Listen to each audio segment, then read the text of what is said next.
I declare open this public hearing of the Joint Committee on the National Broadband Network. Before calling the first witnesses, I ask a committee member to move that the media be allowed to film the proceedings today in accordance with the rules set down for committees, which include not taking footage or still images of members' papers or laptop screens. Mr. Husick. I just want to convey the apologies of the committee chair, Mr Rob Oakeshott, member for Lyne, who had to be in his electorate today due to the impact of the severe weather and flooding over the past 48 hours. So I will be chairing the hearing today. Today the committee will be hearing from the Productivity Commission in connection with our general oversight role on the National Broadband Network. After that, the committee will spend the remainder of the day taking evidence on the Telecommunications Legislation Amendment Fibre Deployment Bill. The committee intends to wrap up its public hearings on the bill here today, so we can move to finalise our report quickly. First, I would like to thank the Deputy Chair of the Productivity Commission for travelling to Canberra today to input into the committee's work. As we progress, we expect to see the Commission's cooperation on a number of issues before the committee, but today is more of a general and preliminary exploration of issues. I now welcome the representative of the Productivity Commission. For the Hansard record, could you please state your name and the capacity in which you appear before the committee? Thank you, Madam Deputy Chair. Michael Colin Woods, and I'm the Deputy Chairman of the Productivity Commission. Thank you, Mr Woods. Although the committee does not require you to give evidence under oath, I advise you that these hearings are formal proceedings of the Parliament and warrant the same respect as proceedings of the respective houses. The giving of false or misleading evidence is a serious matter and may be regarded as a contempt of Parliament. The evidence given today will be recorded by Hansard and attracts parliamentary privilege. Mr Woods, would you like to make an opening statement to the committee? No, I think I'm happy to have a discussion with the committee about the matters before it. Thank you. Thank you very much. Can I may hand over to any members or senators of the committee who may want to ask questions. A bit quiet today. I'll just leave Senator Xenophon to catch his breath for a moment. I might kick off, if that's okay. I do note in your correspondence to the chair of the committee that there is a current investigation going on by the Productivity Commission and that the Commission is not in a position to comment on that. You have stated, though, that you'd be in a position to just explain what the processes, your normal processes are, and maybe the expected time frame for that investigation. Happy to. Thank you. We do have a function under our Act of investigating matters of competitive neutrality, the aim of which basically is to ensure that government businesses don't enjoy a net competitive advantage by virtue of their public ownership. Businesses, or indeed other government enterprises who consider that a government business has a competitive advantage and is exercising that, may complain to the Productivity Commission. We examine that. We undertake a preliminary examination to see if it meets certain tests. One is that the business is in fact a business that is relevant to competitive neutrality, and if you like, in a minute I can go through some of those tests for you. We then,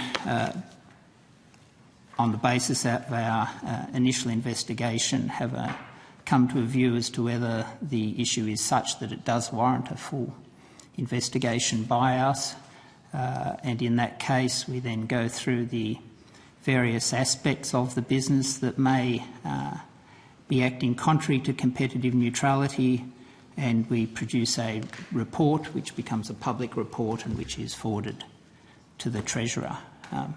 If it's helpful to the committee, I'm happy to go through the sorts of tests and processes that we go through. Would that be a useful background? If you'd like to give an overview, yes, thanks. Thank you. In terms of the investigation, when we do receive it, we test first whether the business does undertake user charging so that it is actually out there in the marketplace setting prices and charging for its goods or services. We examine whether there is an actual or even a potential competitor. There doesn't have to be a competitor active in the marketplace, but as long as there is the potential for a competitor to be operating in that business. We look at whether there is managerial independence of that business enterprise. That is it able to make decisions about the goods and services it produces, and is it able to make decisions about the prices it sets? Clearly, if government predetermines what a price is for an enterprise, then it doesn't have that independence, and that's then a matter of government policy rather than the enterprise acting in a competitively neutral manner in the marketplace. And we also test for significance. So some of the tests there, is it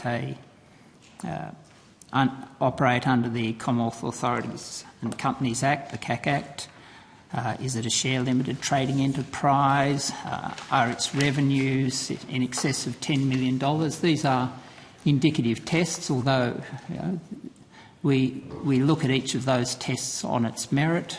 If it is a significant player in a small market and it doesn't meet the $10 million threshold, we'd still be prepared to investigate that because it would have an impact on a particular marketplace. So if it meets all of those tests, then we go through and look at some of the advantages that it may be operating under. Is it exempt from any taxes would be a relevant question. Does it borrow at rates that are not market rates? Does it comply with the full range of regulations that businesses are required to comply to? Does it achieve, or in the case currently before us, ex ante, is it likely to achieve a return on assets that is commercially comparable? And then the question is, do the benefits of application of competitive neutrality outweigh any costs that may be incurred in moving to that process?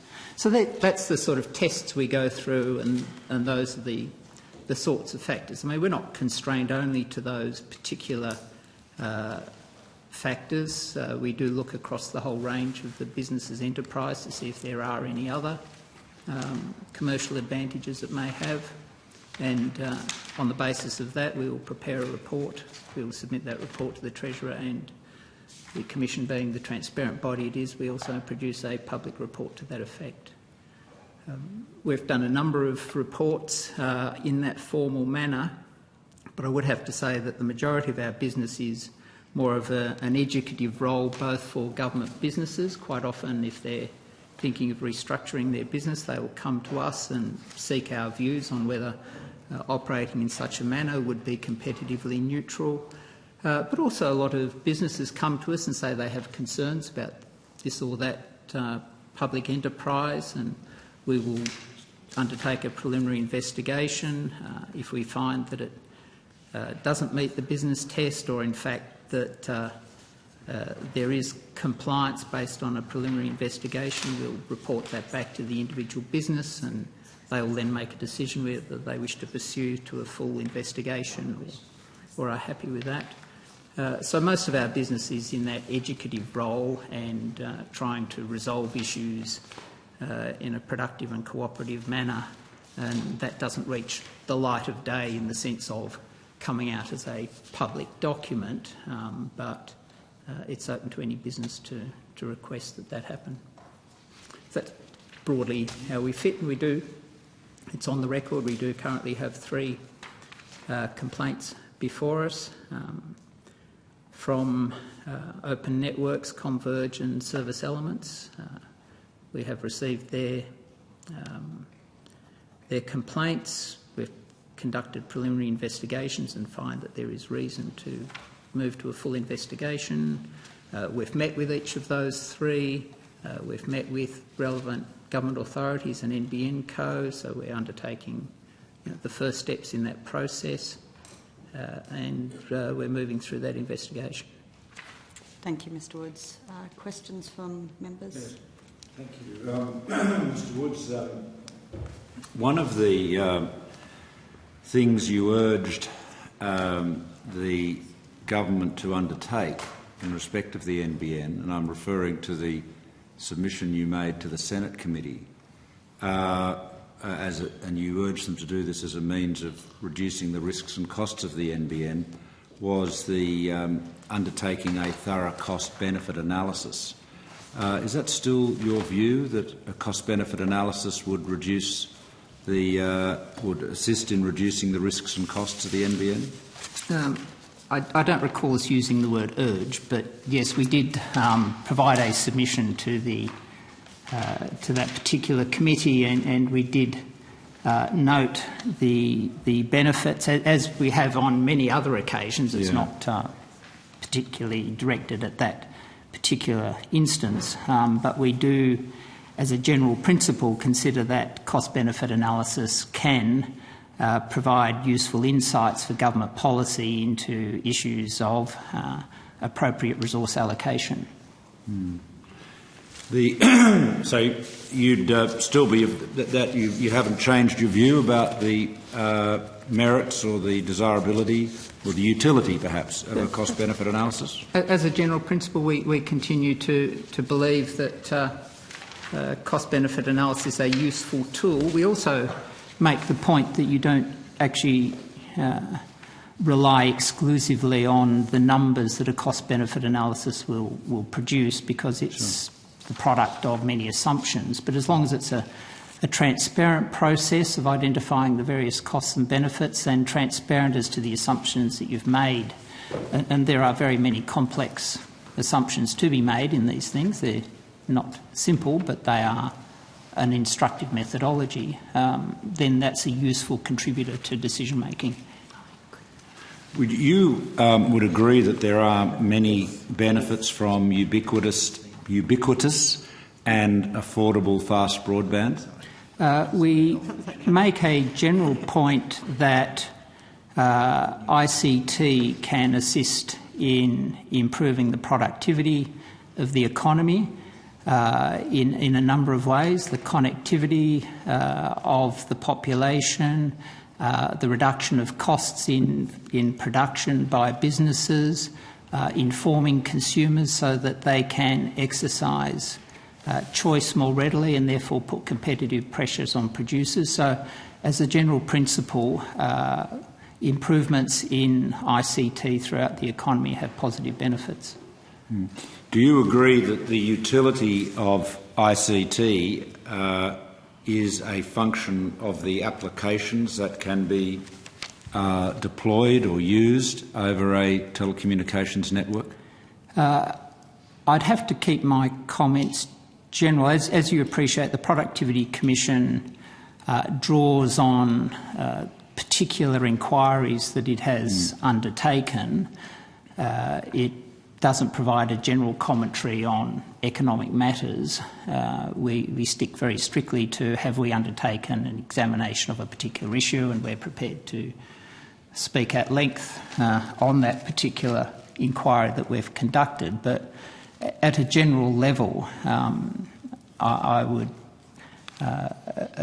propose that there are considerable benefits to be had from extending ICT through the economy, while recognising that there are costs, and it's a matter then of particular market players making judgments as to whether they consider that there are benefits. And of course, the primary benefit is the applications that travel across the particular forms, whether it's broadband or wireless or whatever it proves to be, and whatever the technology is for the carriage.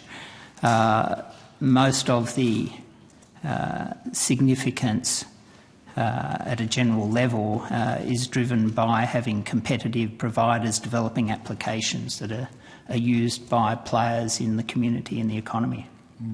Are you familiar with the technology or technique described as fibre to the node? I'm aware of it. Yeah. And you understand that that operates by taking the fibre, the end of the fibre, further into the field, and then connecting it to the existing copper loops such that the distance of those copper loops is sufficiently short to enable very high-speed broadband to be delivered over that hybrid fibre and copper network? I'm generally aware of that. Okay.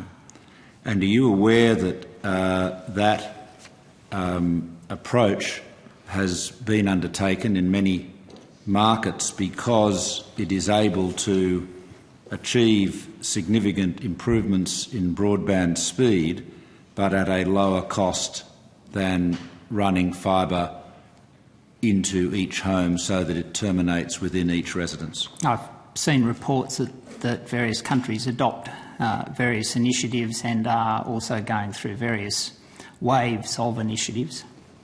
You might have seen Mr Quigley last night observe that fibre to the node is a technology you would use if you were focused on cost controls, I think. I missed that particular. Yeah. Would you agree that the objective of improving ICT connectivity, across the country, is best enabled if that access to that connectivity is affordable to people in all income groups? There are different ways of making it affordable. There are separate questions of whether the particular expenditure on infrastructure is the most cost-effective way of delivering that. Also that there are different technologies that may be suited to different environments, and also different companies may wish to pursue different technologies as they evolve in the economy. So I can't give you a view. It's not a matter that the Productivity Commission has investigated. Well, let me share something with you. The most recent ABS figures on access to the internet indicate that in households of $40,000 a year or less income, about 34% have no access to the internet, whereas in households with higher levels of income, access is in the 90% or thereabouts range, or more range. Is that news to you? Those particular figures are not ones that we've investigated, Okay. but I'm happy to accept them. All right. Well, we might ask you to look at that. But you would agree with me, wouldn't you, that if the object of a better networked society is best achieved if everybody in that society can afford to have access to the connectivity that broadband offers? There are different ways of ensuring that affordability. Yeah, no, I agree, but is your answer to my question yes? My answer to your question is that there are greater benefits by having more people connected. That's the very nature of a network. Correct. That's all. I thought you'd agree with that. That's good. So we've agreed on that. If that is the case, is it not a matter of real importance to ensure that the method used to deliver that ubiquitous broadband is one that is delivered at a cost that enables the government, in this case, consistent with your principles of competitive neutrality, to offer that service at the lowest cost? I think that brings us back to our original discussion on cost-benefit analysis, that lowest cost is not necessarily always the best outcome. It's a matter of which outcome produces the greater net present value of benefits that exceed costs. And it's also an incremental question. It's not as if we're always operating, although some do, as we know from the CN issue, in a greenfields environment. It's operating in the context of what is already there. So what produces the greatest net incremental benefits over the net incremental costs from where we are is what I would pursue. But I wouldn't accept that necessarily it's always the cheapest deployment that produces the greatest net benefit. Okay. In your Senate submission, you said that, talking about competitive neutrality, you said that in a practical sense this would mean, for instance, that the prices set by any government-owned business should fully reflect resource costs and in doing so achieve a commercial rate of return on the business's capital. Yes, they're parts of the test. And that is part of the test. And it would follow, wouldn't it, that if a government were to spend substantially more on achieving the objective of universal and affordable broadband than it needed to do, that, consistent with the competitive neutrality principle I've just read back to you, that would mean that the price the government would have to charge for its service would be higher than it otherwise would be. Certainly, from the strict competitive neutrality perspective, what we'd be requiring is a demonstration, and in this case it will be ex ante rather than ex post, that the pricing structure reflects a commercial rate of return. If the cost that the particular business undertakes has a higher cost than might otherwise occur, then the price that it would need to charge as a consequence to produce a rate of return on assets would necessarily be higher. Okay.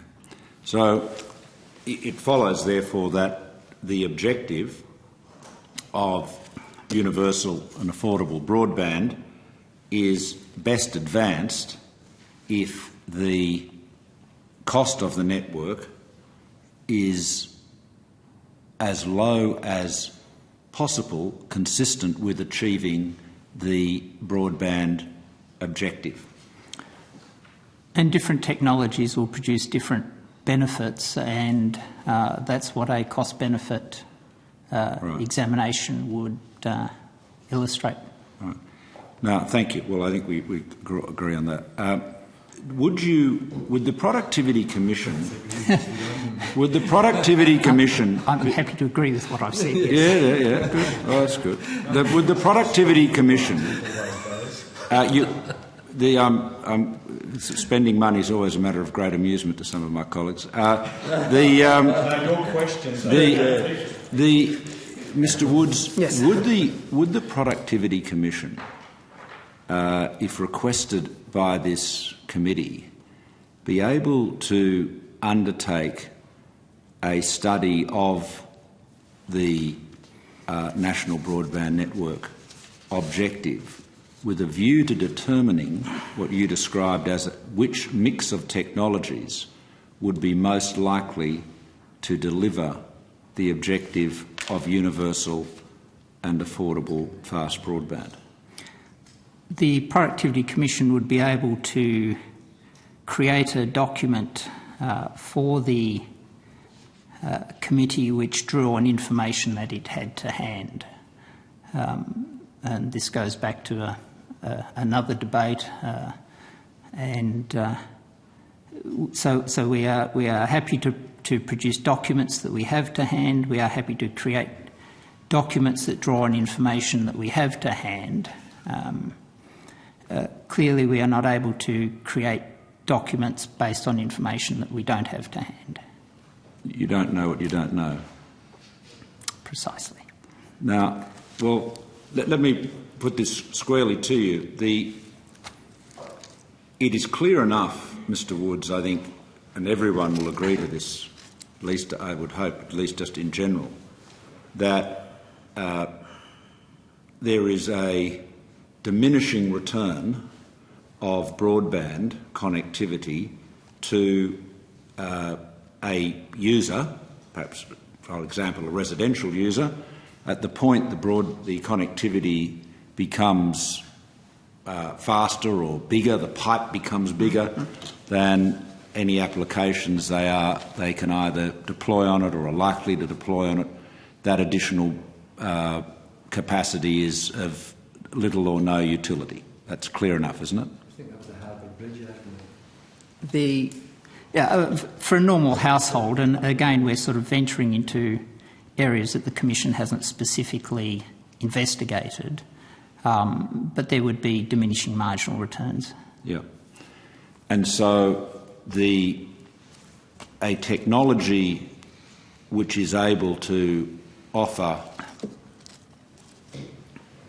broadband speeds which are vastly in excess, for argument's sake, of the present or likely future needs of a residential customer, but would do so at a very substantial additional cost, would have limited utility.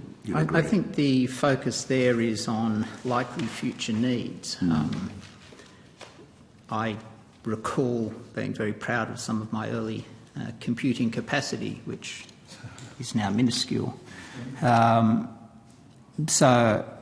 Again, we haven't undertaken an exercise of forecasting likely future needs, but if the last 10 years is any indication, it's very difficult to envisage what might be future applications. No doubt there are companies out there who are currently devising applications that may require higher speed or greater bandwidth than is currently the case, but we haven't investigated that. Sure. Okay.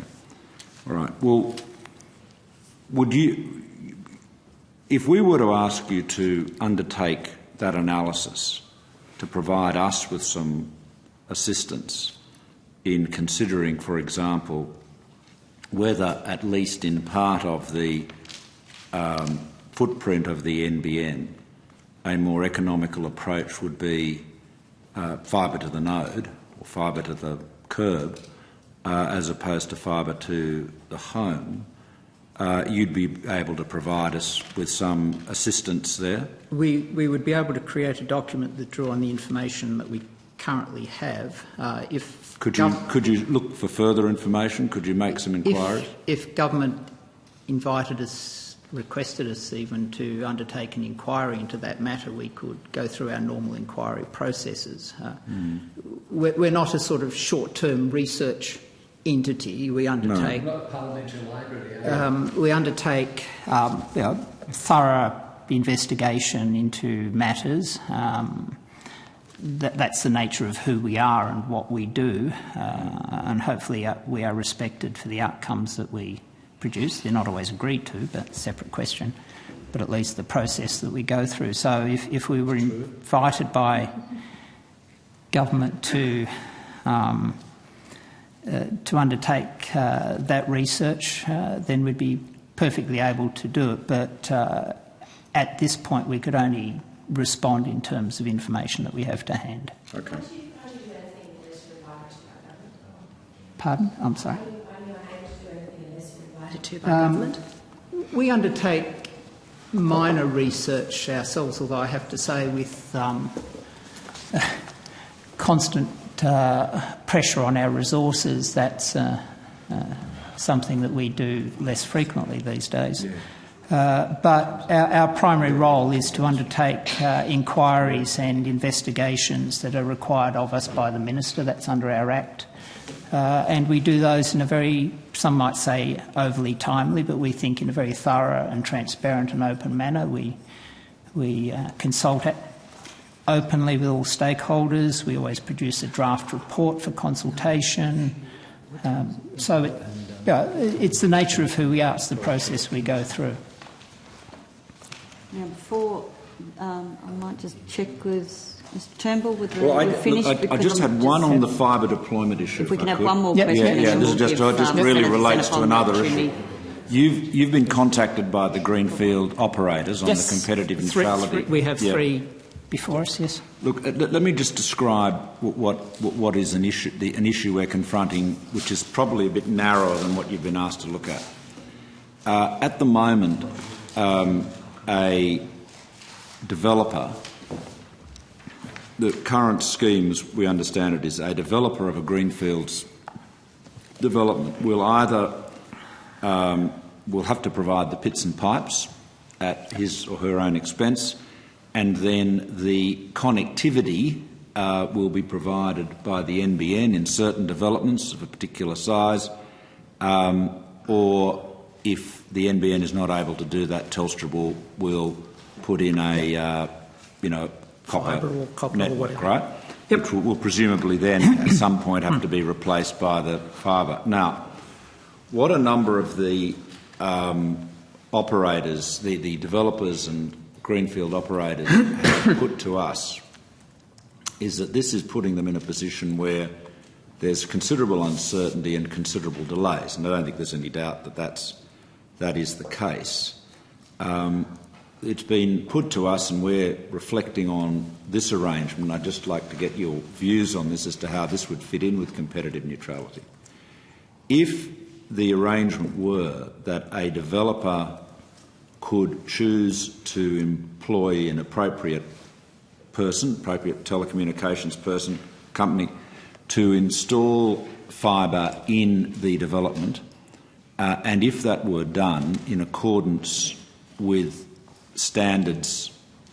technical standards set out by ACMA and, in consultation with the NBN, for example, and if the developer, having done that, were able to, in effect, put that network, to sell that network, require NBN to buy that network at some agreed schedule of so many dollars per, premises connected. Do you think that is an approach that would assist the achievement of the objective of competitive neutrality? We're certainly, based on the complaints that we have, conscious that there are two different pricing models being adopted, that by NBN Co, which says that it's fibre and connectivity it will undertake itself, but then recover through pricing from service application, as distinct from various greenfields operators who want a two-part pricing of recovering their fibre from the developer versus then pricing backhaul and related matters to the retail service provider. So we are conscious that there is a different pricing model. Competitive neutrality requires that the business overall produces a rate of return on assets that is comparable commercially. It doesn't therefore dictate that each and every single good or service that company produces must comply with that stricture. In fact, any business will have a range of pricing on its product range depending on loss leaders or Ramsey pricing for where it thinks it can get greatest price from the market, whatever the case may be. So there are the two issues. There's the specific issue of that particular product or component of its business versus then the broader issue of whether that the business as a whole is earning a commercial rate of return. Well, if I could just share with your indulgence, the position, I think, I can fairly describe it like this. If a developer is in a situation where if NBN says it will provide fibre to his development, then, subject to NBN getting their act together and doing it in a timely way, fibre will be provided and his residences will be duly connected. If NBN says, no, we're not going to do you at this stage, then the best he can get is the Telstra copper.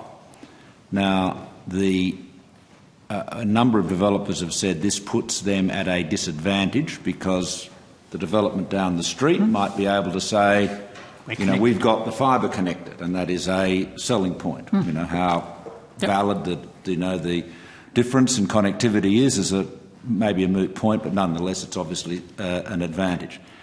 So developers have said if they then choose to put fibre into their development themselves in order to aid their marketing, they will then have to do it at their own expense. Yes, they would make a judgment as to whether they wish to pay for a greenfields developer to come in and pay not only the pits and pipes but the fibre. But this is why I'm really putting to you a variation on this arrangement, so that as long as it was done in a technically compliant way and met the specifications, it would then, the developer would be able to recoup the cost of it from the NBN, in return for obviously the NBN then acquiring the network. We haven't explored that, but that clearly is a permutation that the committee could follow through. But that would level the playing field, though, wouldn't it? That would be one way of doing it. Yeah. Okay, I'm going to hand over to Senator Xenophon, who I know has taken constraints, and then I'll go to Mr Shuzek. Mr Woods, further to Mr Turnbull's line of questioning on competitive neutrality, you don't require there is no constraint on the Commission to investigate complaints of competitive neutrality, because indeed that's within the scope of the Productivity Commission Act. We undertake a function according to the Act where somebody complains. We don't have discretion other than if it's vexatious or frivolous, or if on preliminary investigation we find that there is no substance. And this is within an office of the Productivity Commission? Well, an office in a semi-virtual sense, I would have to say, that yes. we don't have the luxury of having people permanently sitting there waiting for a complaint to come through. We have research officers who, depending on the nature of the workload, we also ask to undertake these functions. Can I just ask, in terms of, and this is through the Australian Government Competitive Neutrality Complaints Office, it sounds as though it's got its own building, but in fact it's a virtual. If only we did, and staff, how good would that be? But we don't. Yes, okay. In terms of the timeliness of dealing with a complaint, yes, and the resources to deal with the complaint, given the issues raised by Mr Turnbull about some of the matters that may be raised in terms of competitive neutrality, are you confident that the Commission has the appropriate resources to deal with such a complaint in a timely manner? For the very first time, we've actually put a person on this full-time for the duration of this complaint. Normally, there are two staff who have a familiarity with this function, and myself as Deputy Chairman also have the Commissioner role. And they normally do it as part of their ongoing activities. On this occasion, because of the nature of the complaint, we have put a person, one of those two people, on it full time. Sure. So we understand the importance of that investigation, and we are resourcing it, we think, suitably. I just wanted to go to issues of process in terms of what the assistance the Productivity Commission can offer this committee. And I just wanted to show you, once it's copied, a letter from the Prime Minister to me dated the 23rd of November. We have a copy of that you have letter. A copy of it. And we received it from the Assistant Treasurer on the 17th of December, I think I recall. In answer to Mr Turnbull's questions, you said that if the government wanted us to undertake an inquiry into it, and I think that was in relation to the cost-benefit analysis, yeah, but also I think in particular, what would the difference in cost be if it was fibre to the curb, I think, as Mr Turnbull said, compared to, for instance, compared to fibre to the home. Is that something that, given the Prime Minister's letter of the 23rd of November, is that something that you have an implicit authority to undertake that if the committee requested that you do so? We would certainly like to explore with the committee the nature of the task and the resources, and to what extent it extends beyond what information we currently have. So I think this is a process of understanding, and today being the first meeting with the committee, of what are the committee's requirements and expectations of the Commission. So we're happy to explore those opportunities and to see whether they fit within that letter. Sure, but in terms of that letter, the usual remit of that is for the Productivity Commission to get an instruction from the Assistant Treasurer. Is that right? We would, if it's a significant piece of work that goes beyond information that we currently have, we would go to the Assistant Treasurer. Although in this case, by virtue of the letter from the Prime Minister of the 23rd of November, has that been circumvented by? Thank you. Has that been circumvented by virtue of the Prime Minister stating that the government's position is that, and I don't want to put this in context, the Joint Committee will report on rollout progress, report against the final business plan, assess risk management processes and look at other matters the Committee determines are relevant to its deliberations. It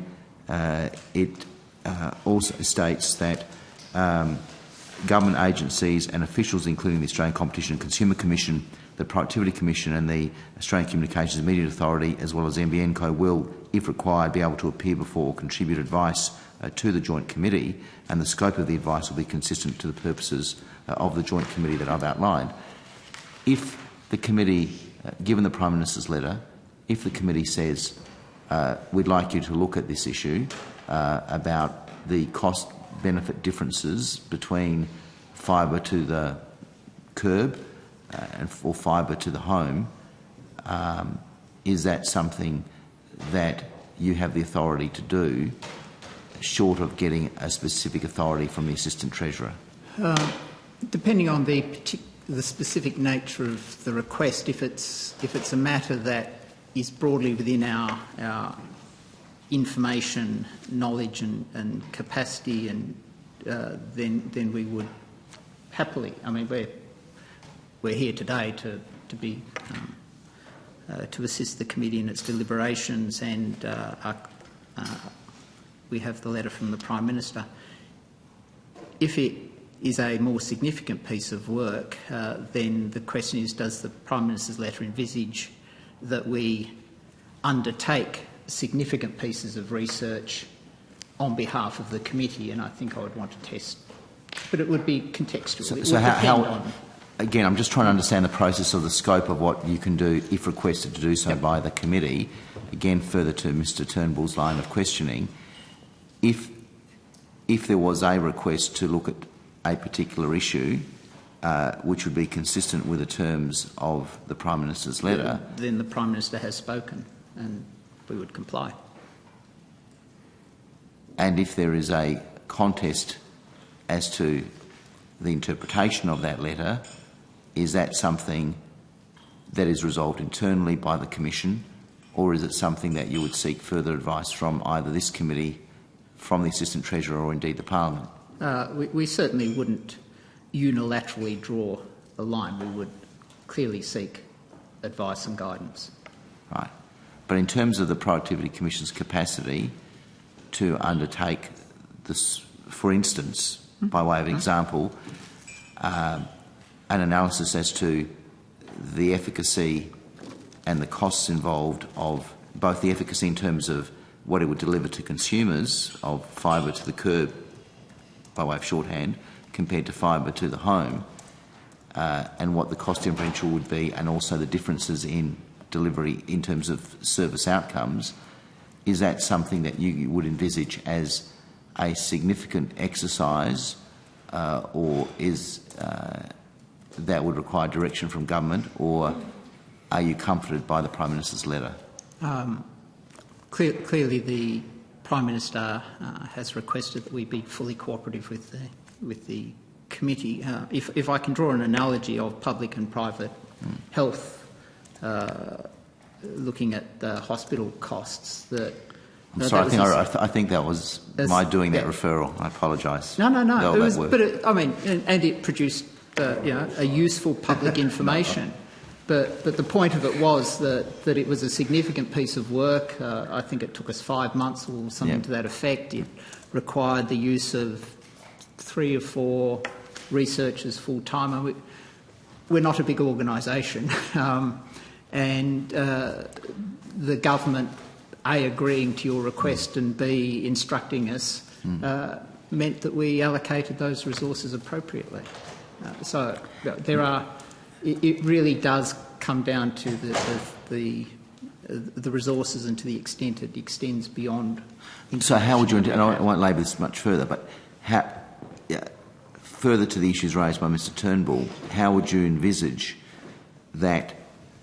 Would you envisage that to be a significant project, or something that could be relatively easily done within in a timely manner in, say, the next 3 or 4 months? If it's a short piece of information work, then it may produce only a partial answer, and that partial answer we then have no control over how such an answer would be used. Our normal preference is to receive a significant term of reference, such as in the case of public and private hospitals, and work it through to finality within the time frame we have, so that we are satisfied that we have completely understood the issue, we have consulted with stakeholders, we have exposed a draft, and we have produced a report that we think will stand the test of time. So that is by far the preference of our operation. Sure. So, hypothetically, if this committee provided you with terms of reference that were not inconsistent with the Prime Minister's letter, that would carry the weight of a formal request for a report. If we determined that it was consistent with the Prime Minister's letter, if we considered that it required a significant piece of work that was beyond the information we were able to compile, then we would seek guidance. And that guidance would be your own interpretation of the document? Well, ultimately we would not be making that decision. Government would make the decision as to whether that was complying with the Prime Minister's initial request, or whether they wish to take the matter further. But just from a point of view of interpretation of a document in terms of a plain word meaning of it, surely the Commission is able to determine what it believes a document means, rather than being told by somebody else what it means. If on our reading of the document it is something we are able to comply with in the normal course of our business, then we're here to serve the committee, as requested by the Prime Minister. But we would have done as a matter of course anyway. Thanks, Mr Woods. Yeah, a number of questions. You asked earlier by Mr Turnbull in relation to cost and access and the relationship.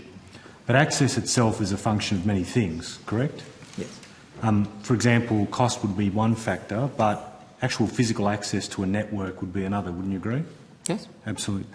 And would it also be short-sighted to build a network of this type? I recall that you were quizzed about, and it was broadly in relation to current usage, data usage by consumers.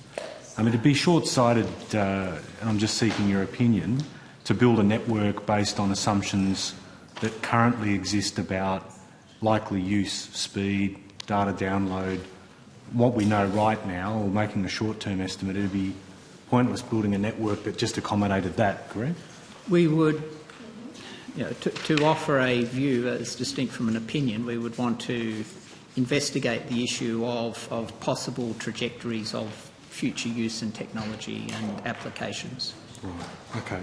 And if I understood correctly, because there were a number of questions that were asked of you by Mr Turnbull, but one of them was in relation, and I think you gave a response, something along the lines of building, the cheapest option isn't always the best option on a network, correct? For many things, this being one of them. And why would that be? Because it's a matter of working out what option produces the greatest net benefits, and sometimes a slightly higher cost activity can produce even greater benefit, so that the net benefit of that option can be greater than the option based on the cheapest possible cost. Right. I saw in your submission on page 2 where you discussed the potential benefits from fast broadband. Yes. You made reference, the Commission made reference to studies that have been conducted that talked about the type of sectors that would benefit from improved ICT and productivity that would flow from that. And you mentioned in here wholesale trade, finance and insurance sectors. And that I think in here you say well-regulated and widely accessible NBN might be expected to facilitate further direct productivity benefits as well. Has there been any work done within the Commission to update what you found in the late 90s in terms of benefits to productivity in those sectors? No, this was a recent submission, and it drew on the information, but we do constantly undertake work on productivity, hopefully. And we are currently looking at the productivity cycles of individual industry sectors, and interestingly, therefore, coming up with aggregate productivity figures hides an awful lot of relevant detail industry by industry. And in this particular case, we note that ICT has differential impacts, and that in some cases something that you would not necessarily expect, like wholesaling, can have significant benefits. Right. The other thing that I noticed in your submission on page 5 was the discussion about optimism bias. Yes. And what could help offset that bias through properly structured PPPs. Are you able to talk further about, on the basis of the current arrangements, how risk is mitigated through the arrangements set up by NBN in terms of the rollout and the arrangements it's set up with contracting firms? No, we're not able to respond to NBN specifically because it's not a matter that we've inquired into, but we do make some general points that if you focus on the PPP side of it, that these are financing arrangements that are have high transaction costs. The contracts themselves are very complex, and in large part it boils down to what extent is government prepared to take risk, in which case very little has been gained, or to what extent is there a genuine acceptance of risk by the party most able to manage that particular risk. And in any project, of course, there are a whole range of risks, starting from construction risk right through ultimately to sovereign risk. Yep. Okay, thank you. I might jump in and ask one more question before I hand over to Mr Hartsucker. Just in answer to a question from Mr Turnbull, you said that you're aware that the fastest speeds could be obtained from a copper network by shortening Telstra's copper line to the home. Would you agree, though, that if we continue to use that bit of Telstra's copper lines, it leaves Telstra in control of a network, and that we'd have and that to have competition, either the copper would have to be bought from Telstra or would have to be compensated? And I think the outgoing ACCC Chairman Graham Samuels, in his statement Press Club on the 15th of June, actually went to the estimates of that, which was around $15 to $20 billion in compensation to Telstra. In the preface to your question, I think I would want to check the Hansard. I'm happy to agree with what I've said. I'm not always sure that then concluded that I always agreed with Mr Turnbull's original question. So I'd want to check Hansard that in fact that's what I did agree to. But I would reinforce that the Commission has not undertaken an inquiry into the relative speeds and benefits of copper versus fibre, although it is a generally known matter and therefore generally known to the Commission that fibre has many potential benefits. But in terms of then your more specific question on pricing and options, these are not matters that the Commission has dealt with. Thank you. Mr Hartsucker. Thanks, Chair. Mr Woods, are you familiar with the technique of test marketing? Yes. Aware of it, yes. Aware of it. And what's your understanding of test marketing? In what context? Well, how it works. How do you see test marketing working? You said you had as a general principle, in terms of a company that wishes to develop a product and therefore to offer it in various pilots and in various forms. Is that the area that you're referring to specifically? Yeah, basically, yeah. Yep, that's fine. And do you see it as a useful technique? This isn't our area of expertise, but we did make a point in our submission to the previous Senate inquiry that piloting of projects, as we recommend in terms of public policy, quite often of undertaking pilots and to learn from them, is a very useful way of gaining an understanding and being able to fine-tune either the public policy or the particular good or service before you roll it out more generally. Yeah, and if you were to test market a particular product at a particular price, be it a good or a service, and the demand for that product was very, very high, what would that say to you about that particular As a test general market? principle, I'd feel more comforted. Mm-hmm. And would you say if the demand was very, very high that perhaps the price may have been too low, or what conclusions would you draw from a very high demand situation? You'd have to examine what was driving that demand. That's a whole combination of things. It can be the price that's being offered, it can be the quality being delivered, it can be the pent-up demand because there was no alternative beforehand.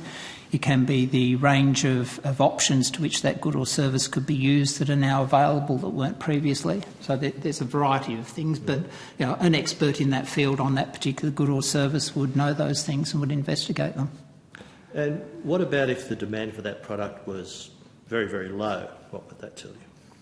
Again, it would depend on the nature of the particular good or service and the circumstance in which it was offered. There would be questions of availability of product to use on that good or service. It would be a feature of price, it could be a feature of the quality, it could be a feature of certainty.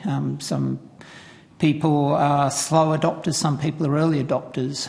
In any particular marketplace, you find early adopters are willing to trade off certainty for access. A lot of people are slow adopters. In fact, the great majority of people sort of fit somewhere in the middle, but there's a fairly standard bell curve of early adopters, or it's an S-curve depending on which way you graph it. So people, the majority of people are, sort of in that middle range, and some people are very slow adopters and would want greater certainty and understanding before they adopted it. And if you were to run a test market exercise and the demand for the product was abysmal, would that make you sort of stop and think, maybe review what you were doing? It would cause you to question whether it is a question of that the early adopters have embraced it and others are taking a more wait and see. But it would, as I said before, cause you to also question issues of cost, quality, competitive product, and education even. I mean, consumers have to invest to make an understanding of a particular good or service, and if the investment cost is higher than they think that the returns might be, they're less willing to then invest in that information search and therefore to adopt the product.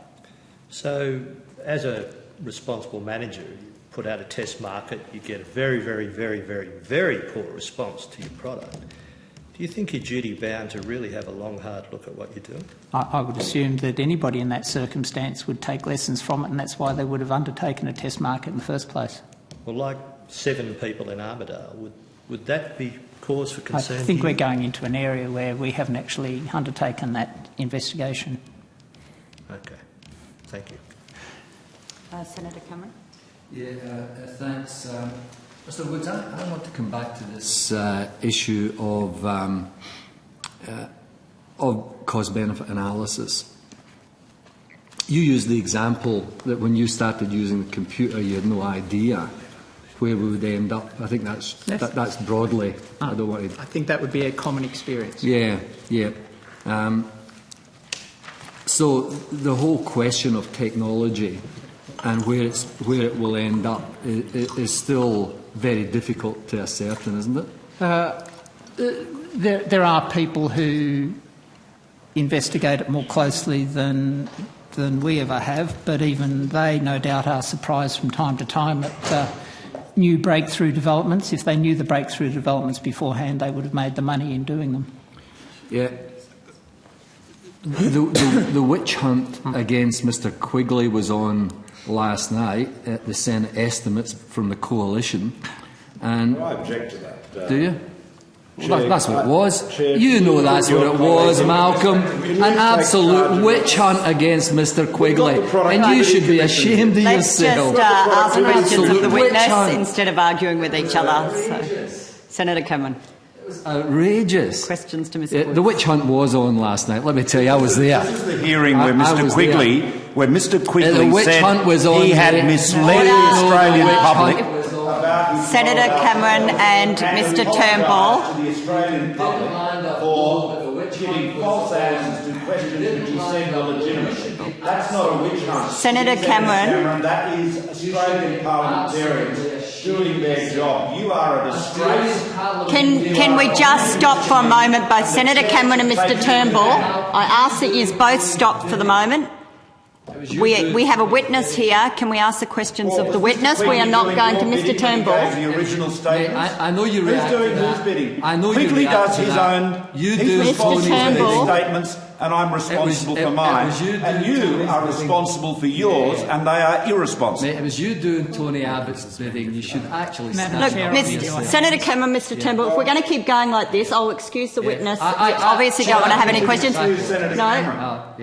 Can we ask the questions of the witness? Can we just ask the question of witness and continue? We have a short period of time left. Mr Turnbull, I don't want to suspend. I do not want to suspend the proceedings. But certainly, Mr Quigley did indicate that there was huge expectations from a range of international bodies about the growth of the use of broadband around the world. If you get any, would you agree with that you would expect a huge growth? It's not a matter that we've investigated to the level of Mr Quigley or any other expert in this field. So we go by general observation that there has been a growth in applications that is quite significant, and there are likely to be in the future. Yeah. So there is this huge growth that's being expected, and are you aware of the statement from Mr Graham Samuel that he made to the Business Spectator in October 2010 in relation to cost benefit? No, but I'm happy to respond if it's a matter that I'm able to respond to. I'll just quote it. It says, Mr Samuel said, "There's another element of the social cost benefit analysis also that is going to be quite complex, and that this is an infrastructure investment that has, if you like, a lifetime of about 50 to 60 years on any reasonable analysis by any technical expert, about 50 to 60 years. I don't think there is anyone in the country or in the world that will be able to tell you the benefits flowing from a high-speed broadband network 5 or 10 years out, let alone 20 or 30 or 40 or 50 years out." He goes on to say, "And therefore, when people talk about social cost-benefit analysis or cost-benefit analysis, I think that their failure to understand that what we're talking about here is a visionary project, much like the Snowy Mountain scheme, which I will venture to suggest to you was never the subject of a cost-benefit analysis, has been described, but was the subject of a range of different elements, not the least of which was a vision as to how it might benefit communities in general into the future." What parts of that statement I do recall now that statement, now that you've drawn it to my attention. We noted at the time amongst ourselves his commentary that does not move us from the view that a cost-benefit analysis, to the extent that there are uncertain benefits into the future, is not something that, at least by identifying the uncertainty of the benefits, might add some clarity to the debate as a whole. But this is in the context of our general proposition that, which we've had on the public record, not only in this context but in many others, that cost-benefit analysis can be a useful tool to shed light, but it doesn't mean that there is a certainty approaching either the cost side or the benefit side, but some quantification or at least elaboration of the uncertainties can aid in public policy judgment. Are you an expert on cost-benefit analysis, Mr Woods? I wouldn't consider myself one of the foremost technocrats, but I'm sufficiently familiar with it. But there are various complex matters about discount rates, about treatment of uncertainty that there are 3 or 4 in the country who do explore this to infinite detail, I have to say. Sure. So a cost-benefit analysis could be a bit like an econometric model. It depends what you feed into the cost-benefit analysis to what comes out the other end, isn't Absolutely, and the benefit of it is to be very transparent about what the assumptions are so that those assumptions can be testable. Yeah. So if you get the assumptions wrong... then absolutely. Analysis, it's only as good as what you do with it. Yeah. So if you get the assumptions wrong, the cost-benefit analysis can be meaningless. Yes, and I did make the point earlier that cost-benefit analysis in itself should not be the basis of decision-making. It's purely a tool to help. It's just a tool, yeah. It is. Yeah. That's all that's we've ever claimed it to be. Now, you made some comments a moment ago about test marketing. Can I ask you, when a company is in its infancy, effectively a start-up, would you expect that the company that is to have a full market from its infancy, or would you expect the company to grow, including undertaking infrastructure build, customer acquisition and organic growth? In my answer, I made a number of points relevant to your question, Senator, including that the customer base has to both get to know the product, to invest in information, also that even with the same level of information amongst different customers, there is a different uptake rate. Behavioural economics shows you quite clearly that there are early adopters, that there's the great middle ground, and that there are late adopters. Also, the purpose of a test market quite often is to refine the pricing, the quality, the colour, the size and the features of the particular good or service, and so that all of that is undertaken with a view then to refining the product, improving the information and understanding the customer response to cost, quality, timeliness and performance. In the Commission Senate submission from July 2009, and Mr Turnbull has reflected on that this morning, at the bottom of page 8 of your submission, you say the following, that the NBN averts the problem previously identified by the Commission and noted in its report on national competition policy, that was in 2005, the Productivity Commission report in 2005, arising from the vertical integration of telecommunications companies. Is that still the Commission's view?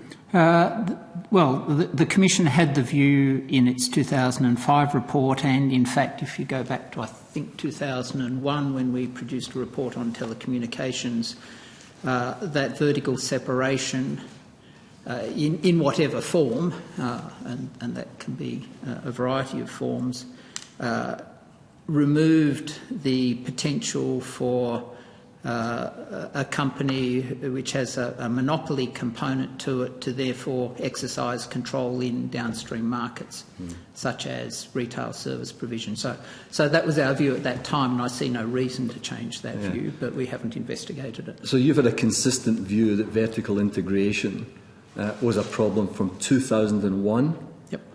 And you reported that to government in 2001? We had a term of reference which, in fact, requested us not to examine the question of structural separation, and therefore we didn't report on structural separation of Telstra in that report, but we did in Chapter 2, as I recall, because I was the presiding commissioner, make general reference to the policy consequences of having vertical integration. Yes. So you were instructed not to deal with the biggest problem facing the industry, really? Our terms of reference excluded us from making recommendations in relation to that. So that was the Howard government? It would have been. Excluded you from addressing the biggest problem facing the industry? Well, the terms of reference are on the public record, as is our report. But you just indicated you were excluded from dealing with... Well, the terms of reference did that, yes. Yeah. So, really, you were hamstrung in terms of taking a position that would benefit the consumers in Australia. That's, again, if I can give my answer, which is that we conducted the inquiry in accordance with our terms of reference, as we always do.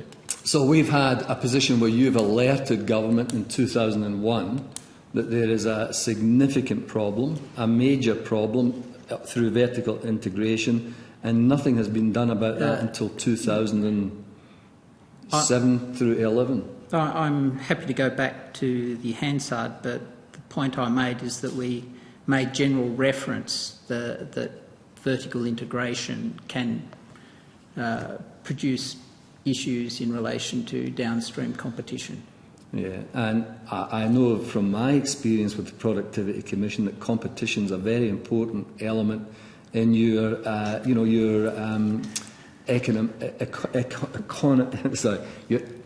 modelling in terms of how the economy works. Not as an end in itself, I would have to make the very strong point, but that we see that where appropriately applied can improve the efficiency of the operation of the economy. But we don't pursue competition for its own end. Yeah. So you would agree that we need structural separation. Structural separation is a good thing. You've been saying that since 2001. So would you then agree? So you said yes, did you? Yeah. I drew attention to the fact that we raised some issues in relation to structural separation. Yeah. We didn't, as per our terms of reference, we didn't actually inquire into that issue, but in a general principle we drew attention to it. Congratulations, Mr. Wood, because that was quite courageous to do that in 2001. I don't normally give plaudits to the Productivity Commission, but you deserve one there. So on that, you'd agree, wouldn't you, that in any assessment of the benefits of the NBN, that we ought to take into account the value of the structural separation of Telstra, which the NBN facilitates through the migration of customers onto the NBN? That would certainly be one of the issues that we'd look at in terms of the benefits of that process quite clearly. And as you know, competition can be beneficial in the marketplace. Yeah.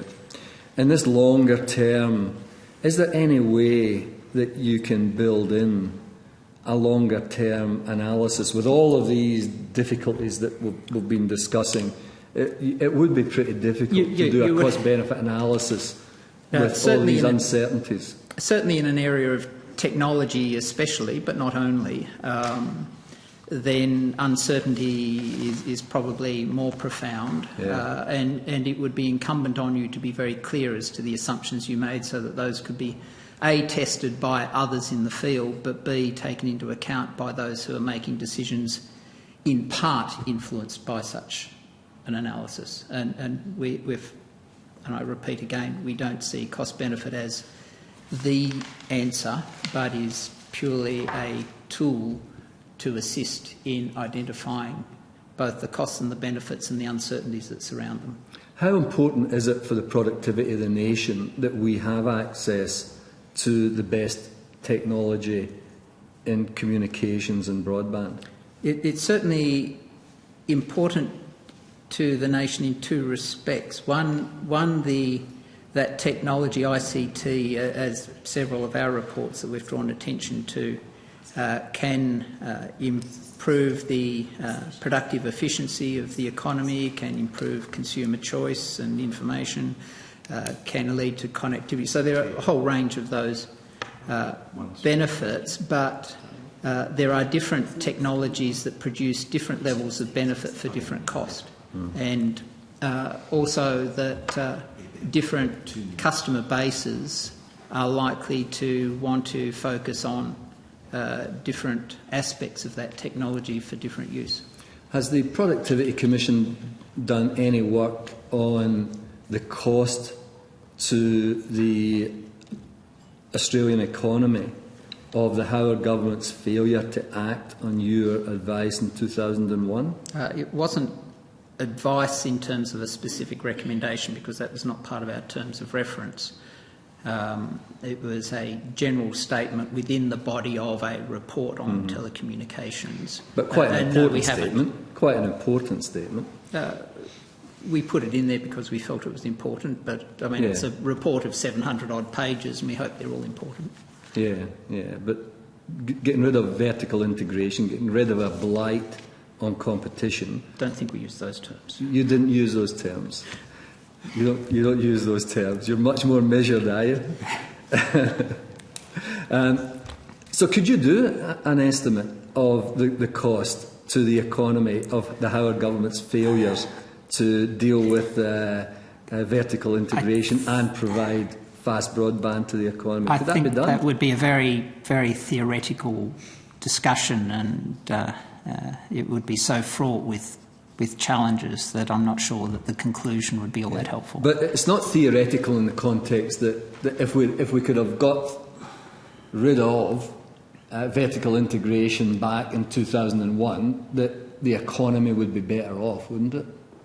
Is that, that you don't need a theoretical formula to come to a conclusion on that, do you? You couldn't quantify what that might mean, and you'd also have to come to views on what else may have happened in the related space. But I'm sure there would be somebody who would want to venture their arm on a view on that, but it's not something that would be a natural activity for the Productivity Commission. But you wouldn't expect, given your experience in looking at productivity issues, you wouldn't expect that if you dealt with what you saw as an impediment, the Commission saw as an impediment in 2001, that if you dealt with that impediment and you had the courage and the capacity to do, the Howard government had the courage and capacity to do something about it in 2001, the economy would be better off now, wouldn't it?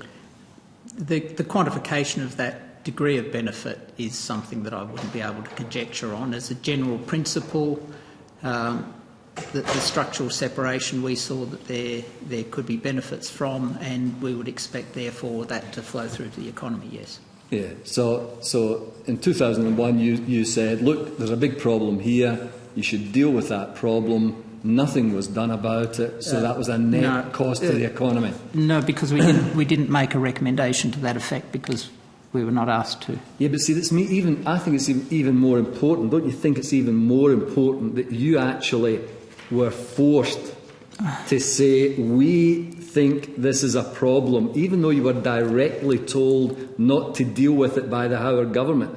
Very courageous, Mr. Woods.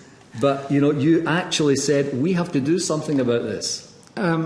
It's unusual for the Productivity Commission to do that, isn't it? The Productivity Commission looks at an issue and it looks at the context in which the issue is placed. And we do that in all of our inquiries. We have our terms of reference, but we have to understand where that term of reference stands within the general events and public policy framework of that particular issue. So in that respect, our commentary, which I'd have to go back to the report, but out of 700 pages may have comprised a couple of pages, would not be all that unusual.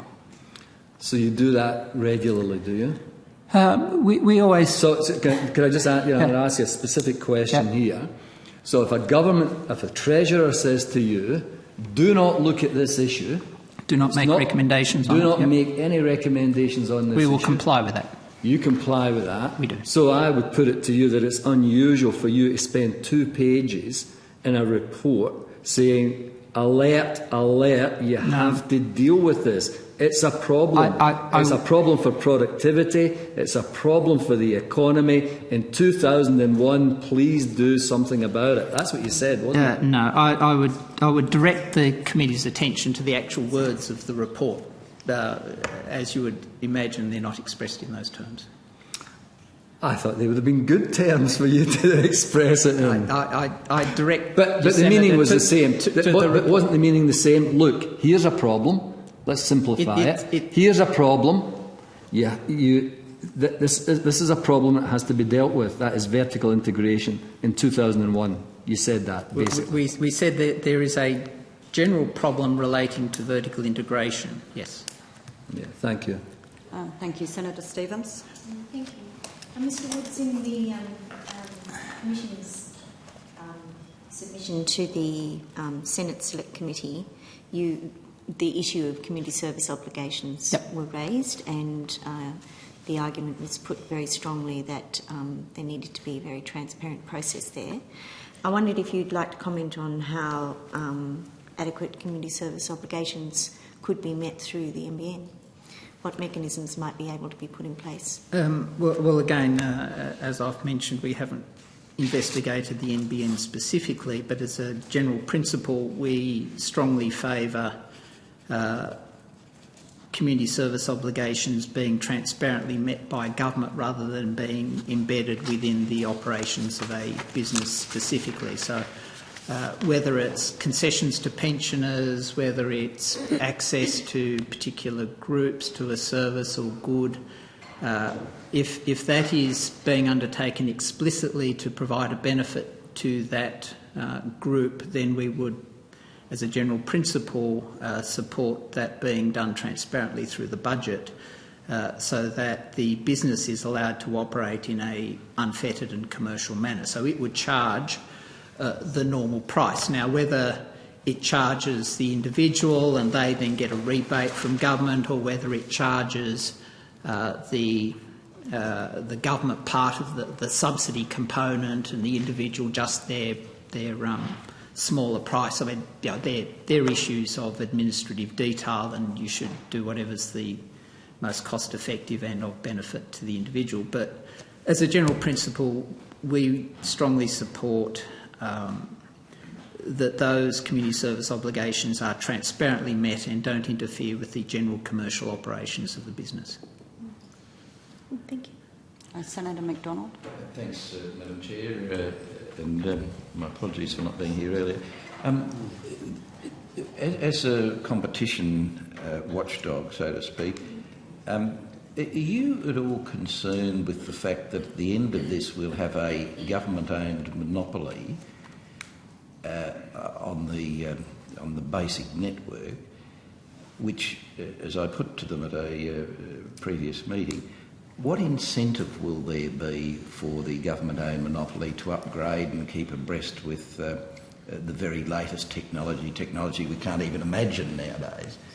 Does that concern you? Is it something that's come across the Commission's... Well, we haven't investigated this one specifically, but in general principle, one of the features of a monopoly is the potential for there to be less incentive in being the most efficient operator and in reflecting customer demand. So it's then a matter of putting in a range of other incentives, some of which, as you are familiar with, are price caps or related issues on the pricing side.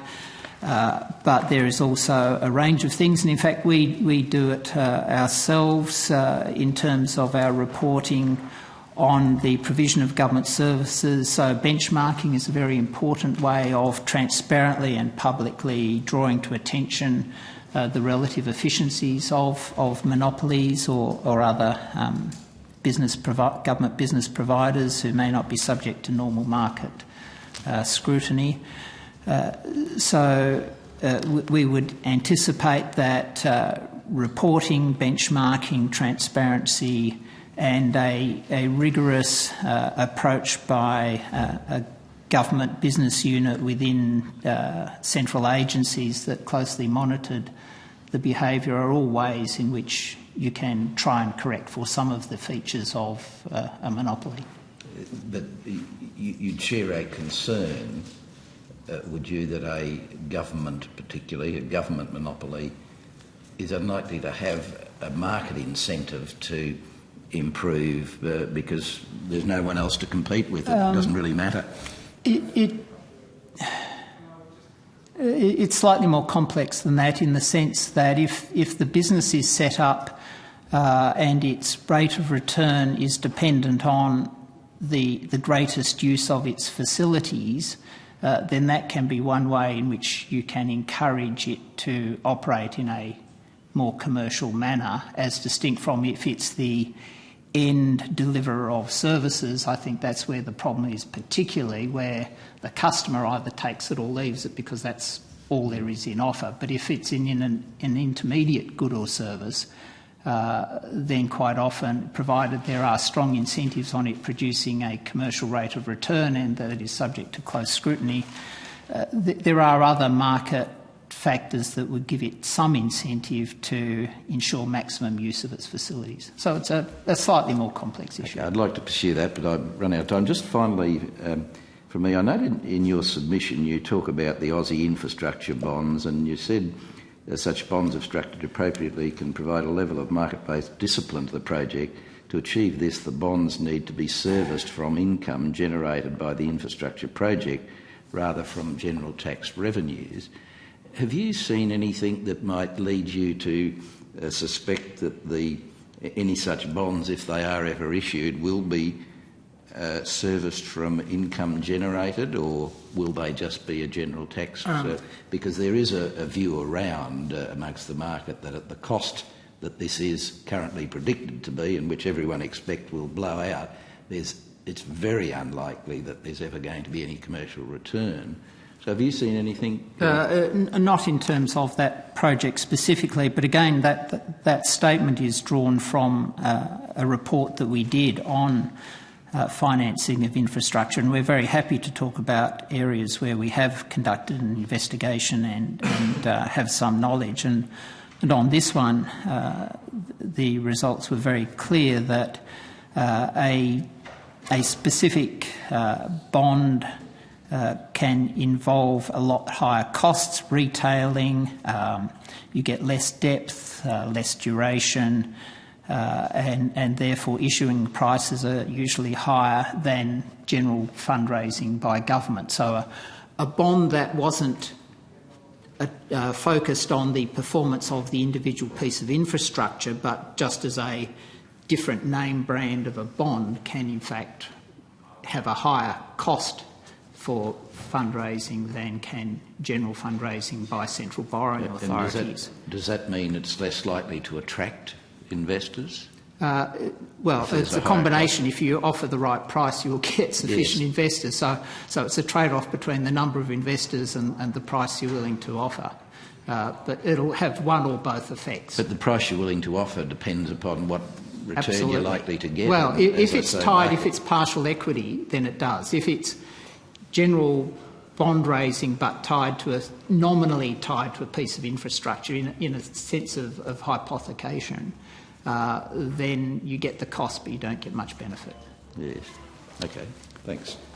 Mr Woods, just one follow-up question, and then we'll have to close this part of the hearing. But just on the questions put by Senator McDonald in relation to NBN being a monopoly and your submissions under pricing and access to infrastructure, where on page 8 you state that the NBN company will operate the FTTP network, selling only to wholesalers. This averts the problems previously identified by the Commission and noted in its report on National Competition Policy Productivity Commission 2005, arising from the vertical integration of telecommunications companies.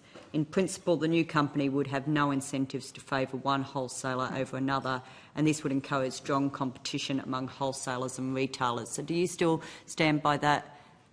Yeah, we're happy with the conclusion that, and picking up an earlier discussion, that if it's an intermediate good or service and that it's open access, then in fact it does have some incentives, provided there is rigorous testing of its performance to attract as much business into it as possible, because that generates the greatest returns to it. Well, thank you, Mr Woods, and I'm sure there'll be lots of opportunity to invite you back before the committee at another time. But thank you for attending today to assist the committee. If you have been asked to provide additional information, which I understand hasn't occurred, we would have asked you to forward them by a certain date, but that's unnecessary. If the committee does have any further questions, they will send you these in writing through the Secretariat. The committee will now break and resume at 11:15. Thank you, Mr. Woods. Thank you, Madam Deputy Chair. A pleasure.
to tell them to take their seats, or I'll just... I can tell them. And it's fantastic. Sorry? And it's fantastic. Okay, I might just ask everyone to take their seats so that we can resume the hearing. Yeah. If you buy your own before the end of the financial year, you can buy an iPad and then connect it up to your diary and your email. I'm going to just kick off. For the rest of the day, the committee will be examining the Telecommunications Legislation Fibre Deployment Bill 2011. I remind everybody that the committee wants to finalise its report next week. For this reason, it would be helpful if important issues can be resolved today on the public record rather than asking witnesses to come back to us with further information in writing, by which time it may be too late. I also remind members that there will be plenty of opportunity if any of these witnesses seek to be questioned in relation to the broader NBN inquiry, that those opportunities can be taken up in the future, but that questions to the witnesses today should be limited to the Telecommunications Legislation Fibre Deployment Bill 2011. I now welcome the representatives of the Housing Industry Association. For the Hansard record, could you please state your name and the capacity in which you appear before the committee? My name is Graham Wolfe, Chief Executive Association for the Housing Industry Association. Thank you, Mr Wolfe. Although the committee does not require you to give evidence under oath, I advise you that these hearings are formal proceedings of the Parliament and warrant the same respect as proceedings of the respective houses. The giving of false or misleading evidence is a serious matter and may be regarded as a contempt of Parliament. The evidence given today will be recorded by Hansard and attracts parliamentary privilege. Mr Wolfe, would you like to make an opening statement to the committee? I would very briefly. Thank you. HIA's submission to this inquiry falls into two parts. The first concerns issues raised over the past 18 months or so, while the second part looks at the transitional arrangements over the next few years. HIA's contentions have typically focused on the inequity of delivering optical fibre infrastructure to around 93% of Australia's 9.1 million existing residences, while asking those buying a new residence to pay for the cost of installation of the same service. The explanatory note for the amending bill discusses the additional land development costs and sways a little on the question of whether or not the cost will be passed on to the new home and the new home buyer. It further discusses the cost difference between providing the infrastructure at development stage or at a later point. To my knowledge, there has been no dispute about the latter matter. That is, the cost is lower at the land development stage. None of this, however, addresses the question of equity, that new home buyers will pay while existing homeowners will not. Having said that, the fibre-ready alternative provides a lower cost option while realising many of the cost savings achieved in installing the infrastructure during development stages. Nonetheless, these costs will be passed on. You'll appreciate that property development is not an easy activity to coordinate and finance. Delaying stages along the critical path come at some considerable cost in holding charges and fixed costs. Negotiations around broadband infrastructure have been difficult and often with a sense of imbalance to date. While discussions about the type of infrastructure, the technical specifications, who should pay, who is able to deliver the infrastructure and when have been ongoing. While that's been going on, developers too have been ongoing. That is, they have continued to plan, finance and develop new residential projects. They have had to make decisions about telecommunications and often based on discussions with the NBN group and Telstra. Suffice to say that in the absence of certainty, and I should say again equity, many have decided to move forward by provisioning optical fibre at their own expense, but the pathway has been tenuous at best. Moving forward, HIA has raised concerns with ownership of and access to infrastructure delivered and paid for by the property developer and hence the consumer. The bill goes some way to addressing access, but there are a few matters that remain or appear unresolved. Section 372L addresses access to infrastructure owned by others. It doesn't, however, cover situations where access is effectively stopped due to damage or failure of that infrastructure. And I ask the question, is it the intention of the bill that once access is obtained, that it is presumed to be provided in perpetuity at the owner's expense.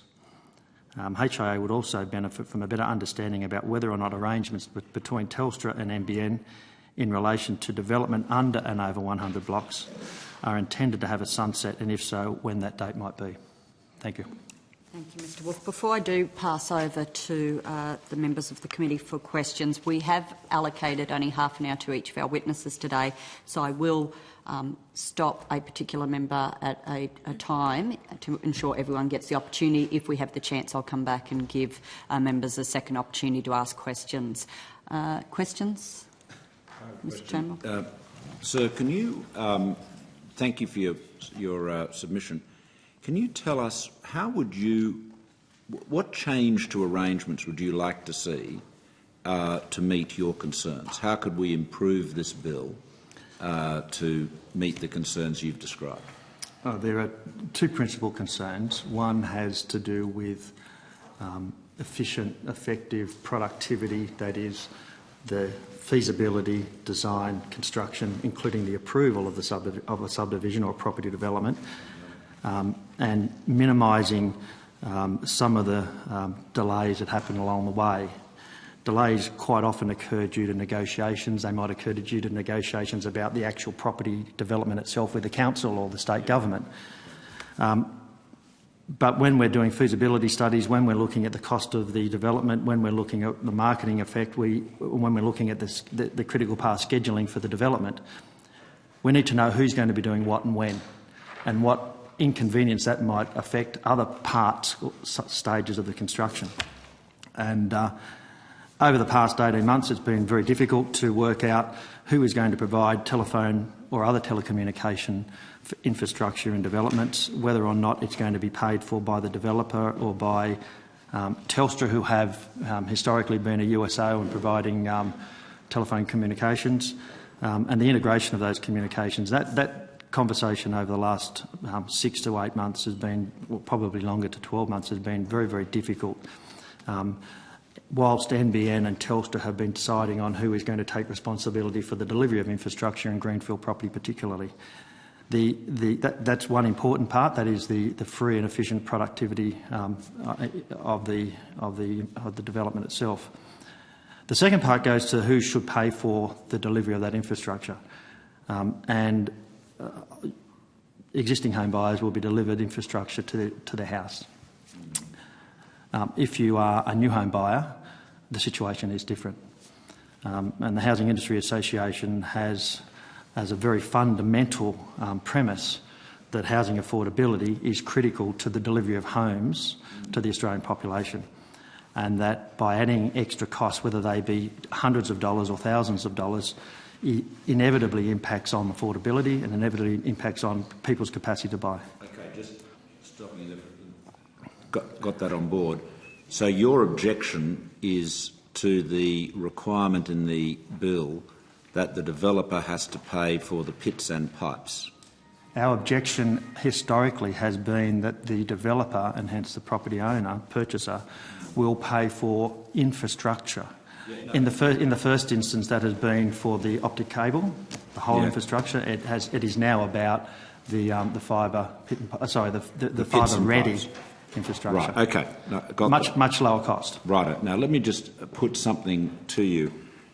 We've heard from various developers a concern that under the most recently announced arrangements, some greenfields developments will be entitled to get connected with fibre by the NBN, and others will simply get copper from Telstra and then at some future date presumably be fibred by the NBN. That's your understanding? Understanding. Right. And it's been put to us that those developers that, if there's one development down the road that's got fibre and another development, perhaps because it's smaller, has got copper, there is a disadvantage in terms of, your marketing. And a number of developers have said to us, why should we not be able to do this? If we employ a competent company, a cable company, to connect our residences in our development to fibre in accordance with specifications provided to us by ACMA, presumably, and consistent with the NBN, why should we not be able to get reimbursed by NBN for that? And the argument that's been put to us has been this would enable developers to get on with it. It would mean that that whole greenfield cable industry would not get put out of business, which is what they fear is going to, what they obviously reasonably fear is going to happen to them at the moment. What's your reaction to that approach? That approach would address both issues that I've raised. In the first instance, it would take away the difficult negotiations or discussions that have happened over the last 12 months about what infrastructure, who's going to provide it, where is it going to be fibre, where is it going to be fibre ready, who's going to pay for it, what happens to the ownership. That would resolve that issue because there would be presumably accredited installers, suppliers or providers that would meet the technical specifications. Not quite as simple as one phone call, but certainly a couple of phone calls would say we need the infrastructure, the development is going ahead. The assessments to date show that it's far more cost effective to do it while we're doing the development work, so why don't you come and do it now? The development's ready for you to do it. We can open the trenches, we can help you, we can facilitate you through our critical stage programs. And that would solve the problem about delays and holding costs. It also addresses, obviously, the issue about who should pay. Yeah. Okay. Thank you. Mr. Wolf, I just want to ask you, I come from a state where the undergrounding of electricity assets has taken place since the mid-90s in New South Wales. And I want to be able to go to the issue of similar, if you will, infrastructure provision, particularly with electricity distributors. At the moment, you would have, would you not, requirements to meet certain standards in the provision of duct and also the provision of electricity to new developments. Wouldn't that be the case? All developments would have electricity provided, as it would in a lot of instances gas, and other telecommunications also. The question about whether they are provided to some extent depends on the developer and the negotiations between the developer and the provider, and depending on which state and what region there are different providers. Okay, but the standards themselves would normally be, I use the word dictated by probably the distributor either of gas or electricity. Wouldn't that be the case? They would have their specifications for the infrastructure. Okay, so that would be similar. I'd put it to you. I noted in your submission that there was an element. And again, you can correct me if I'm wrong. I detected that there was an element of opposition to NBN setting standards in relation to the provision of assets. Now, how would that differ from gas or electricity providers? Our concerns related to the question of what those technical standards and specifications would be. They haven't easily been known for the past 18 months, and over that period of time they have evolved, they have been developed and evolving, and that makes life a bit difficult for developers when they're negotiating with either Telstra or the other providers as to what specifications they need to meet. Clearly those specifications will dictate the cost of the provisioning, and that will come down to the negotiations again about who is going to pay. Right. So it's about the technical specifications themselves and what they comprise. But the concept of a utility basically having influence over standards is not foreign to the HIA or developers. It's not. Having technical standards that are used for the development are needed. They're commonplace. Whether or not those technical standards are elevated to a certain level at a cost to the developer rather than a cost to the people that are specifying those specifications is a secondary issue, but it is a secondary issue. The technical specifications are needed. That they were not carved in stone when development was going through was a problem. The other thing I wanted to ask, because you made a point of this in your opening remarks, was this issue of, as you describe it, equity. That is brownfields versus greenfields, the cost of running fibre past a home in a greenfields development versus what might be the case for existing homeowners. Again, who pays for the provision of electricity assets in new developments? will vary depending on the location, the provider, whether or not we're talking about backhauling in the street or whether we're talking about construction within the development itself. But that will vary, and in many instances it's paid for by the provider or the wholesale provider. In other instances it's subsidised by the developer. Sorry, when you mean wholesale provider, are you referring to the infrastructure provider?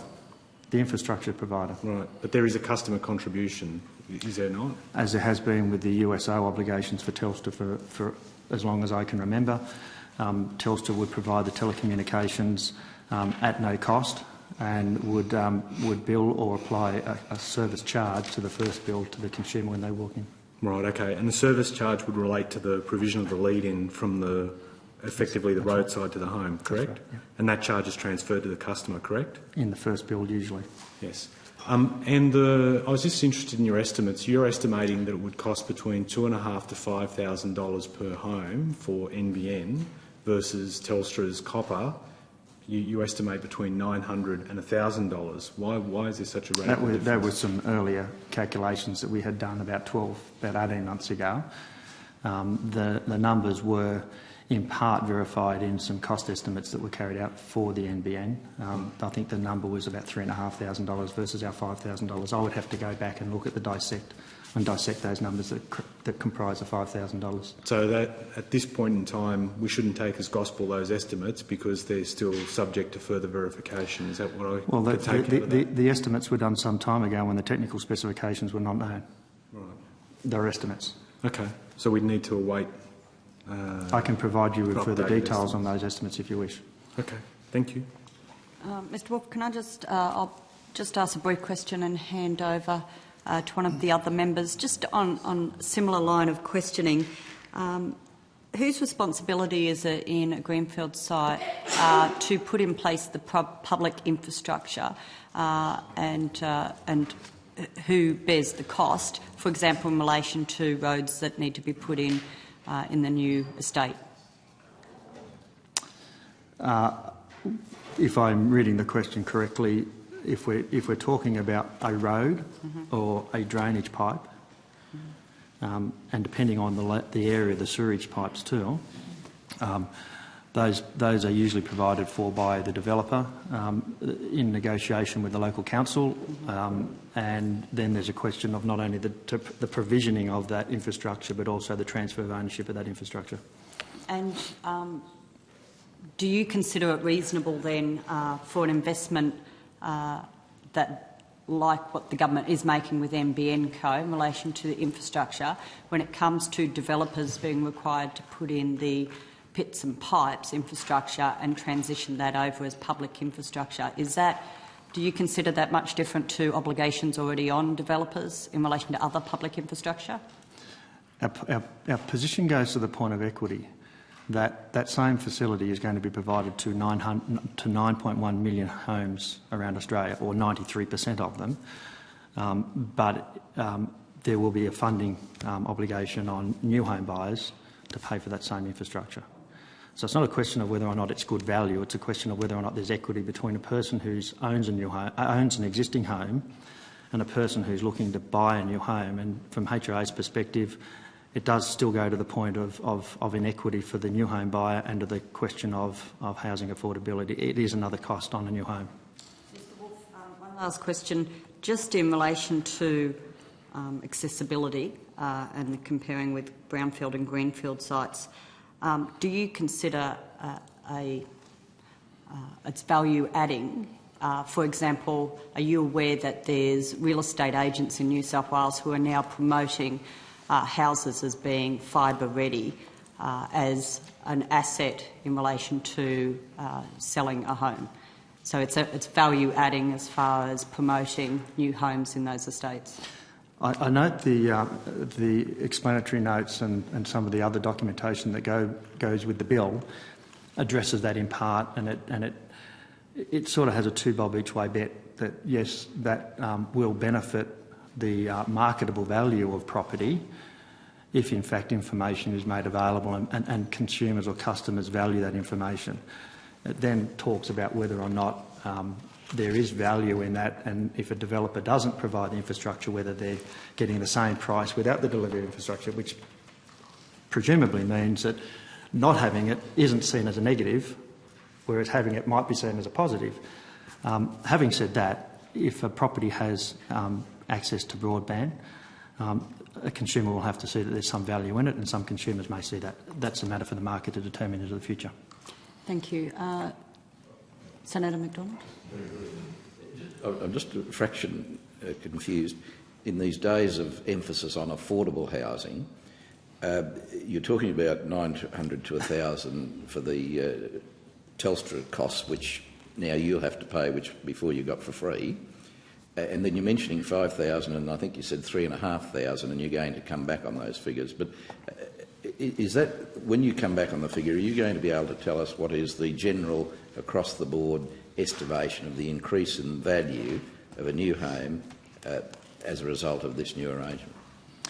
The question of 3,500, 5,000 relates to whether or not, relates to the provisioning of fibre infrastructure. The bill provides for the provisioning of fibre ready, which has a much lower cost associated with it. So the 5,000 or 3,500 is probably now historical from the point of view of the fibre ready provisioning that's provided for within the bill. On the matter of fibre ready, there is a cost. That cost will vary depending on circumstances of each development. But yeah, the order of $800 to $1,000 is probably ballpark. So that's a broad estimation of what the cost of housing will the cost of providing that pit and pipe will be. Yeah. Okay, thanks. Mr Hartzaker? Just quickly, the budget papers revealed a very, very low take-up of the government's National Rental Affordability Scheme. To what extent is this issue affecting a developer's approach to the take-up of that scheme where it applies to new houses? Disrespect. No. I'm just curious if that is playing a part. Maybe it's not. So whether or not the question of the cost of delivering broadband infrastructure... Yes. Does it have anything to do with the low take-up rate, which you as a Housing Industry Association would be familiar with, of the National Rental Affordability Scheme? Before you do finish that, I did remind members that this is in relation to the bill, not the broader NBN inquiry, and we'll have the opportunity to have these witnesses back at another time. I'm just mindful we have limited time and this inquiry is about Chair, the bill today. It's your call if you want to rule the question out of order, but the question does only require a very short answer. Well, if I could get a very short answer and then we'll move on to another question. All costs of regulation affect the price of a house. That price of a house, of a new home, affects affordability. When developers, whether or not they're providing public housing, social housing, community housing or private housing, will do feasibility studies. Essentially, they're not a charity. They look to make sure that they cover their costs and so on. So these costs are always taken into account in the feasibility analysis. The extent to which $800 or $1,000 might tip the scales in terms of a developer, NRAS or otherwise, isn't always clear, and there's probably a lot of other circumstances to it, but certainly those costs are taken into account.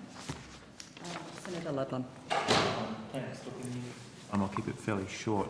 A lot of your submission goes to information. So you've said one of the biggest difficulties faced has been the lack of available technical standards and guidelines. Now, since you've put the submission together, do you feel like that situation's improved at all? Do your members now have the information they need? It's certainly improved. I think it'll be another 6 to 12 months to recognise whether or not the specifications are achievable, cost-effective, whether or not they're going to be embellished either because of issues raised by the developers, by the providers or by, in fact, the NBN Co itself. So I suspect that there's going to be movement and evolution of those specifications in time, but they've certainly improved. Okay. From a developer's point of view, is there anything that's very different in laying a duct for fibre than putting in a duct for copper? I'm trying to work out whether there's something that makes it more expensive than in the old days where we were just putting copper underground rather than glass. Yeah, the actual conduit itself is different gauge conduit, different style of conduit. The pits themselves are more complicated. The specifications are far more stringent, and the quality assurance mechanisms that go with that need to be much more tighter. So there's a few reasons why. So you've estimated between $2,500 and $5,000 per allotment. For fibre. That's right, for fibre. These figures you're reviewing to us on based on the questions I asked. We will.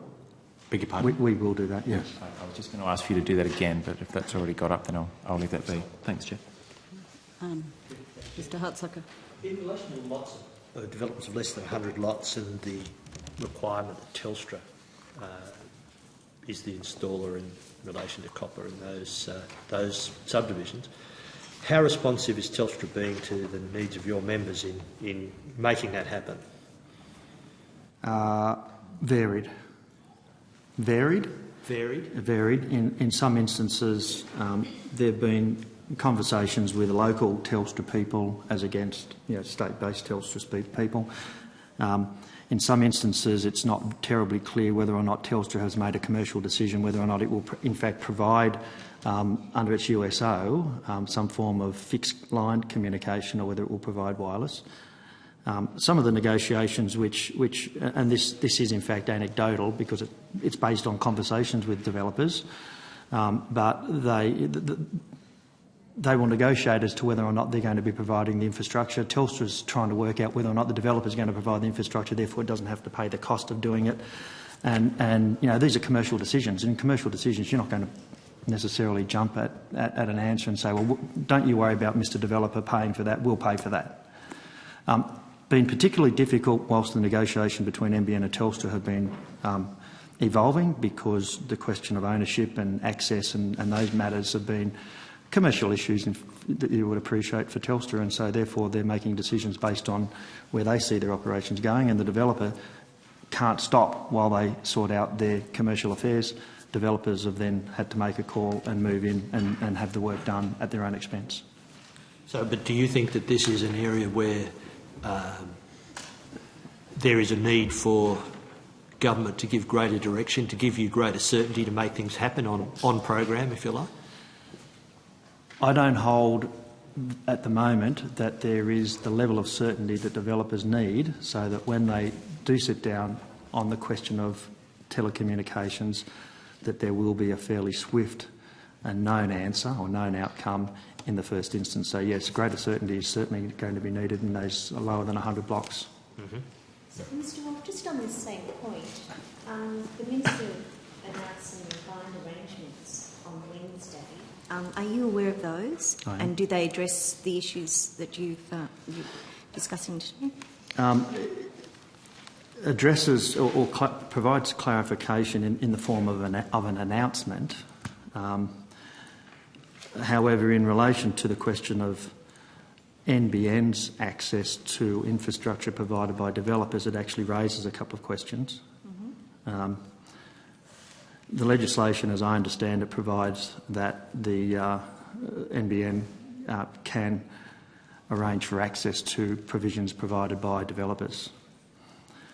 The announcements yesterday seem to suggest that before NBN Co will reticulate such infrastructure with fibre, developers will need to transfer ownership of the pit and pipe to NBN Co. So my question was whether or not the intention is that NBN will acquire ownership of the infrastructure, or whether they will acquire access to that infrastructure. If just continue, have a follow-up question. So in relation to how potential legislation or government action could help you, what would you like to see happen to give you that greater certainty? What three things could we do to give you greater certainty? On this particular issue of access? On the particular issue of providing for developments to be installed with telecommunications for under 100 lots in a timely manner. Well, I would take that question to not include who pays for it, because our position on that is very clear. Yep. I think the legislation needs to make it very clear who is responsible for the delivery, and that there are certain obligations on the provider of that to do that in a very timely way. Otherwise, it will delay development. appreciate that there are negotiations in that feasibility and planning and arrangements, but there needs to be that level of certainty for developers so that they know that who is going to do it, who is going to pay for it, when can it be done, and it shouldn't take more than a couple of phone calls and a meeting to sort out it being put into the critical path of the development. Otherwise, those projects will be delayed whilst certain things are waiting for a provider to provide that infrastructure. And in relation to critical path, what sort of time period would you see as a reasonable response to a developer's request in order to keep a project rolling? Well, it shouldn't be too hard for a provider to say that, and these critical paths are done quite a few months out from when they actually start. To be able to know with certainty that the work can be done within that critical path, the certainty is most important, that you don't get a phone call a couple of weeks out saying, look, we're going to be a bit delayed, other than wet weather.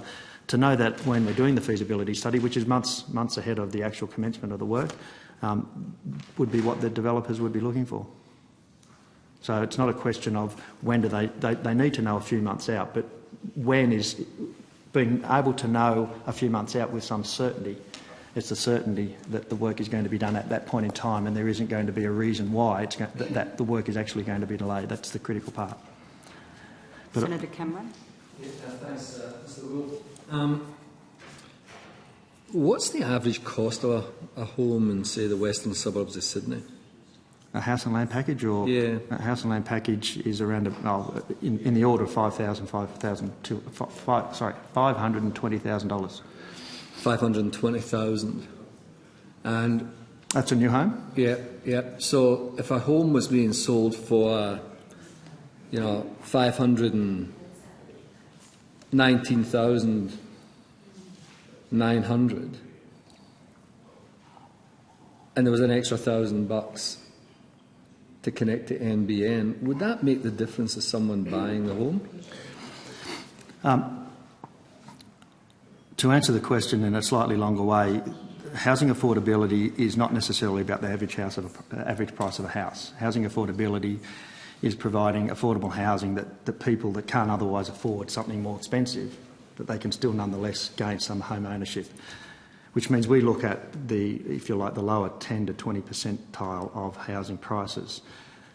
We're looking in the order in Melbourne. We're looking at prices as low as $400,000, $380,000. In Sydney, we're looking at prices around $400,000, $420,000. So yeah, you're shaving $100,000 off that average price at least in the first instance. Yeah. Then you look at a person or a couple who are looking to buy a new home.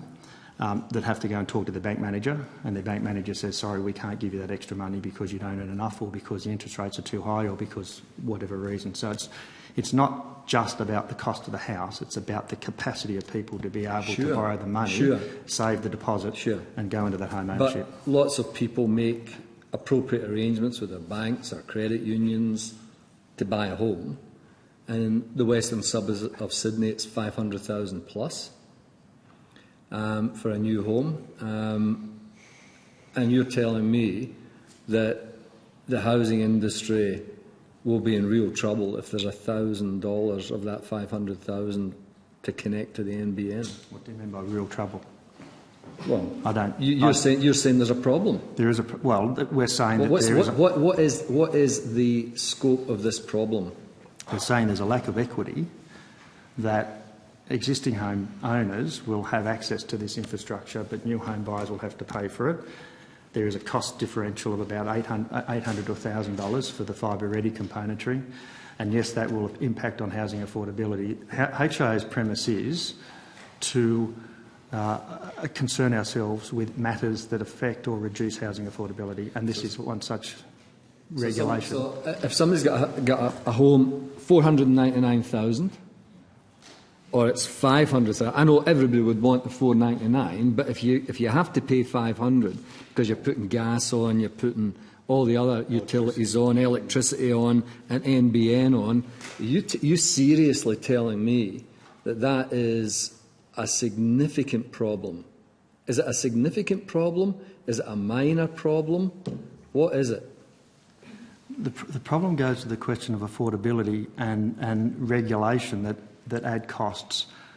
to new housing. Let's go to affordability. So without going into other parcels and pieces of legislation and regulations that add cost, that might add $200 or $2,000 or $5,000, every $100, every few $1,000s makes a difference.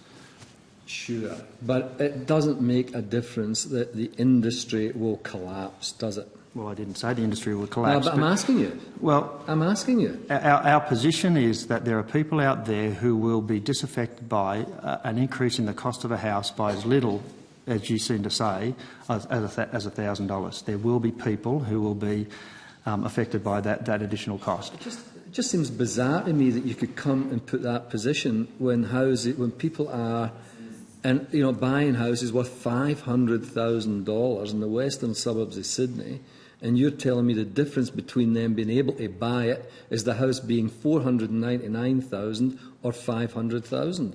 It just doesn't make any sense. Have you done any analysis with consumers on this? There's been analysis about the implications on affordability of a price rise to housing. I'm going to have to end it there just because well, I might have some running questions well on over notice, because time. I just find this absolutely bizarre. The only thing, we are already 10 minutes over time, and I know it's just going to compound the rest of the day. I just have one question which I think will be of use to all of us, just very quick. What was the arrangement with who paid for pits and pipes? Sorry, I've said no more questions. No, but please, we are running out of time. This is just very simple. It's really important. But everyone's question is... Please indulge me, Chair. If I just want to know, Mr. Wolf, No, who sorry, paid... I am going to finish off this questioning because everyone's questioning is important. Okay, well, can I ask to put it on notice then? Yeah, we can. Okay. Of course you can. I'd like you to put it on notice. You're not allowed to answer this, even though it'll be a very short answer because of the Chair's ruling. But I'd like to put it on notice. Could you tell us who paid for the pit and pipe in greenfield developments in the pre-NBN era? Was that the developer or Telstra? Now, if you can, no, I'm not taking any more questions because we are already running over time. I will advise there's been 2 questions put on notice to Mr. Wolf. Because of the timeframes and the committee's decision to seek to finalise the report on this bill as soon as possible, and this is the last hearing, I am going to ask that any response be provided to the Secretariat by midday on Monday. If there's other questions to be given to this witness, if I can ask that members provide that by the end of the day, being mindful it's going to need to be a question that can be responded to by midday on Monday in putting any further questions on notice.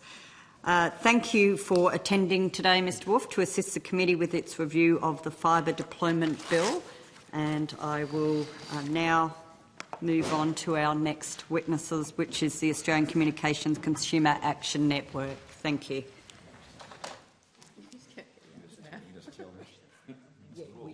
I think we're going to have to, but I'm just mindful that we're 15 minutes behind.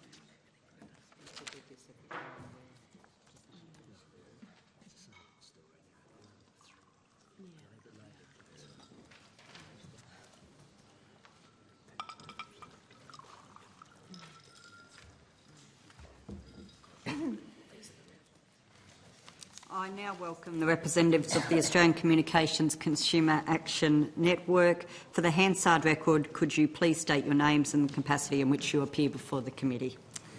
My name is Teresa Corbin. I'm the CEO of the Australian Communications Consumer Action Network, ACAN.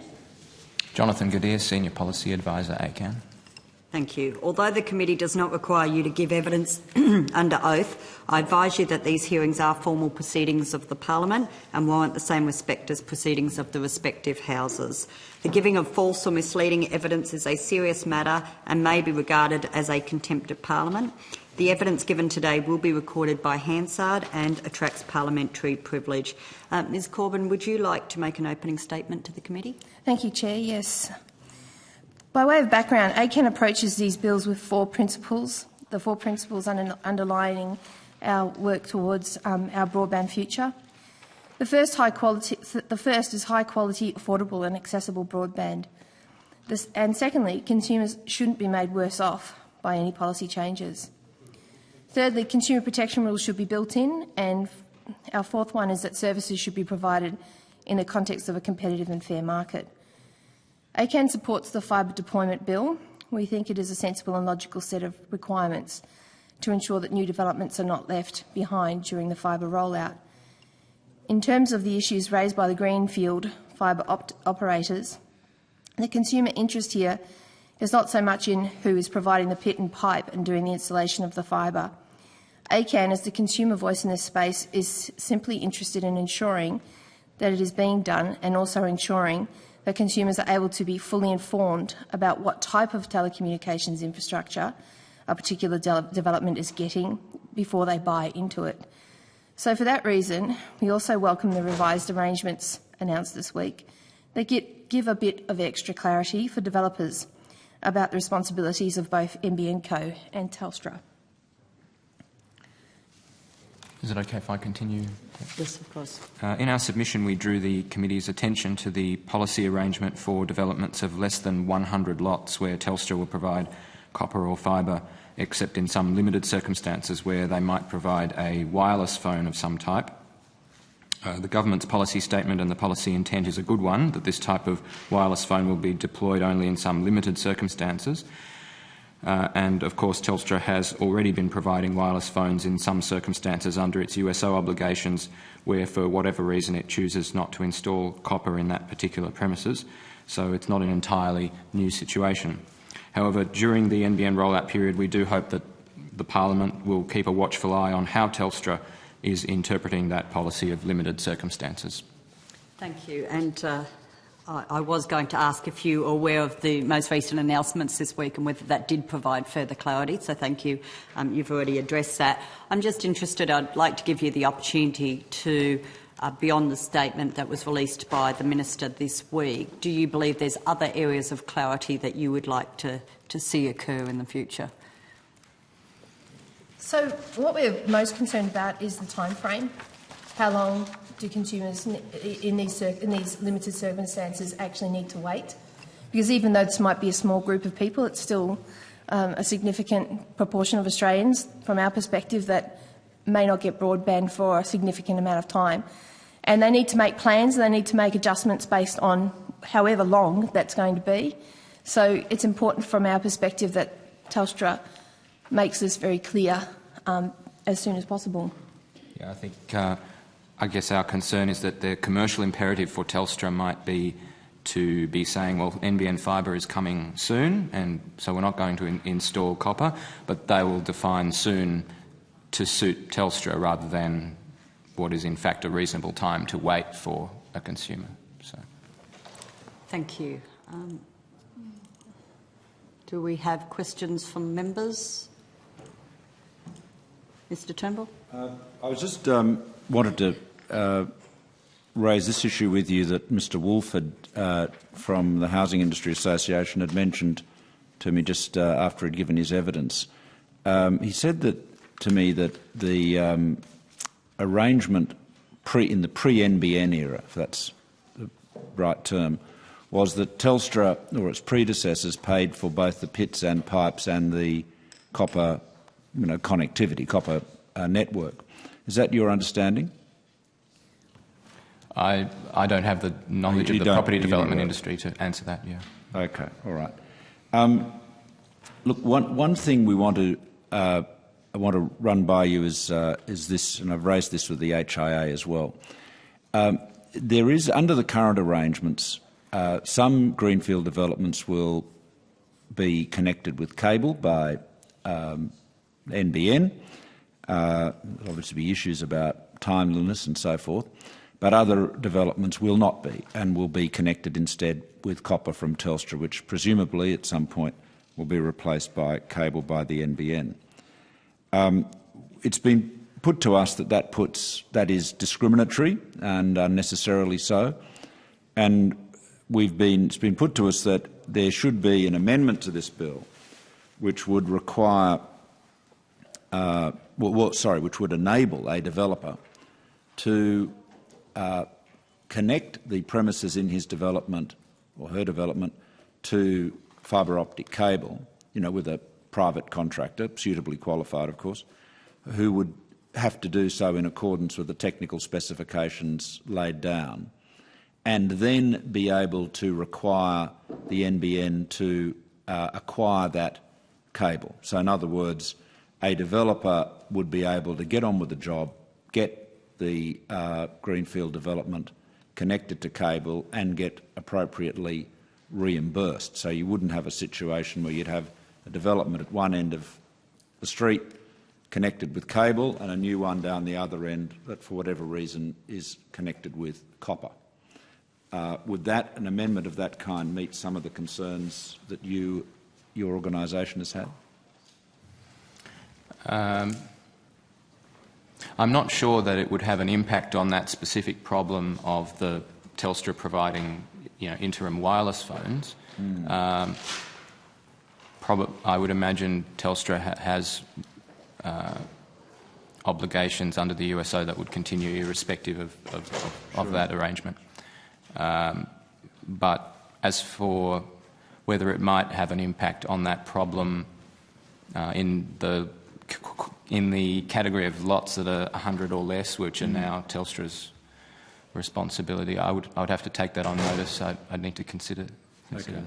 Yeah, well, obviously it would be hard to know whether in fact there'd be developers that would take that up or not, and we're not experts in that area. But obviously our focus is that we want consumers to get good broadband as soon as they can. Well, that's the objective. The objective would be that a developer could either call on the NBN to connect the development with cable, or B, if it was not a qualifying development, proceed with Telstra, or C, regardless of whether it was over or under the 100 premises threshold, get another contractor, a private sector contractor, to do the work, and as long as it met the technical requirements, the NBN would be required to take that on board. And that would seem, it's been put to us that would accelerate the deployment. That may be the case, although I don't have the expert knowledge. All right, I just wanted to put it to you fairly because it's one of the things we're considering. Questions from other members? It appears there's no... sorry, Ms. Slade. Consumers, are you quite happy with the circumstances as they relate to those in developments of more than 100 premises? Well, we think it's reasonable and sort of logically follows from the overall NBN project that these developments should be catered for and made sure that they don't slip through the cracks of the fibre rollout. So yes, one thing I did want to say is though that we have had some trouble in getting an idea of how big an issue the interim solutions, the Telstra interim solutions problem is, whether it's a significant one or a minor one, because Telstra basically has refused to provide us with any figures or any idea of how many people are getting this interim wireless solution, as they call it. So we haven't had much success with Telstra ourselves. I know there's been an ABC report that says that tens of thousands of people would be in this situation, although we've heard that it's actually from other sources much lower, but we really don't know. So if perhaps this committee will have better luck finding out from Telstra the extent of this issue, that would be something we'd be interested in. Just for the record, Chair, I think that's important that we perhaps do find out that information in the context of our inquiry. Thank you. Can I just, one final question, unless there's other members who still have some questions. You said in your submission that you suggested that premises that are left without a fixed line connection should receive wireless internet services free of charge or at a discount price. Can you explain why you're proposing that when those individuals will still be getting a service that in all other respects other people pay for? So obviously we're concerned about the fact that they're not going to be getting the same quality broadband as perhaps other people who have got it via a fibre connection or an ADSL connection. And so because it's going to be lower quality, probably because of the coverage in some instances and possibly also because of possible congestion on those mobile broadband networks in other instances, we think that, seeing as this is not their first choice, that they should be compensated in some way. So that's why we've suggested those mechanisms. So just to be Yes. to be clear on that point, that you have Telstra giving wireless phones which are not able to provide an internet service. They're just standard telephones. So for those people, they need to rely on buying a dongle or something like that. So what we were suggesting was it would be fair if they got the dongle at a discounted price, since they don't have the capacity to buy an ADSL service with that phone. I'm glad other people use the dongle terminology as well. Thank you very much. If there's no other questions, I do note that you did take one question on notice, a proposition put to you by Mr Turnbull. If I can ask that you respond to that by midday on Monday to the Secretariat, so that it allows us to give consideration to this bill within a timely manner. Thank you very much for your time today. We do appreciate it. And I think we'll call the next witnesses if they're available. Thank you very much. Our next witnesses are the Urban Development Institute of Australia.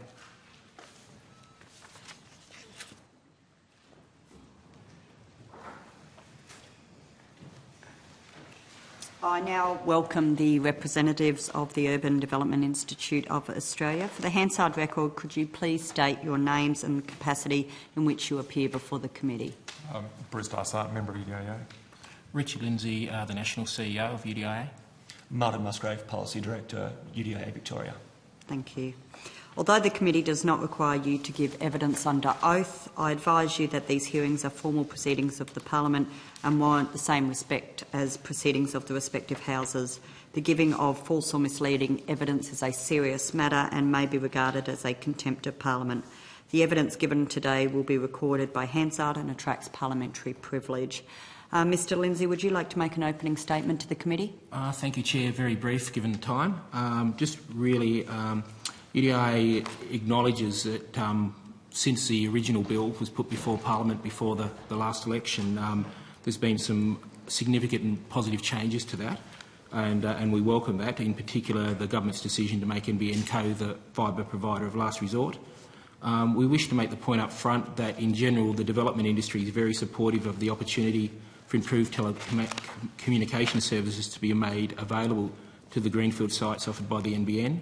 A number of developers across Australia have already undertaken to implement fibre to the premises in their residential developments, and UDIA is keen to see the current issues relating to the transition of the new regime for the deployment of fibre to the premises to greenfields resolved as soon as possible.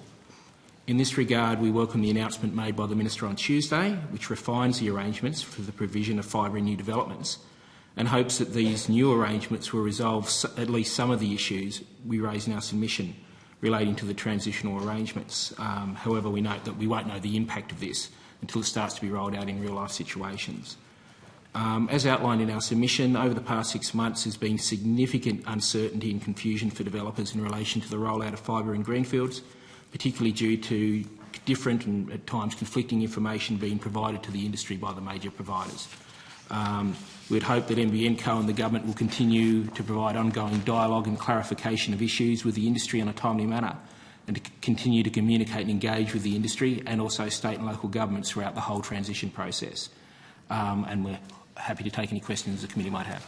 Thank you, Mr Lindsay. And I note you refer to the uncertainty that has existed over the past few months or more than a year now. What is the importance of, I guess, ensuring that this legislation is passed, within a timely way, as far as providing certainty in your area? Look, I think just take it back a step, that the major issue for the development industry in general is certainty.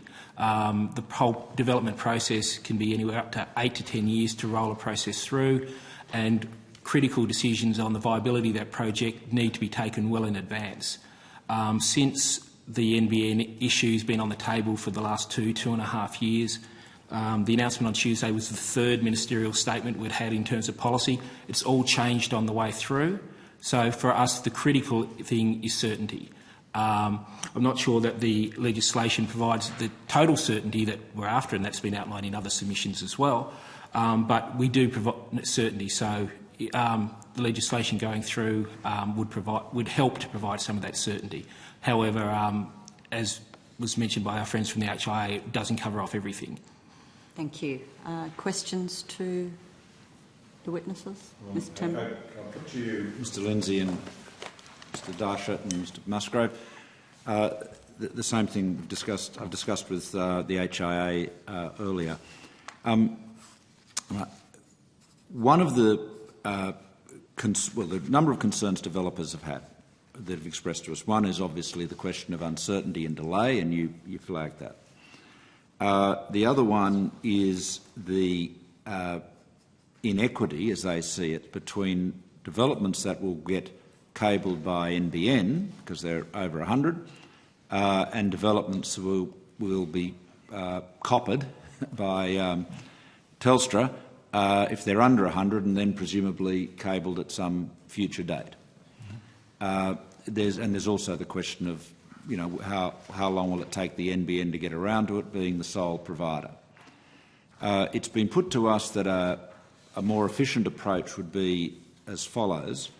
A developer could, if he or she chose, get a appropriately qualified firm to connect all of the premises in their new development, be it large or small, with fibre in accordance with specifications that were laid down by ACMA in consultation with the NBN, and that if the developer did that, he or she could then require NBN to acquire that fibre from the developer, at an agreed price. When I say an agreed price, a price that would be a rate that would be set out by either in the legislation or in regulations.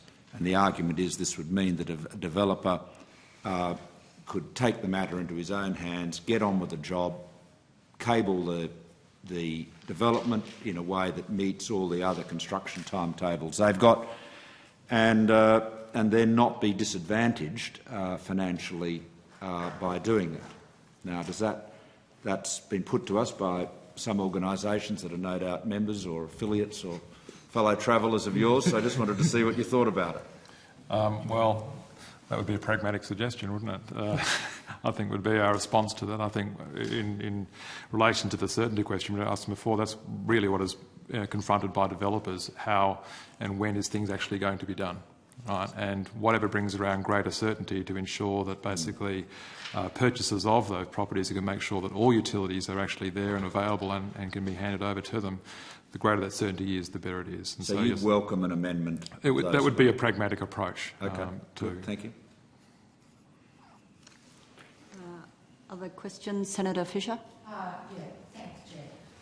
Thanks, gentlemen, for your submission. Do you have any concerns about Minister Conroy's comments yesterday in his press release that whether new developments are reticulated, if you like, where pit and pipe is installed either by NBN Co or Telstra, depending upon the size of the new development, that before NBN Co will reticulate the pit and pipe, the developer has to reach an agreement with NBN Co that, in the words of the Minister, transfer ownership of the pit and pipe to NBN Co.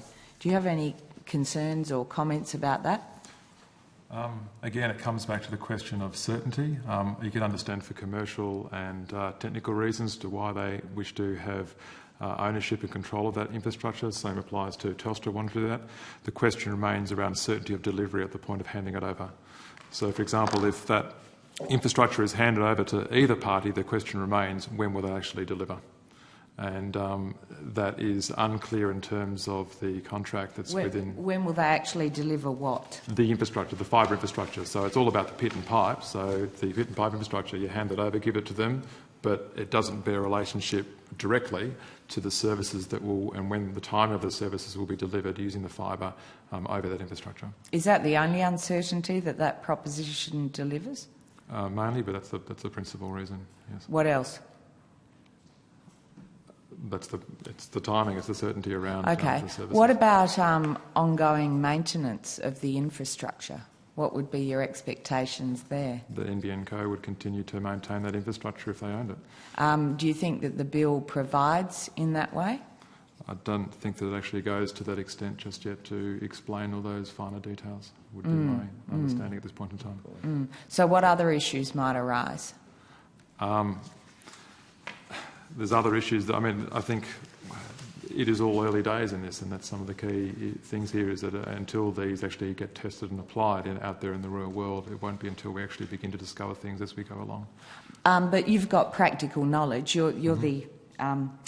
sorry, Mr Dysart, you're the head technology and property. So have you got some practical knowledge of the other, effectively, uncertainties that might unfold? Things we don't know because the bill doesn't say?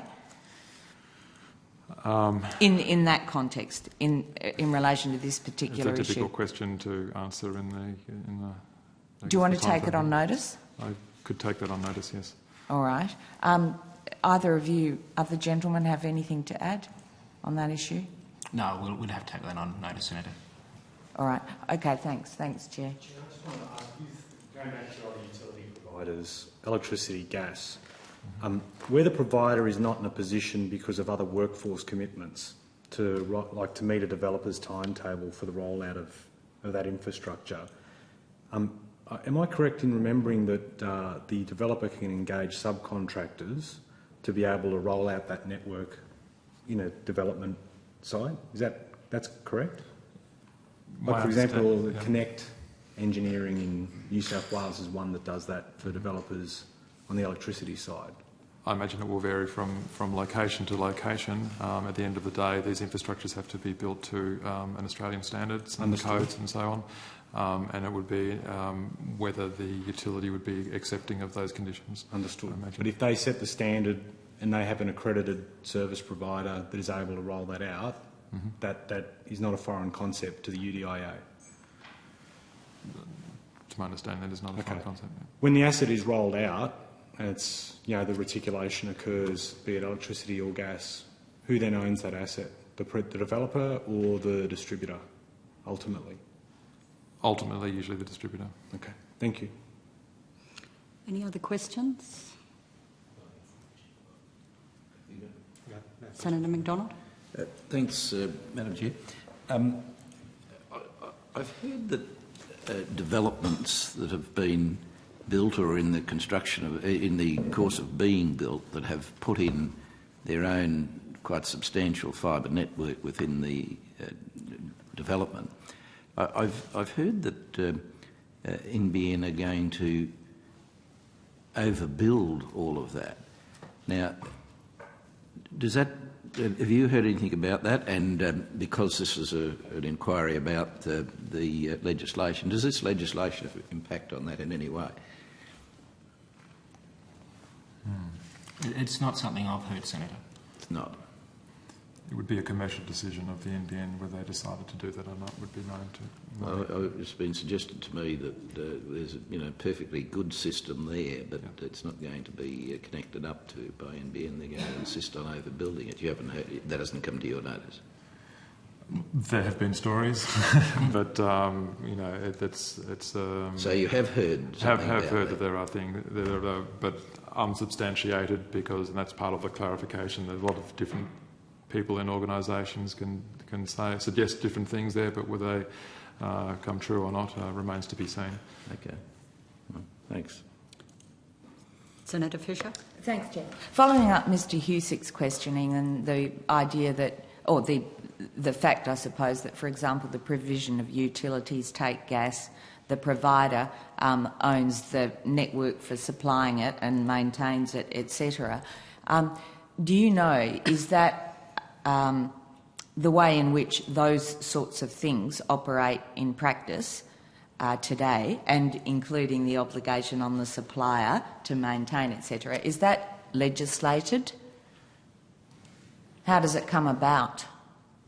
I mean, obviously it's been happening for such a long time, maybe we've forgotten the original underpinnings for it, but is it underpinned by legislation or state government? Don't know. Do you know? I can't immediately answer that question. It's a good question. It's a good question, right? Yes. Look, I won't ask you to take it away on notice. I'll follow it up another way. I assume it'd probably be under state legislation, but I don't know. And if anything, it would be in planning permits and things like that, that sort of your checklist of things that your conditions that you have to build the development to. But that would be it would be state regs, but yeah. Well, I guess the point is, to go back to Mr. Sorry, I'm going to have to look at how to pronounce your name again. Mr. Dysart. A D instead of a G, that makes it easy. To take up Mr. Dysart's point of certainty, the point is you're certain that the provider of utilities is responsible for, etc., whereas in the current proposition with the bill, you have expectations, Mr. Dysart, that, for example, NBN Co will, but there's nothing in the bill that provides the certainty that NBN Co will.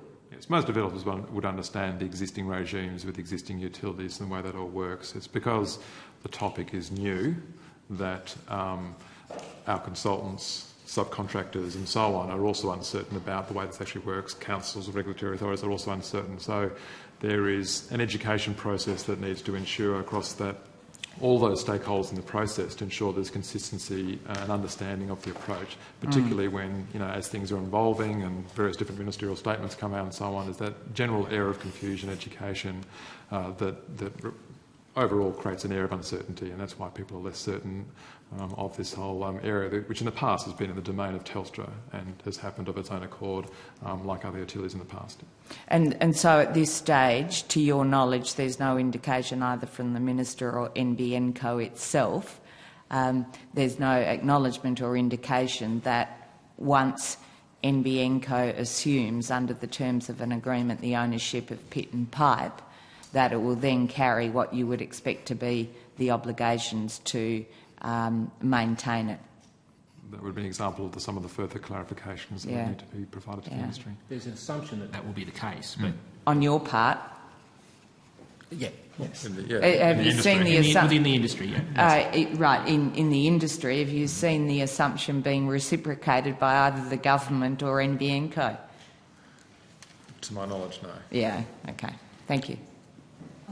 Can I just follow on one question and put it in a even simpler form in relation to whether it's the infrastructure, whether it's the home being built on the property, is it accepted that once ownership is transferred, the previous owner does not have responsibility for it? So you may not have clarity as to who's going to be responsible for maintaining it after the ownership is transferred, but do you accept the previous owner no longer has responsibility or owns the infrastructure? Who is the previous owner that you're referring to? Well, in this case, the developers. Just as you hand over the house, you don't need to know who's going to be responsible for maintaining that house. Right. You know that you're no longer the owner and consequently you're not responsible. That's right. That's correct. And that's the certainty you need. Beyond that, it is of no concern necessarily to the developers, is it? Who's going to maintain it post that point? That's right, other than having to do with the perceptions of the purchasers, which quite often will come back to the developer to resolve a whole range of issues which really actually aren't their responsibility. However, perception is there, whilst of course the developer still has a presence on site. So it is of concern to have that clarity in order to convey that information correctly to customers. Yeah. So that's the certainty you're looking for. Thank you. If there's no other questions... I do have one more. Yes. Thank you. However, to follow up the Chair's questioning, it would potentially remain the responsibility of a developer, would it not, if there was some fault in the construction? There's a standard. Usually, there's always a standard defects liability period that applies to any form of construction. Thank you. Can I just ask one? Yes. The HIAs raised a sort of a threshold issue, fundamental issue, which was to complain that the bill and the NBN arrangements require the developer to pay for the pit and pipe for the cable to go into, whereas in the pre-NBN era, that job, the cost of that was borne by Telstra, which of course then put in the copper and network assets. Do you have a view about the appropriateness of developers having, in this new NBN world, to carry the cost of that infrastructure?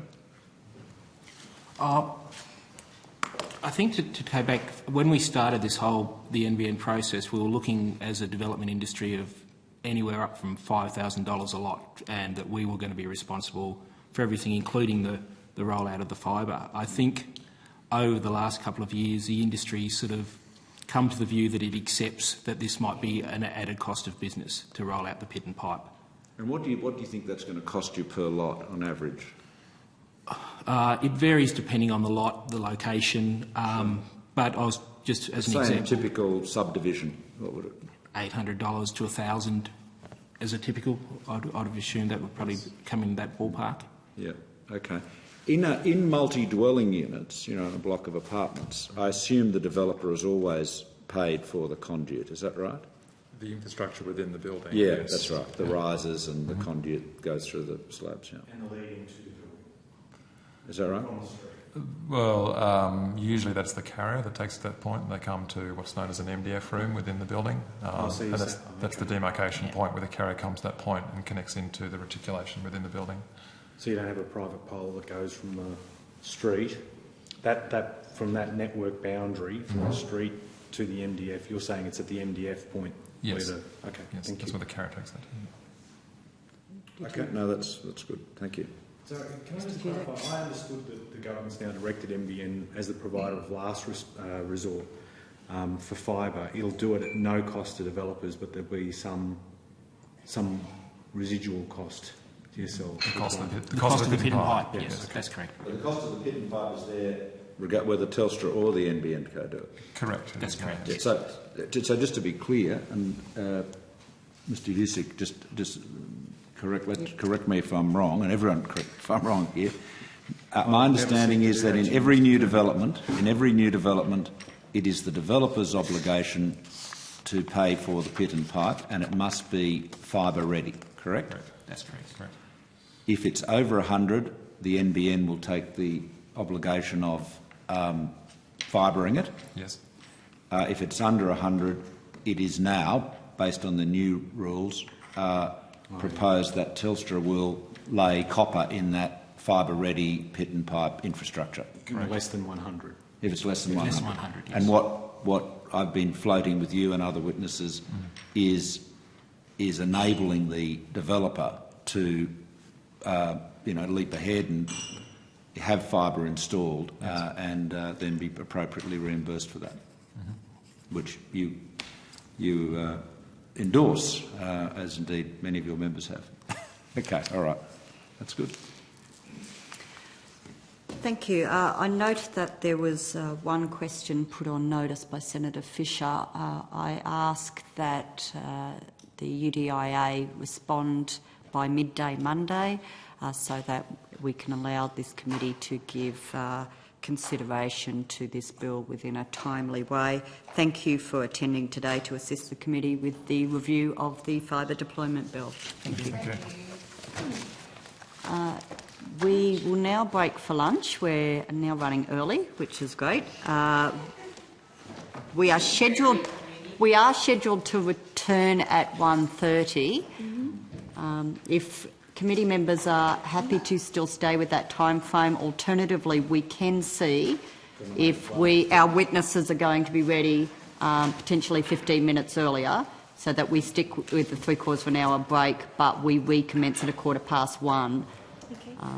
If everyone's happy with recommencing at 1:15, if the next witnesses are ready, we'll do that. So assume that we will resume at 1:15. Thank you.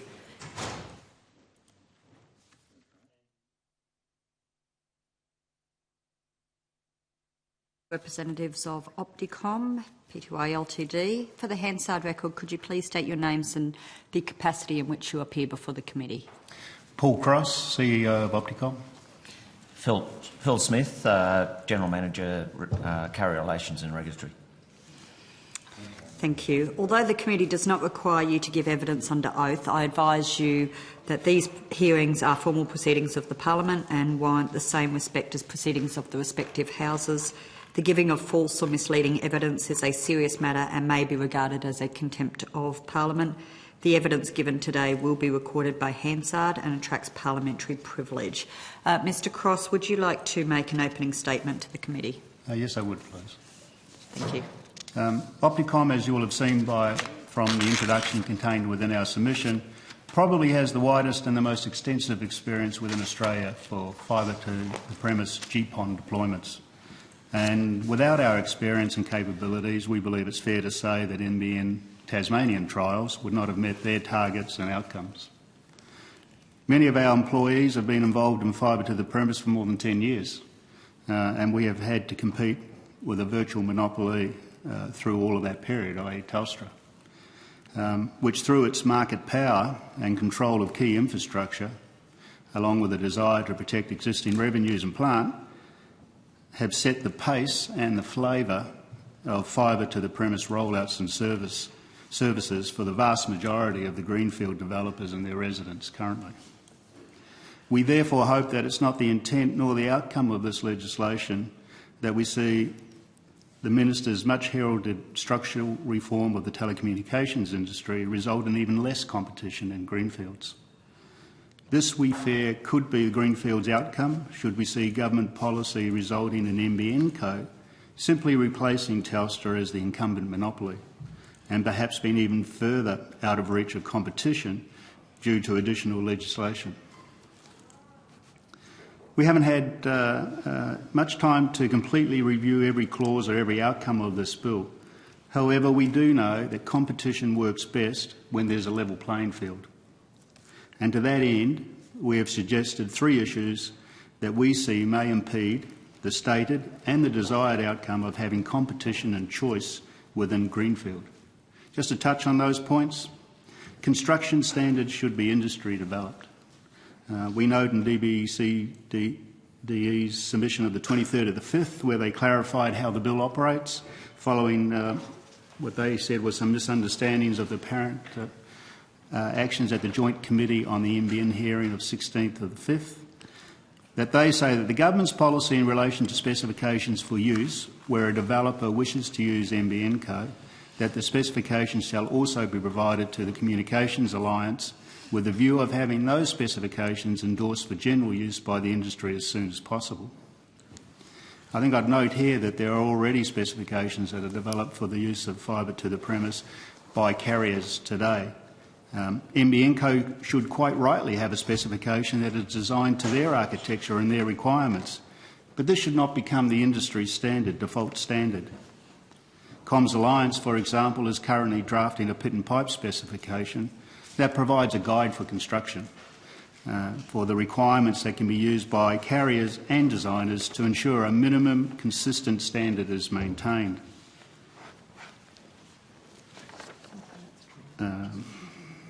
However, if a particular carrier, for example NBN Co, has specific requirements, then they should only be required to be enforced where an NBN Co installation has been installed. To make their requirements mandatory is an impediment to competition and innovation. Point 2 would be, if the desire is that there should be choice in greenfield, then we should ensure that any legislation is structured so as to ensure, as much as possible, that there does exist a level playing field. It has been raised in various submissions to this committee that backhaul is currently the most inequitable component facing fibre to the premise operators. And from what I can see, this legislation does not appear to address that. NBN is proposing to provide for free the backhaul to greenfield estates, most likely in the future from nearby Telstra infrastructure. However, alternative fibre to the premise operators must currently seek a third-party provider of backhaul, who is most likely much further away than Telstra facility is, and we will therefore incur a much increased cost. The way I see it, this is not much different than the problem that the government's black spot program for non-competitive trunk backhaul has addressed. So we suggest that perhaps greenfield backhaul be treated along the same lines. Perhaps funding the installation of backhaul, or even having NBN provide the backhaul to the boundary of a greenfield estate and having the operational costs declared as a declared service to ensure cost neutrality. Another possibility might be a soft loan scheme that can finance the backhaul build that could be established so that we could provide a more level playing field, so that when we hit the greenfield boundary, we are all competing at the same starting point costs. Point 3, the Statement of Expectations joint media release by the Honourable Julia Gillard, the Honourable Wayne Swan and the Honourable Penny Wong and the Honourable Stephen Conroy, published 20th December 2010, reconfirmed that the expectations of the NBN fibre rollout included that NBN Co will be the wholesale provider of last resort for fibre connections in new developments. And yet this bill does not stipulate this, nor does it provide for this in subordinate legislation. We believe that for this to be achieved, industry must have a level playing field for greenfield networks. The introduction of cost-neutral backhaul to greenfield developers will go a long way towards achieving this. However, an NBN Co network will be offering greenfield developers taxpayers-financed free installation of fibre infrastructure, whilst private networks will need to internally fund this infrastructure. The introduction, perhaps, of government-funded soft loans, perhaps set at a nominated amount per home passed and repaid at NBN Co-type rates of return, which were then available to approved carriers who provide NBN equivalent Layer 2 wholesale-only equivalent services, would ensure that greenfield developments could be serviced by existing and new operators, offering at a minimum the equivalent services they would get from an NBN Co deployment at the same or lower cost than which it could be from an NBN Co. Opticom has survived and grown even with a David and Goliath environment that we participate in, because we offer variety and value-added services that are valued by the developers and the communities that they service. In our opinion, we would say that the legislation needs to be careful, and regardless of the stated objective of this legislation to allow competition, that we don't put restrictions in place that don't provide the level playing field that's needed to enable it. If you have no competition, you have no incentive for innovation. You have no incentive to offer customers choice in new services. Opticom offers developers, consumers that innovation and those additional services at the speed of change that smaller operators can offer. That's why we've survived. If this legislation stops companies like Opticom from being able to offer these advantages, then we can only have an even poorer outcome than we have today. Thank you, Mr Cross. I'll hand over to any members who may want to ask any questions. Mr Turnbull. Raise a proposed amendment that we've discussed with some other witnesses. At the moment, a developer, under the new dispensation, a developer, if has to pay for the pits and pipes to be fibre ready. If the development is 100 house premises or more, then the NBN supposedly will connect those premises up to fibre, although whether they do so in a timely fashion, no doubt, would be the big issue for many of your customers. And for less than 100, Telstra will run copper through those pits and pipes. That's your understanding? Yes, it is. Yeah. The problem we've been alerted to is firstly the question of the timeliness of NBN's response, and secondly the fact that this really disadvantages a development that gets fibre versus one that's got copper, because clearly there's a marketing opportunity there if nothing else. It's been put to us, and we're reflecting on a possible amendment to the legislation which would have this effect, that a developer would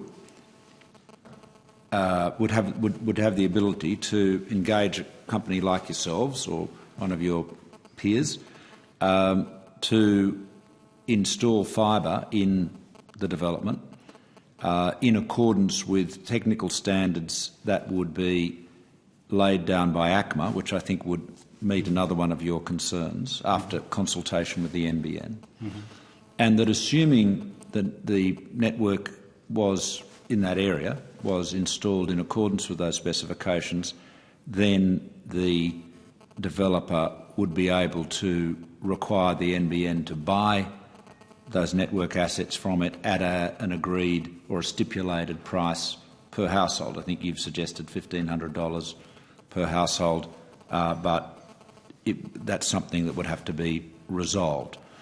So in other words, a developer wouldn't have to hang around waiting for the NBN to show up. He wouldn't have to be disadvantaged by having copper on what is supposed to be an interim basis, but could be quite a long interim basis.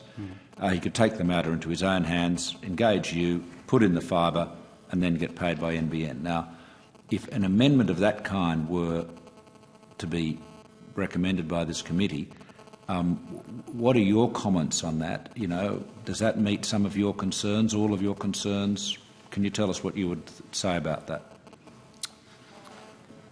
Our business model is one where we build, own and operate the network. Well, can I just interrupt you there, because I should have added a footnote to that. The developer, having done that, put in that network, would then be in a position of either operating it himself or putting it... I mean, clearly you can't force somebody to sell something to the NBN, but they'd have the right to do so, is what I'm saying. First time I've heard of that concept, but from a minute of thought about it, I think there would be some advantages to what is currently proposed in what you're saying. I think that allows diversity in the greenfield, where, as I said, we have been successful because not only do we offer broadband and voice, but we offer a number of other services that some developers find attractive. It would still allow them to do that and allow them to keep that network operating through companies like ourselves, or it allows them the offer to transfer that ownership to NBN Co. I think that's what you're suggesting. I would never love to build a network and see it go to someone else. But the concept, I think, is better than where we stand today. Okay, how would you, with the networks you build, own and operate, how will you interact with the NBN? Do you have an understanding how that's going to work in the future? Interact with them? Well, will the NBN overbuild you, or do you just hook into the NBN? Do you peer with the NBN? How does it work? I'll answer that. Basically, like happens today, where there is we do operate separate networks to Telstra, to NBN. Today, the interconnection of services happens at points of interconnect. We run our own points of interconnect where the retail service providers connect to our network. So therefore, the commonality of the networks is at the retail service provider level. We run our own fully operational mini NBN, if you want to call it that, in that we have our own points of interconnect that the retailers connect to. It's a very successful model that we've developed over the last 5 years. That it's the model which NBN has modelled itself on. We are the original model. So we don't have to interconnect with NBN as per se, but all those retailers that are on NBN are on our network as well. But is it your understanding that NBN plans to overbuild you in the areas where you are already established? It's not our understanding. Our understanding is that if a network is providing the level of services required by an NBN co level of services on fibre, then it won't be overbuilt. Okay. And we operate it to a wholesale-only open access model. So the point that I've addressed, you've had something to say about, but if in a greenfield network, you're going to be at somewhat of a disadvantage, aren't you? Because you'll be going to a developer and saying, I want to build a network here in this residential subdivision, which we, Opticom, will own and operate, versus the NBN, and presumably you'd ask the developer to pay something towards that. How much would the developer normally contribute to that? Well, typically our contribution that we ask for the developer is, depending on the type of functions they want, can vary from $1,500 to $1,800 a lot. Okay, but they will have your competitive problem will be that the NBN will be offering to do it for nothing. That's correct. And I guess that's what we're stating here, the level playing field. It needs to start. We believe that there is some developers who appreciate, as I said, some additional services that we're able to, and we may be able to market those. But other than that, we need to be on a level playing field. Okay. So have you joined with Open Networks in the submission to the Productivity Commission about the competitive neutrality inquiry? No, we haven't at this stage. No. Well, it's maybe something you should... Sounds like you've got the same concern. You probably... We're sympathetic with their cause. Pardon? It was sympathetic to their statements. Yeah, well, you might want to make a contribution to that. Okay, thank you. Thank you. Can I just pick up on one point before I hand over to Mr. Senator McDonald, just in relation to the level playing field, and a lot of the questions that have been put to you by Mr. Turnbull go to who is the provider of the fibre itself. What you have identified in relation to the bill that's currently before this committee, do you understand this bill goes to the providing of the fibre-ready infrastructure, as in the pit and pipe, as opposed to the discussions that are now being had, which is who should be the deliverer of the fibre itself? Is that your understanding of the bill that's currently before this committee? You're saying that this bill covers only the pit and pipe? That is the purpose of this bill, other than the statement made by the Minister in the explanatory memorandum going to NBN being a provider of last resort. The bill itself is dealing with the fibre-ready infrastructure. Is that your understanding? Yes, it's my understanding that this bill is about the fibre-ready infrastructure, but we believe that it goes further than that, in that you just can't define that, because if a developer chooses a different provider, that pit and pipe may vary, because all pit and pipes aren't the same. It depends on the carrier that goes into that network. It depends it can alter the design of the pit and pipe. My pit and pipe that we design as Opticom is different to NBN. It's different to Transact. It's different to other carriers. We all work on a base level of understanding of the standards that Comms Alliance set up, but we all have our own variations of that. So it's very important to understand who the carrier is before you actually deliver a pit and pipe to a particular development. Is yours cheaper than NBN's? We believe we are. I know Transact has said theirs is a lot less expensive. So the issue for Opticom in relation to this bill is the specifications that are being outlined by NBN for? We're concerned that a private organisation, which essentially NBN Co has been set up as a corporatised entity, be it owned by the government, is that they should not be the standards body. I actually have another hat that I chair, the Comms Alliance Early Stage Deployment Committee, where we're defining those standards for pit and pipe, and it is of that committee's understanding that it's the Comms Alliance that sets standards, not NBN Co, not one organisation, not one of the members of the Comms Alliance should set the standard. It should be a industry body that sets the standard. I'm also concerned that within this legislation the Minister is allowed to make decision on standards. I'm not sure the purpose of that.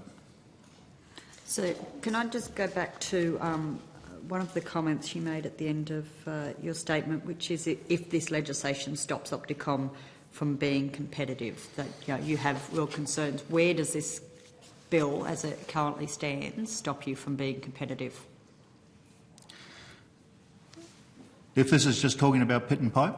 Well, it's talking about the bill that the committee... So where you've stated that if this bill stops you being competitive, I'd like to hear from you where in this bill it stops you being competitive. If we look at, as I said, we need to look at what we are delivering in a development. That development includes multiple aspects. So it's the backhaul, it's the pit and pipe infrastructure, and then it's the fibre connectivity that goes with that. We need to ensure that when we get to the boundary that we are competing on the same basis as NBN Co. I think the challenge is that the developer has to make a choice early in the development cycle of which carrier they will go with, whether they sign an NBN contract or go with a private provider. The bill doesn't really clearly outline that they have a choice of providers, that it just talks about fibre-ready infrastructure to an NBN standard, and to us that is limiting competition. Yes. Just on that issue, just taking that one step further in terms of the consumer, the end user, where does the end user get any sense of choice in this situation? So if, as the developer, you choose one provider, at what point can the purchaser of one of your homes or apartments actually have choice in the provider that they want? We are the same model as NBN Co. We are a wholesale-only open access provider. We have a range of service providers that connect to our network, and the end user communicates their requirement or takes a contract with one of those retail service providers. We currently have, I think it's the current number is over 10 retail service providers that connect to our points of interconnect around Australia, and so all those residents in all our estates have that choice today. And just on the other point about, as in your other role as chair of the other committee, what discussions have you had around the issue of compatibility of different pit and pipe designs? We all agree that the base standard is the same. The types of pits, the types of conduit and so on that constitutes a pit and pipe are all common to the industry. And we had some early discussion and feedback to NBN Co. In fact, some of the early specifications they put out did not meet some of those basic building blocks that we currently use in Australia. For example, the pit sizes were quite different to the way the traditional pit sizes that Telstra and ourselves and Transact and everyone else used. They have changed the specification on pressure from that committee. There's a lot of things like that where the basic building blocks are all the same. It's the way you construct that and according to the architecture you need to then put in will vary. So NBN's guidelines, as they put out, and by the way, they're up to the 4th variation of that, just about to publish the 5th, which is really a surprising number of variations in less than 6 months. It's very hard for the developer to understand which spec to use. It's like a moving target for them. So if you look at Transact or ourselves or even Telstra in the old days, we all had a fairly standard pit and pipe design. We did vary slightly from each other, but they were all basically the same. NBN's specification was quite different initially. It's coming more back into the fold, if you like, of the standards that Comms Alliance had set. Okay, thanks, Chair. Senator McDonald. Thanks. Look, just a couple of things. When Mr Turnbull asked you or mentioned a possible amendment, you said you hadn't thought of it before. Could I just ask you to sort of take that on notice, think about it, and perhaps let the committee know, if that would address some of the concerns you have, and perhaps if it doesn't, Can I just clarify exactly what that option was again? Can I just have that again? The way it would work is a developer could employ a constructor, a contractor, to put fibre into his or her development, and if that was done in accordance with specifications determined by ACMA that were developed in, line with the NBN, then the developer would be able to require the NBN to, in effect, buy those network assets from him for a price. Now, that price, what we've had from various developers is a suggestion that it should be effectively a tariff of so many dollars per household. The point there is it doesn't address your issue of being you're really about competitive neutrality as an operator of a network. Yes. This addresses the issue of competitive neutrality from the point of view of constructors of networks. So that's I think the feedback we've had is that it does address that issue at least. But your concern, I mean, can I just? So I've answered your question to me. Can I just come back to you with a question? Well, I've got you. The requirement to have NBN ready pit and pipe, does that disadvantage you? Or, because you can run your cables through NBN, the pit and pipe infrastructure? We can. Yeah. It does disadvantage. It disadvantages the developer, you would say. So your issue with that would be that on the basis that NBN standard pit and pipe costs more than Opticom pit and pipe, or indeed I think we'll hear from Transact pit and pipe, the developer, and if the developer were to ultimately go with you or Transact, for example, he would have paid more for his pit and pipe than he needed to. But it doesn't inhibit you. That's one issue. Yeah. The other issue is the NBN code specification requires, physically it's a different size. Our experience within the greenfield with our developers is that sometimes the NBN solution would be impractical for greenfield development. Okay. For us, it would involve additional cost to the developer to accommodate that design. Their design. The issue is because there's a lot more pit and pipe going in and bigger pits and so on, the use of the pavement and so on area, if you've ever been to one of the new estates that have been built today in like southwest Sydney or wherever, you'll notice that the footpaths and the roadways are a lot smaller than they used to be. So the developer is quite constrained because of the cost of land is so high. They're trying to reduce the amount of road space and obviously make more money by selling more lots of land. But essentially, there is a restriction in the pathways that is a bit of a challenge. And we've done NBN design, and we've had in our company for developers.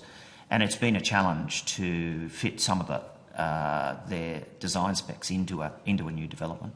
Which is why we need choice. It might be applicable in some areas, but in others it wouldn't be for our solution. Can I just check, Senator McDonald, did you... No, I just had a couple of other quick questions. Okay. Thanks, Chair. And then I'll hand over to Senator Cameron. Again, from the Chair put to you earlier, was your understanding of the bill as she related it to. I understood you to say you weren't confident that that was the correct interpretation. I wonder, have you spoken to the department? Certainly not my understanding of the response I got, but we'll let the witnesses clarify. Okay. Well, if they agreed with you, then that stops my question then and there. I understood Mr Smith to say, yes, that was your understanding. We do understand that it is the bill before the Parliament at the moment is about pit and pipe, fibre ready infrastructure, which is pit and pipe. But I thought you said you thought the bill went further than that. No, all I was saying is that we believe the bill should go further. Okay. So you're absolutely confident. Which is a different... No, I understand that, but I gathered wrongly, as it appears, that your interpretation was different to an interpretation the Chair had given.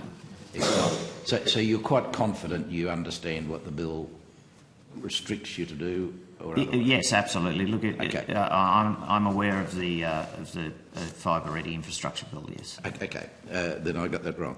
And look, just finally from me, and I was late for your presentation. If you've addressed this, please don't repeat it, or if someone else had asked you the question. You talk about NBN in your submission. You talk about that the bill shouldn't stipulate NBN standards, and then you've got in brackets which have never been peer reviewed. What do you mean by never been peer reviewed? I mean, who peer reviews these sorts of things, and what's that actually? Peer reviewing is the process that we do in Comms Alliance. Essentially, Communications Alliance is an industry body set up to set standards, sets codes of practice, and to peer review anybody's innovation or design.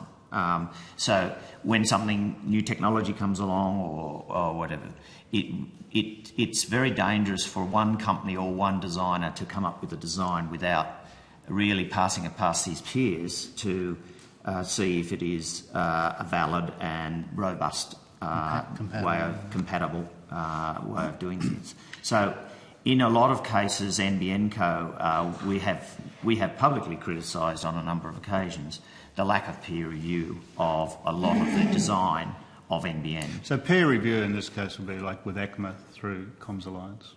So do you think the legislation should be changed to, and I think you've sort of indicated this, that the Communications Alliance should be able to peer review NBN's requirements before the NBN put that requirement upon you? It was an interesting, in the Comms Alliance that I chair, it was interesting that NBN Co came to that committee with the intent to change the standard to their standard, but I think they now realise that the committee has set a standard that they have to harmonise, as they call it, their design to.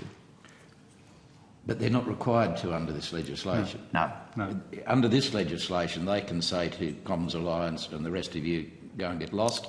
This is what we want. This is what you're going to have to do, whether you like it or not. It's almost enforcing on the industry a one standard. Yeah. That's our concern. So your suggestion would be that the legislation should actually nominate. Is the Communications Alliance? Is it an incorporated group? Yes, what's its stand? It's an incorporated body. It's been around for some years. It's got a board. It's got quite elaborate premises in North Sydney. It's been around. It has something like 9 subcommittees for NBN specification. It's a not-for-profit. It's a non-profit.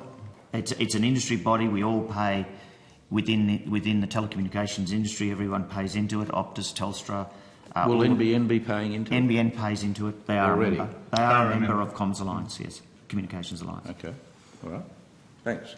Senator Cameron? Yeah, thanks, Mr Cross. Does Mr Stephen Davies still work for Opticom? Yes, he does. Yeah. I just noticed on your website, Mr. Davies is quoted as he's the General Manager of Operations. Operations. Yep. He welcomed the announcement by the government as an important critical decision. That's the NBN. Then he goes on to say that he's been in communications for 22 years and that prior to joining Opticom, he had been a vocal critic of NBN based on fibre to the node. Is that correct? He'd been a critic of the fibre to the node proposal, yes, the pre-NBN. It's on your website. Yeah. So No, that is correct. I'm not trying to ambush that is correct, though. Yeah. Mr. Cameron. He then goes on to say, because it was going to deliver because it was not, fibre to the node would not deliver the world-leading broadband infrastructure this nation needed. Already some 30 countries have started to roll fibre to the home on a large scale, and be that driven via government strategy or private investment. Then he goes on to say, for Australia to have built a network using outdated technology, that's fibre to the node, it would have left us as a technology backwater and placed us at a significant disadvantage to other countries in the global knowledge economy. So that's still Opticom's position? We've been passionate from the first day that we started operation that fibre to the premise was the way to go. We're still very passionate about that. Yeah. It's why we got involved with NBN Tasmania Stage 1, that we rolled that part of it out. It's why we started the business and started it in a wholesale-only open access model from day one. Yeah. So, obviously you've been going, 8 years? We incorporated the company in 2005, but didn't really operate in earnest till 2007. Yeah. And I must say, I knew Hills Industries in South Australia. I used to be on their plant now and again as a union official, and they've certainly broadened out. So when did the Hills Industry October 2007, they took a 50% equity stake in the company. So they must have known then that there was a proposal for an NBN from... 2007 there wasn't. It was still under the Liberal government. Right, so that was... Right, that must have been the start of 2007. Okay, your website talks about the opportunities of an NBN. Yes. You're now talking about the negatives for the company. What are the opportunities? Are you discussing with NBN or government the opportunities for a company like yours who have been out there, done, pioneered a lot of the stuff? Surely there's got to be an approach where the NBN can be positive for you, because you actually say the NBN is modelled on your business model. Correct. And we're very positive about our fibre to the premise. We're not necessarily agree wholeheartedly with the design and the implementation of NBN today, but we are still very passionate about what fibre to the premise delivers to end customers. We have been involved very heavily in pilot schemes, for example, at Parkbridge. New South Wales Government sponsored NBN trials for IPTV, for e-education, e-health applications. We've pioneered a lot of the fibre-based applications and we continue to pioneer some of those. We're working at the moment with a IPTV provider, a major IPTV provider. Smart Grid. And we've also done Smart Grid trials. So we're probably 3 or 4 years ahead of NBN in terms of applications on our networks today. As I say, we're very passionate about it, Senator Campbell. But we don't necessarily 100% agree with the way NBN is rolling out. Now, where that leaves us in the bigger picture of how we compete into the greenfield market, which is our traditional market, is the question to us. Yeah. Is there opportunities for partnerships with NBN? Because I'm just looking at what you said when the announcement was made. Phil Smith, yourself. You. It's you. It's you.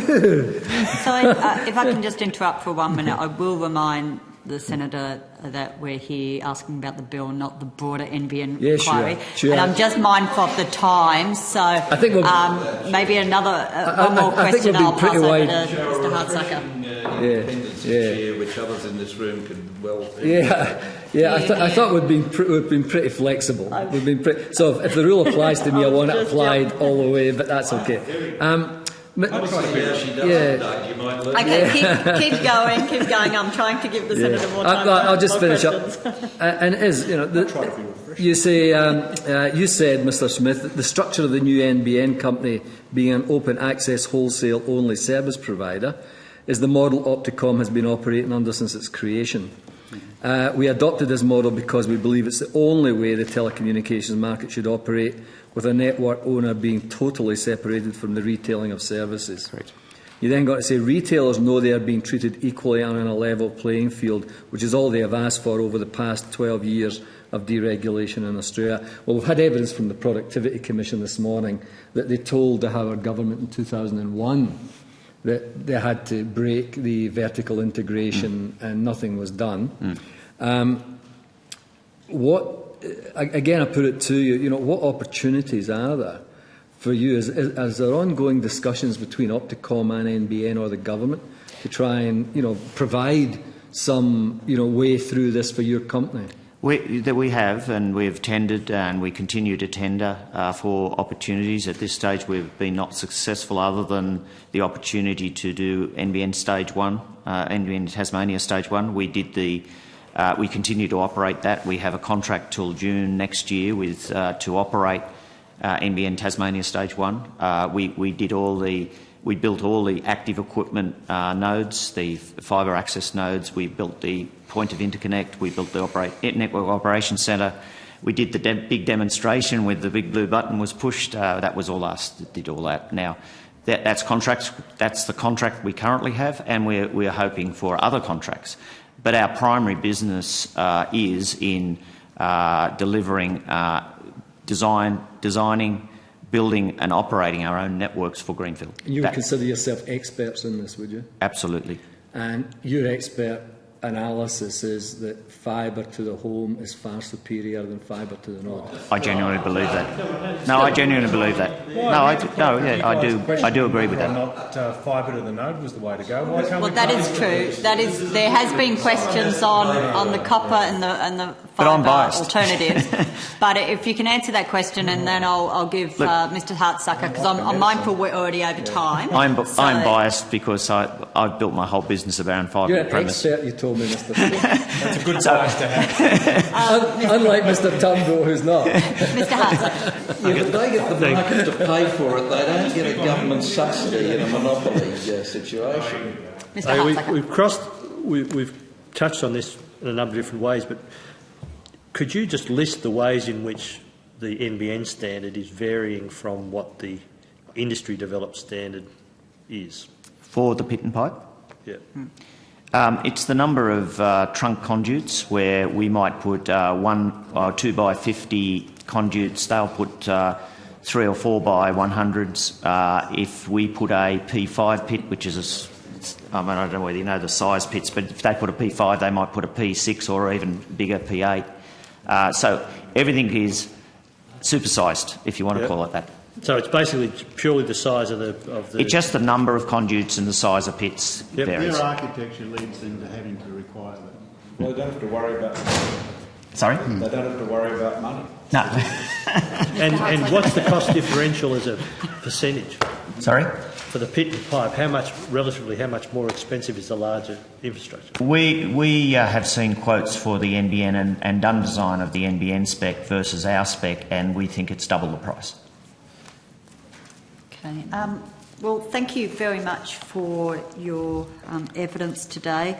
I don't think we had a question on notice, although I did have a note. Senator McDonald did give you a question on notice. Yes, just one clarification. You said double the price of the actual conduits and so on and so forth, because by the time you've opened up a trench, surely all these prices that we give, that even the UDIA, I was sitting in when you were talking to the UDIA, and they gave that $800 to $1,000 figure. That's assuming there's an open trench. Right. Always assumes an open trench. Okay. Yeah. Yeah. And the same for ours. It assumes an open trench. So what's your figure? What would be your figure versus NBN? We quote developers $450 a lot to do and pit and NBN pipe. you think's about 900. Well, the UDIA said 8 to 1,000, 800 to 1,000. Okay. Before I just get Senator McDonald to clarify whether there is a question on notice, can I just put one point on your response on double the price? Despite it being double the price, you did bid for, was successful in rolling out the Tasmanian program, so you still think it's affordable to do as a company because you chose to tender for it? We were brought into NBN Tasmania for the reason that we were the experts, perceived to be the experts in the field. We had been doing it, and to the NBN model. How we've designed stage 1 of Tasmania is very different to the way they're moving forward with the rest of the rollout. We did it in our model rather than to NBN's model, and that was a pragmatic decision at the time to get NBN Tasmania up and running in the time that they did. Can I, Senator McDonald, do you want to just clarify, or maybe Opticom's very clear on the question on notice? Well, it was just about whether you we understand that. Yes. Can I advise then that having a question on notice, because this committee is seeking to consider report on this bill in a timely manner, that we would ask that you provide a response by midday Monday to the Secretariat on that question. Thank you for attending today to assist the committee with its review of the fibre deployment bill. Thank you very much. Thank you. Our next witnesses are Transact.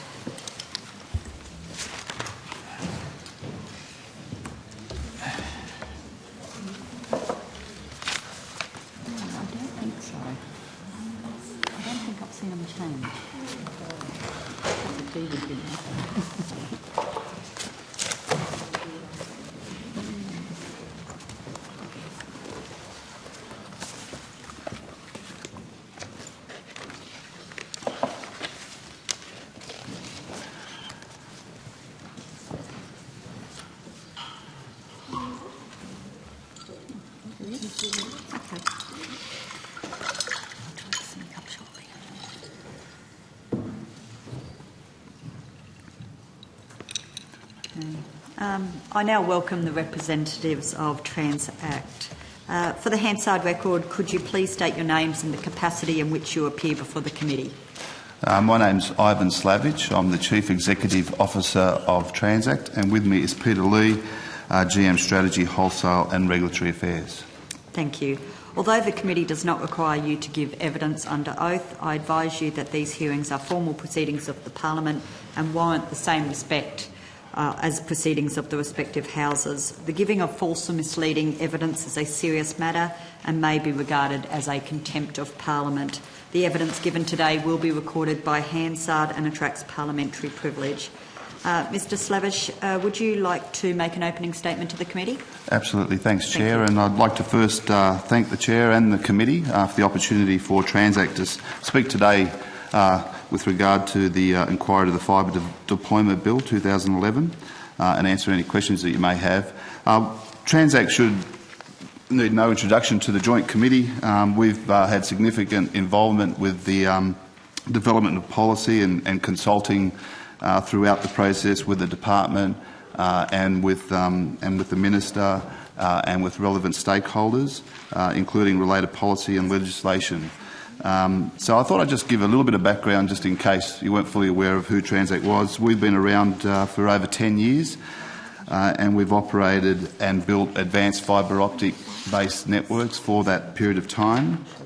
We have a mixture of fibre-based networks which pass approximately 200,000 Australian premises in the areas of the ACT, Queanbeyan, Geelong, Ballarat and Mildura. More recently, in the last 5 years, we've been quite active in deploying fibre to the premise as the latest form of technology, particularly to greenfield sites. So we now have 16,500 premises that are now under contract for us to deploy fibre to the premise to, most notably in the ACT, in the northern suburbs of the ACT and the big growth corridor in the Molonglo Valley. And as we speak, we have 4,500 premises passed and 2,100 premises that are now actively deployed with fibre to the premise. And to those premises we deploy voice, data, IPTV and free-to-air television via RF overlay signal. What that means is houses don't need to put TV antennas on their roofs. And we also have an open access network, so we provide layer 3 open access to approximately 11 ISPs on our network. We absolutely agree with the government's policy and with this bill in the sense of building fibre optic cable in greenfield sites. We think it'd be counterproductive not to do that. We liken putting copper into new estates with like putting clay pipes into houses many years ago. So that's why we've embarked in deploying fibre to the premise in greenfield estates since 2006. However, Transact believes that there are a number of provisions in this specific piece of legislation that, if amended appropriately, would improve the desired outcome for all stakeholders. And the main amendments that we'd like to see put into the legislation is amending the developer's contribution from the fibre-ready pit and pipe requirement to a capped financial contribution methodology or price threshold that was proposed in the original draft legislation of the 2010 Fibre Deployment Bill.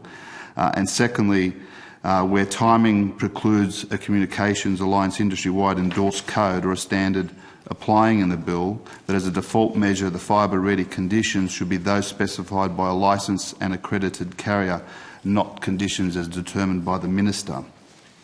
And thirdly, Transact believes that an appropriate percentage of the USO, i.e. the Universal Service Obligation subsidy, should still be made available to the private sector based on contestability and a universal service arrangement should they assume similar responsibilities to that of a primary universal service provider, such as NBN Co or a USO Co.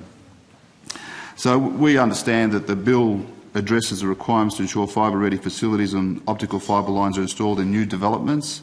The impacts of this bill, together with the government's overarching NBN policy supporting legislation and initiatives, significantly affects the competitive landscape for future fixed-line infrastructure competition in Australia. In this context, Transact believes that the committee needs to consider not only the potential impacts of specific provisions within the Fibre Deployment Bill, but the greater impact on how this piece of legislation, together with the government's overall NBN policy framework, looks to enshrine the NBN Co as a monopoly provider of fixed-line services in Australia, potentially displacing the private sector from the market altogether. Thank you very much. Questions from members? Mr Turnbull. Mr Slovich, you were here with Mr Lee when I was describing the amendment that we were considering. I won't repeat it because you heard it in the room. Can you give us your reaction to that? Well, I mean, essentially, we believe that having a situation where the developer puts in pit and pipe into the development creates a situation where you have a threefold, the tripartite type arrangement. You've got the developer putting in pit and pipe, and then you've got a fibre operator coming in subsequent to that. So what we typically do, what we typically provide to developments is a turnkey solution. Yeah. So we deploy the fibre and the pit and pipe all together to the actual developer. And we believe that having a situation where it's pit and pipe only is not necessarily the best outcome overall. So in the amendment I flagged earlier, that would probably fit in with your approach, because the developer could hire you or somebody else to do pit and pipe and fibre at the same time, and then choose either to operate that with you or Opticom as an independent network, or alternatively, under the amendment I'm canvassing, in effect put that back to the NBN.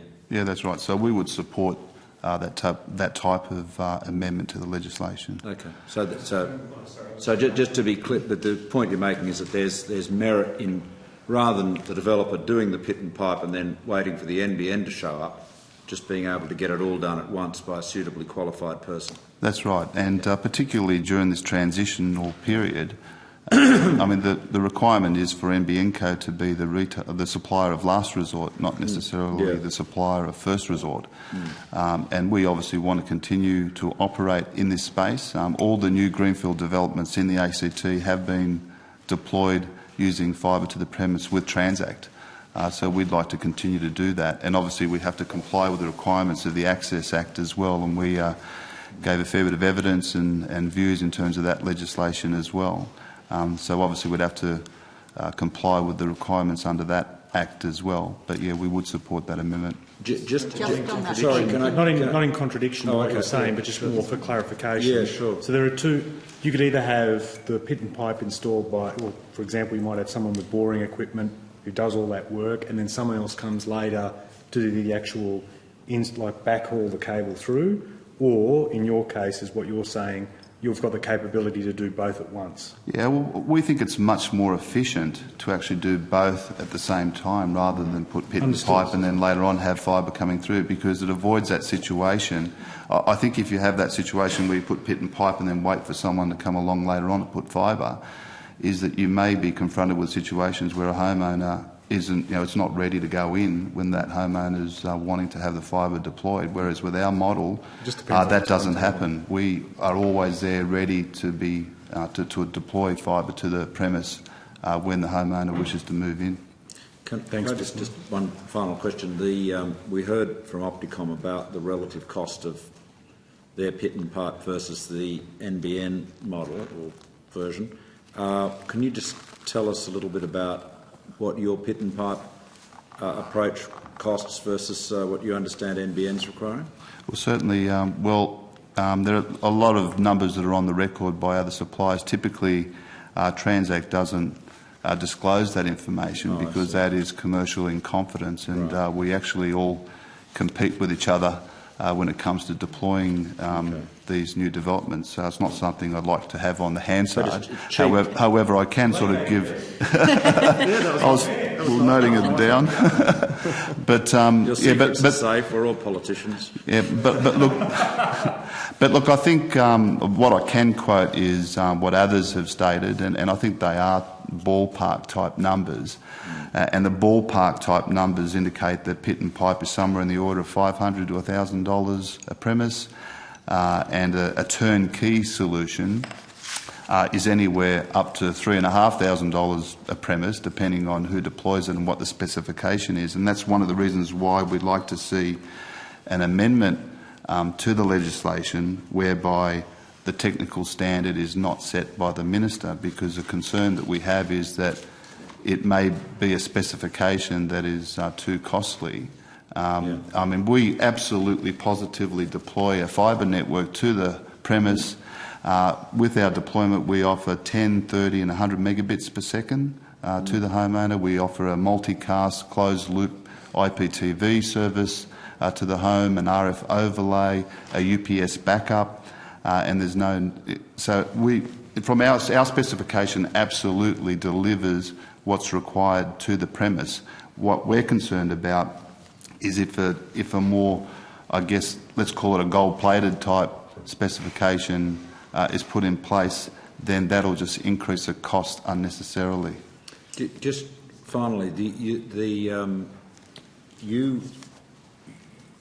so your major concern though is not as a constructor. I mean, you do construct these networks, but your major concern, like Opticom, is with the way this impacts on you as an operator of networks, and you do operate a very large broadband network at the moment. That's right. Absolutely. I mean, what we ask for is a level playing field, and so that we can compete on like terms. As it is, it will be difficult for us as a smaller operator from an economies of scale perspective to compete with NBN Co. I mean, they'll obviously are awarding multi-million-dollar contracts, and from economies of scale perspective, we need to compete with that. But we think, like as the Opticom witnesses indicated, we are very flexible. We believe that we're very innovative. We are very customer service oriented, and our developers are delighted with the services that we do provide them. So we believe that we can provide a value proposition to developers and to homeowners. But what we ask for is a level playing field, and that we don't get dictated to in terms of that specification. Obviously, the specification does need to meet standards. And who do you think should set the specification? Well, we believe anyone that has a carrier's licence and is suitably accredited should be suitably qualified to set that specification. Although we are a member of the Communications Alliance, and I note you mentioned ACMA before. So I guess what we want to avoid is having an over-engineered specification. Yeah. Can I say to that? When I was talking about the Comms Alliance specification, we also are a member of the Comms Alliance working group on early stage deployments and looking at that specification. And we would like to see that it's an industry specification, not necessarily an NBN code specification. But what the bill does at the moment, as a default, given that there is no Comms Alliance industry endorsed specification, the bill defaults to the Minister having the powers to set those specifications for the fibre ready and also the optical fibre line requirement. And we don't agree necessarily that that should be the case. If as per in our submission, we talked to this and we put forward a recommendation as to an amendment, and we basically say that as an alternative, it should be a licensed carrier specification. So if the Mr. Developer wants to go to NBN code for his solution, he would be expected to comply with NBN code specification for pit pipe and optical fibre lines. If he goes to Transact for his solution, you would expect he would comply to Transact specifications. And this is as a default in lieu of not having a Comms Alliance spec. So you have your own standards that you expect subbies would follow if they're working on your network. But our standards also comply with current industry standards in relation to the types of conduits, the pits, the markings. But the subbies don't work to their own standards; they work to yours. In a development? Correct. Yeah. Yes, that's correct. But you say that should default to that, that your preference would be for a Comms Alliance ability to set the standard. Correct. Yeah. Have you any idea why the government didn't pick that up in its drafting the legislation? I mean, have they given you any reason? And you're a major player in the area. They may have confided in you as to why they didn't do that. My understanding is that because there is not currently a Comms Alliance specification for pit and pipe.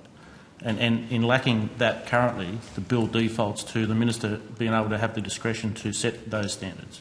And what we're afraid of is that the Minister will set NBN code standards as the minimum spec, which then makes it an anti-competitive and inflexible playing field for other private sector providers. But do I get this right, that although you have your own standard, you pass it across Comms Alliance before you implement it, so that others in your industry think that they could connect in if the need arose, or that they think it's not a bad idea? Yeah, we certainly communicate that as part of that process. So they approve your standard? Not necessarily. I mean, we work with developers, and we are a licensed carrier, and of course, as a prudent licensed carrier, we need to set a standard that deploys the correct services to the end customer. The last thing we want to do is deploy a service that doesn't set the requirements that we would like delivered. So we deliver. I mean, our delivery is a GPON,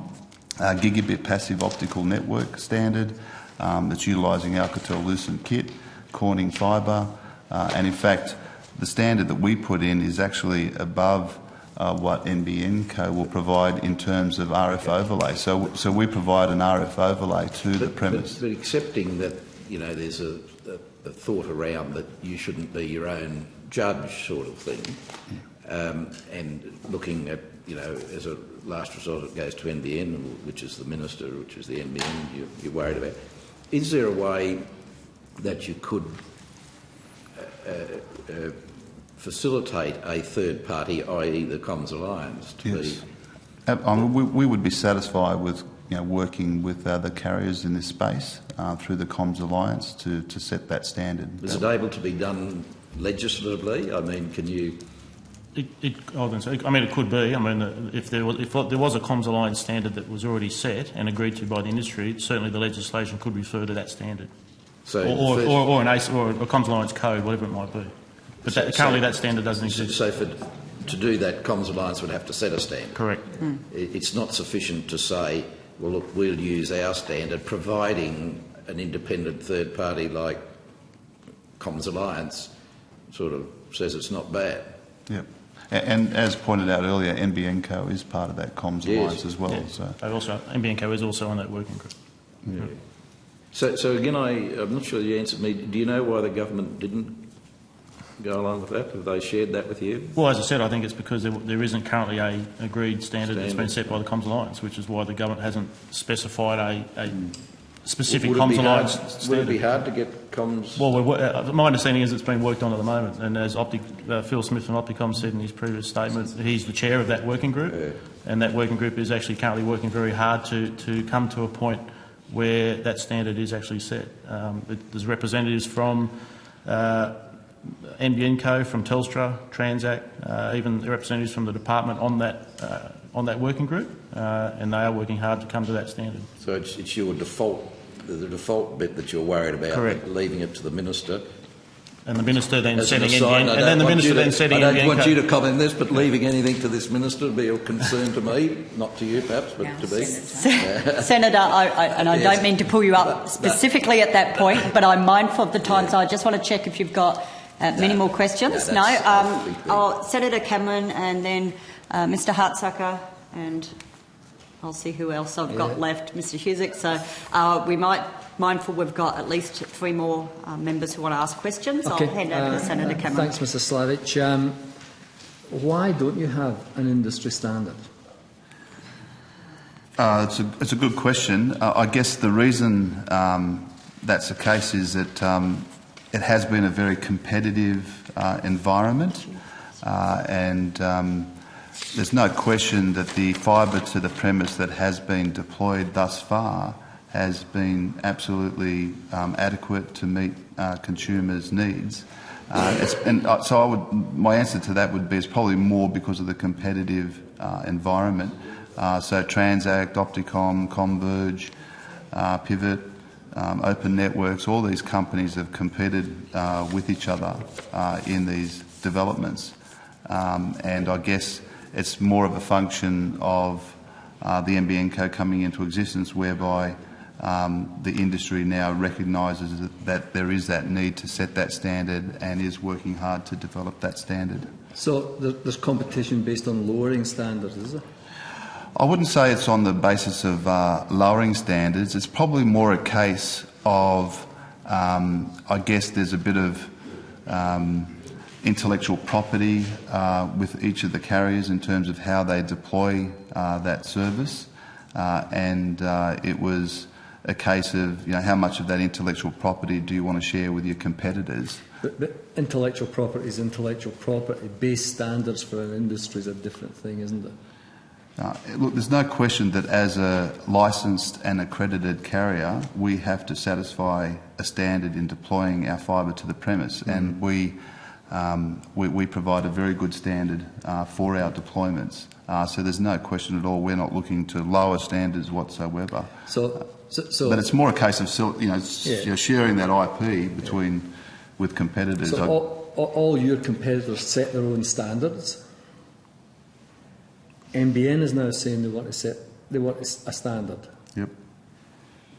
And isn't the Minister basically saying, why don't you just get your act together and set a standard? And we are in the process of doing that, but the way the legislation is drafted at present, it states that the Minister will set that standard. Isn't that because you have vacated the field and you can't get it up because of intellectual property, you can't get it up because of competition, you can't get it up because you don't trust each other? What else can the Minister do? Just ignore that rabble over there. Just ignore the rabble. Deteriorate. Just ignore the rabble. Debate across the room. I'd like you to answer my question. As I said, look, the industry. Colleagues are ignoring you, Doug. Yeah. So, as I said, the industry is working on establishing that standard through the Communications Alliance. So, that standard should be available. Is there a time frame on that, Peter? I'm not aware of the time frame, but I know it's imminent.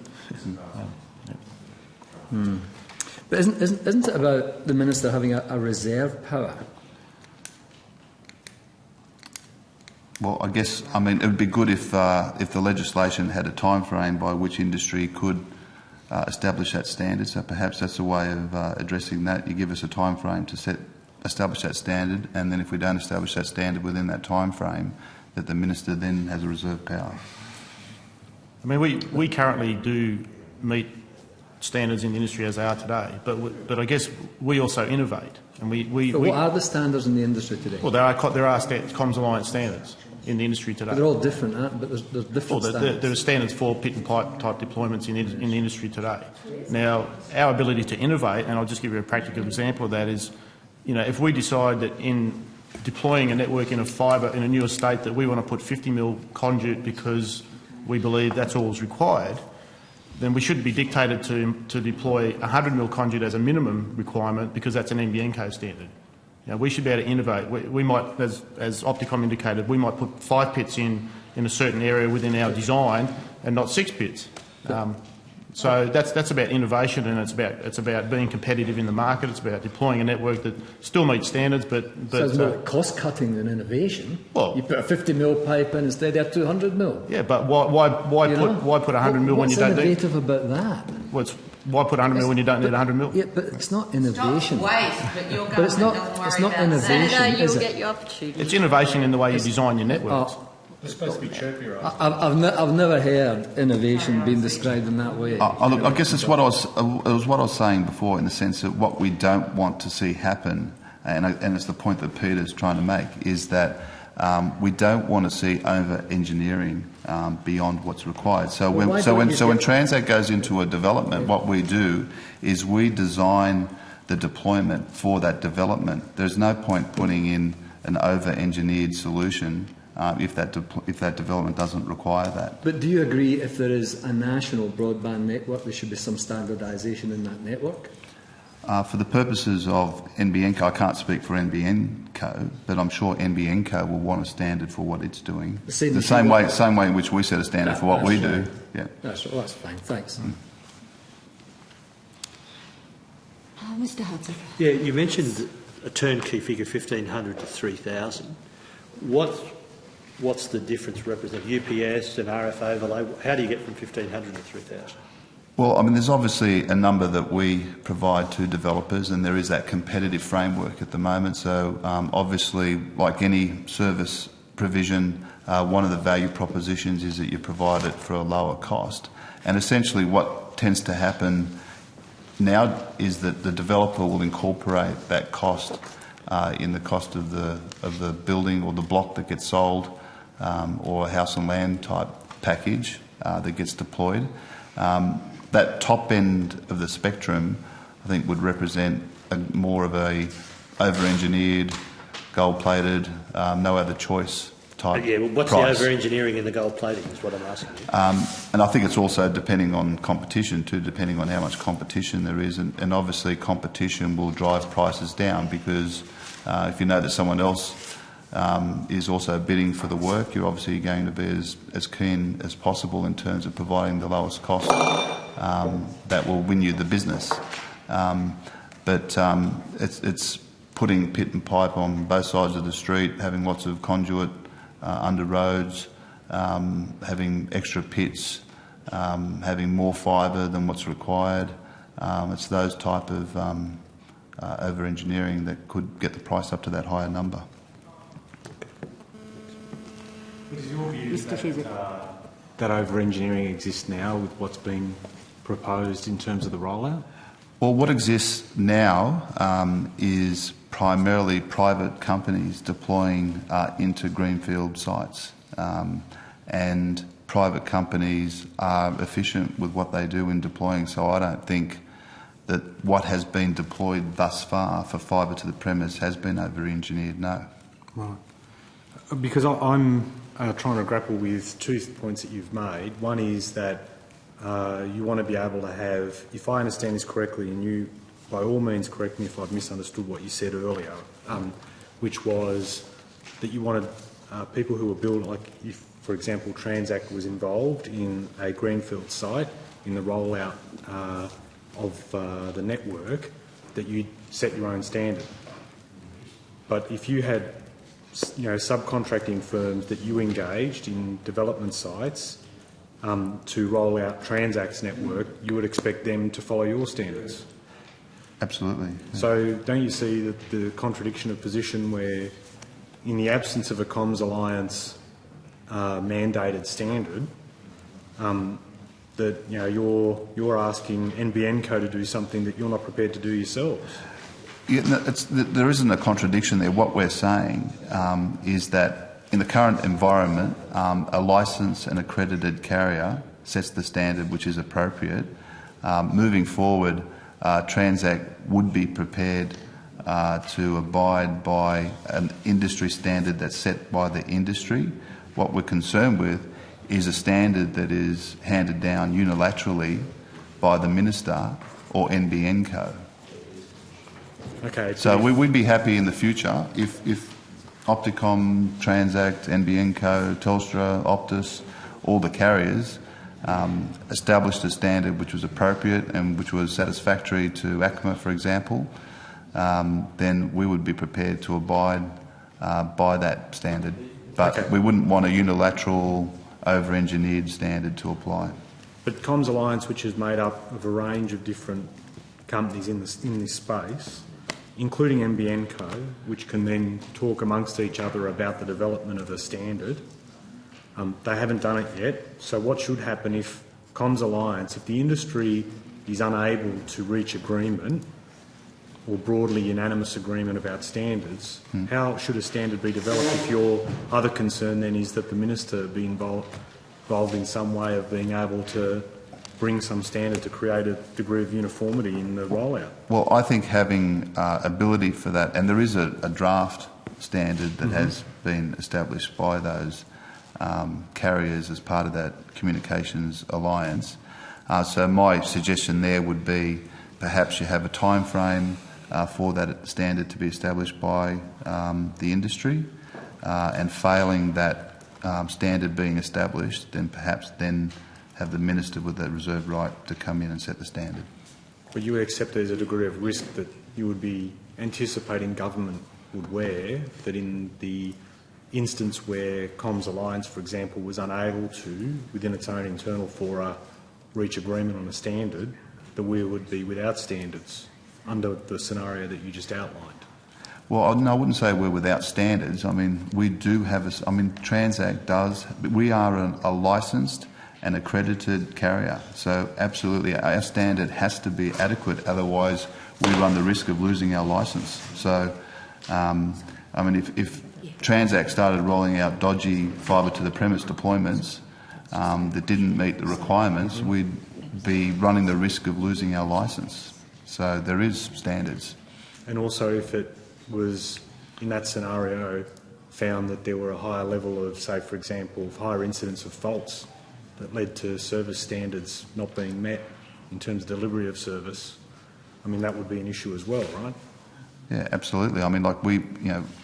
If that was a situation where there was lots of faults and problems with what we were deploying, as I said, we would run the risk of threatening to lose our carrier's licence in that scenario. Because that's the other issue that exists here, is that who actually, in the absence of, I hear clearly what you're saying, which is you don't want the Minister to be able to bring in a standard, but at the same time too, the industry has not yet reached a landing on what that standard would be. But if it did, who is ultimately responsible for if that standard is observed and that, say, for example, does lead to a higher incidence of fault and non-performance? What happens then? Well, I think in that scenario it'd be ACMA that would come into the picture. Okay. There is currently a draft standard that's been set by the Comms Alliance. Maybe that the question should be asked of NBN Co whether they're happy to comply with that particular standard as a minimum standard as it stands today. And maybe that can be referenced in the legislation. Okay. Can I know Senator Fisher would like to ask a question. I just want to follow on from that. You talked about the unilateral power of the minister to impose these standards, but is it your understanding, because my reading of the bill is, and from my understanding the department submissions to this committee is that the bill does not impose specifications, NBN Co specifications on the industry, and in fact the provisions in the bill give the minister a reserve power. And when it talks about NBN Co specifications, it's talking about those specifications being provided to the Communications Alliance for endorsement for general use. So how is that not really consistent with what you're saying? There's a reserve power so that if no one steps up, someone fills the void. The minister is able to ensure there is specifications out there. But NBN Co would be taking their specifications to the Communications Alliance, which my understanding of all the evidence I've heard today is that's what people want, that's what companies want, and would be seeking endorsement for that to be used generally. Well, I mean, currently NBN Co have taken their guidelines, they're not really specifications, but their NBN Co guidelines, which they released in April this year, to the Comms Alliance Working Group. And the issue currently is that the Comms Alliance, members of the Comms Alliance Working Group don't all necessarily agree that those standards should be industry minimum standards. So that is the current issue.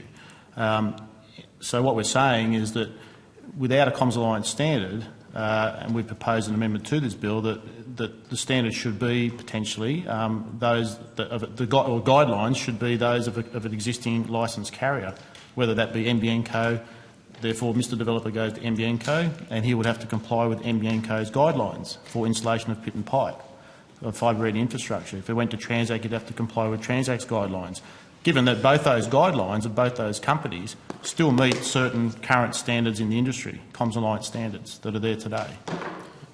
Do you not accept, though, where the government is making such a major investment in infrastructure in this country, that it should be able to at least expect that there'd be an industry standard put out there in relation to that infrastructure, and not just leave it to each company and say, well, we can't agree, so we should be able to all do, basically do our own thing? Well, I think I don't think it's a case of doing your own thing. I mean, we do have to meet standards. Otherwise, as I indicated before, we'd lose our carrier licence if we didn't meet those standards. My understanding of the concept and the position of the government is that NBN Co is to be a supplier of last resort, not the supplier of first resort into these greenfield estates.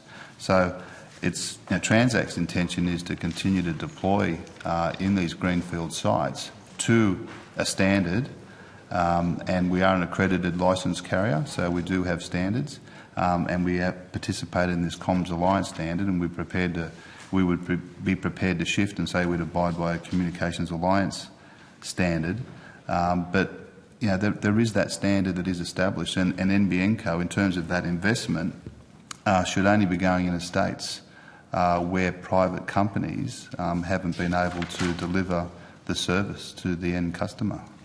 Okay, thank you. Senator Fisher, did you have some thanks, questions? Chair. Gentlemen, thanks. If Transact, for example, were to be chosen, if the government regime allowed Transact to be chosen as an alternate provider to NBN Co, so as that developer's preferred supplier, and you proceed, and so if that happened, what then would be, do you think, should be the expectations by the developer and anyone else of Transact in the context of the Minister saying yesterday that for developments of 100 or more, NBN Co does the work, and a developer must reach an agreement with NBN Co that transfers ownership of the infrastructure to NBN Co. So if you were to stand in the shoes of NBN Co, which is what, as I understand, you want Transact to be able to do, although on your own terms and conditions, in terms of the product, if I can put it that way, what do you think? What do you think should be the expectation of Transact if ownership of the pit and pipe were transferred?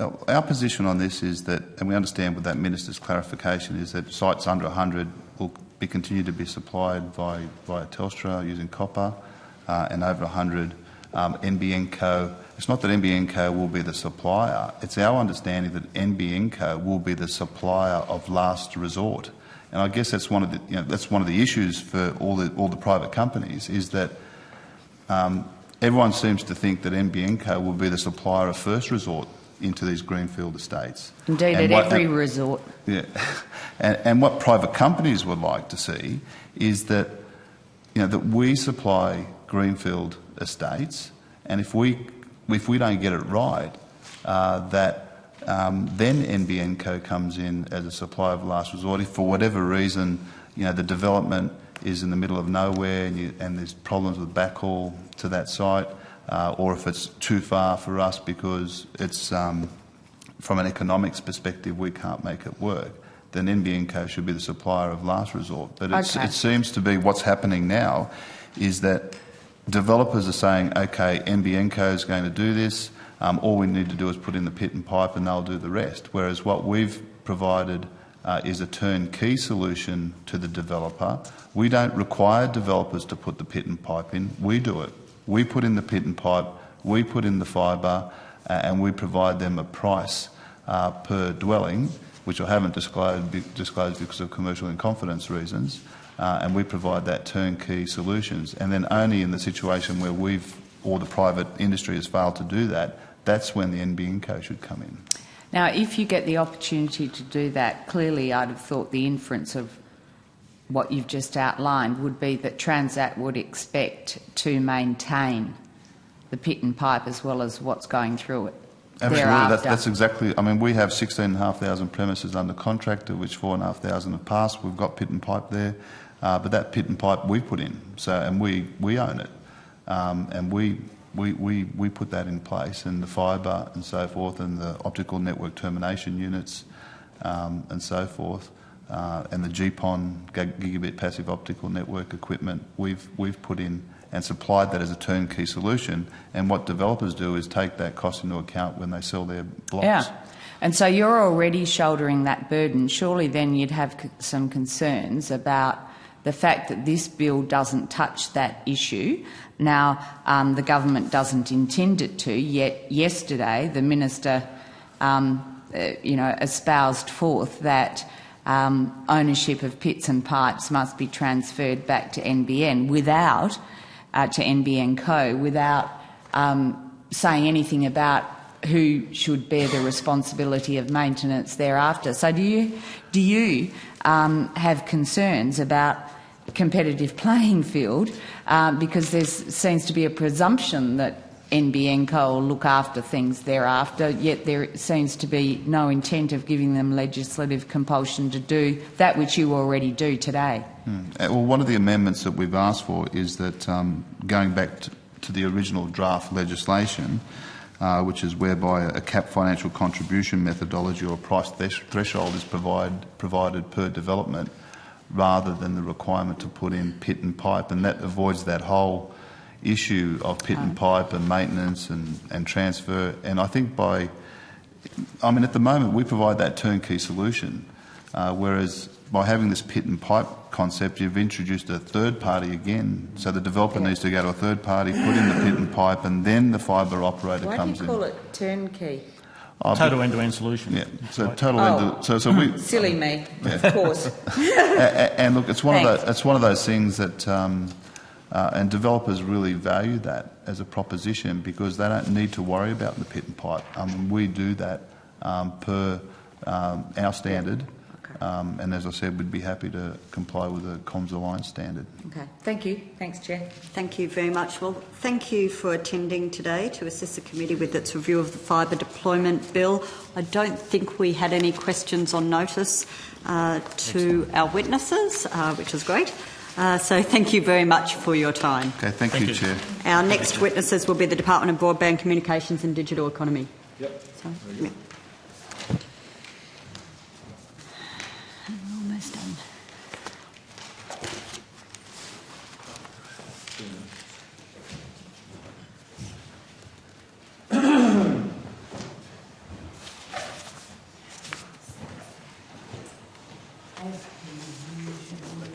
Oh, okay. Thanks.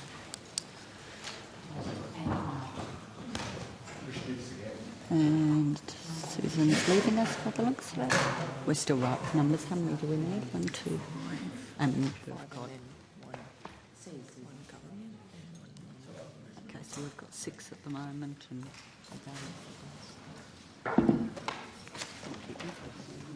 I now welcome the representatives of the Department of Broadband Communications and the Digital Economy. For the Hansard record, could you please state your names and the capacity in which you appear before the committee? Pip Spence, I'm the First Assistant Secretary of the National Broadband Network Implementation Division. Philip Mason, Assistant Secretary, NBN and Fibre Rollout Regulation Branch. Liz O'Shea, Assistant Secretary, Shareholder and Policy Branch. Thank you.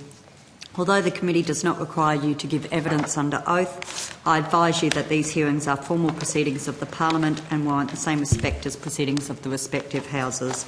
The giving of false or misleading evidence is a serious matter and may be regarded as a contempt of Parliament.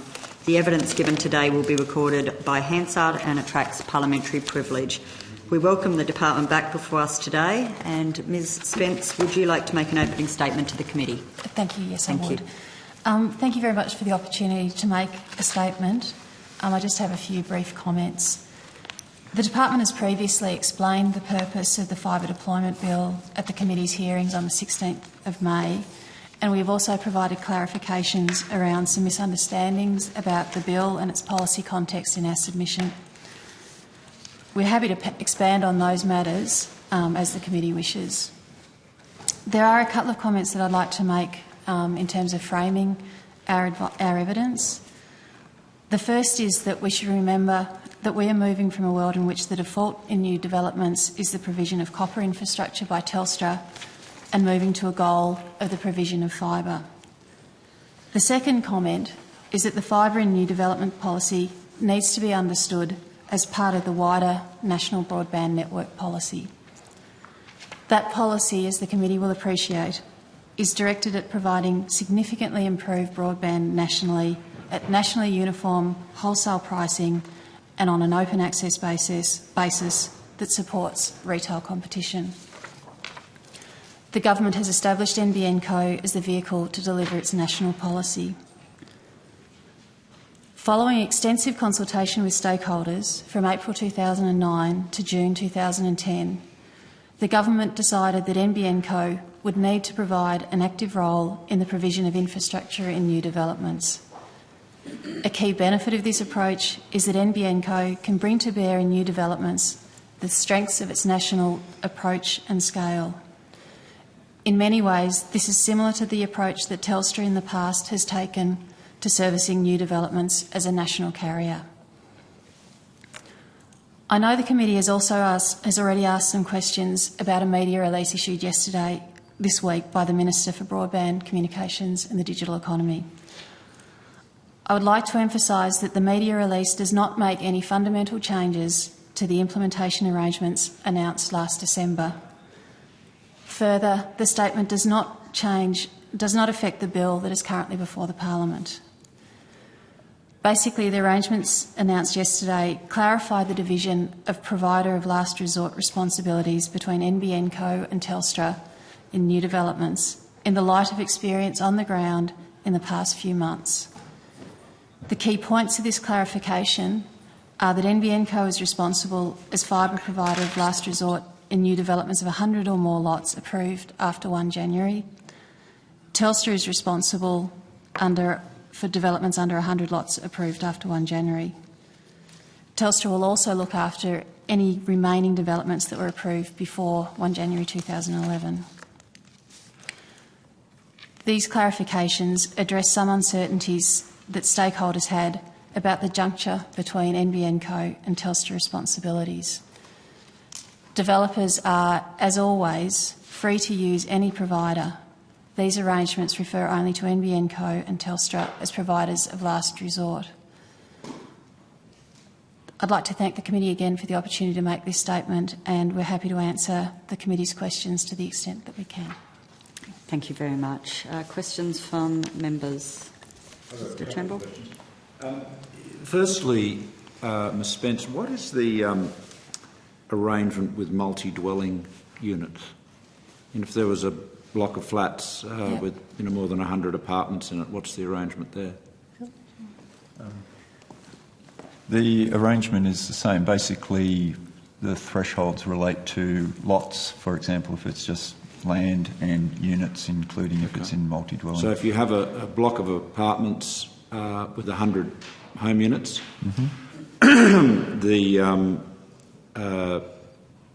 the builder would be, or developer would be required to make the pipe, I guess it wouldn't be pit and pipe, it would be pipe infrastructure in the building suitable to carry the NBN fibre, and then the NBN would pull that fibre through into all of the house, all to the apartments. Is that right? You're talking about in terms of the policy or in terms of the requirements under the bill? Well, I'm talking about both. Okay. Which is what you've been talking about, or your colleague has.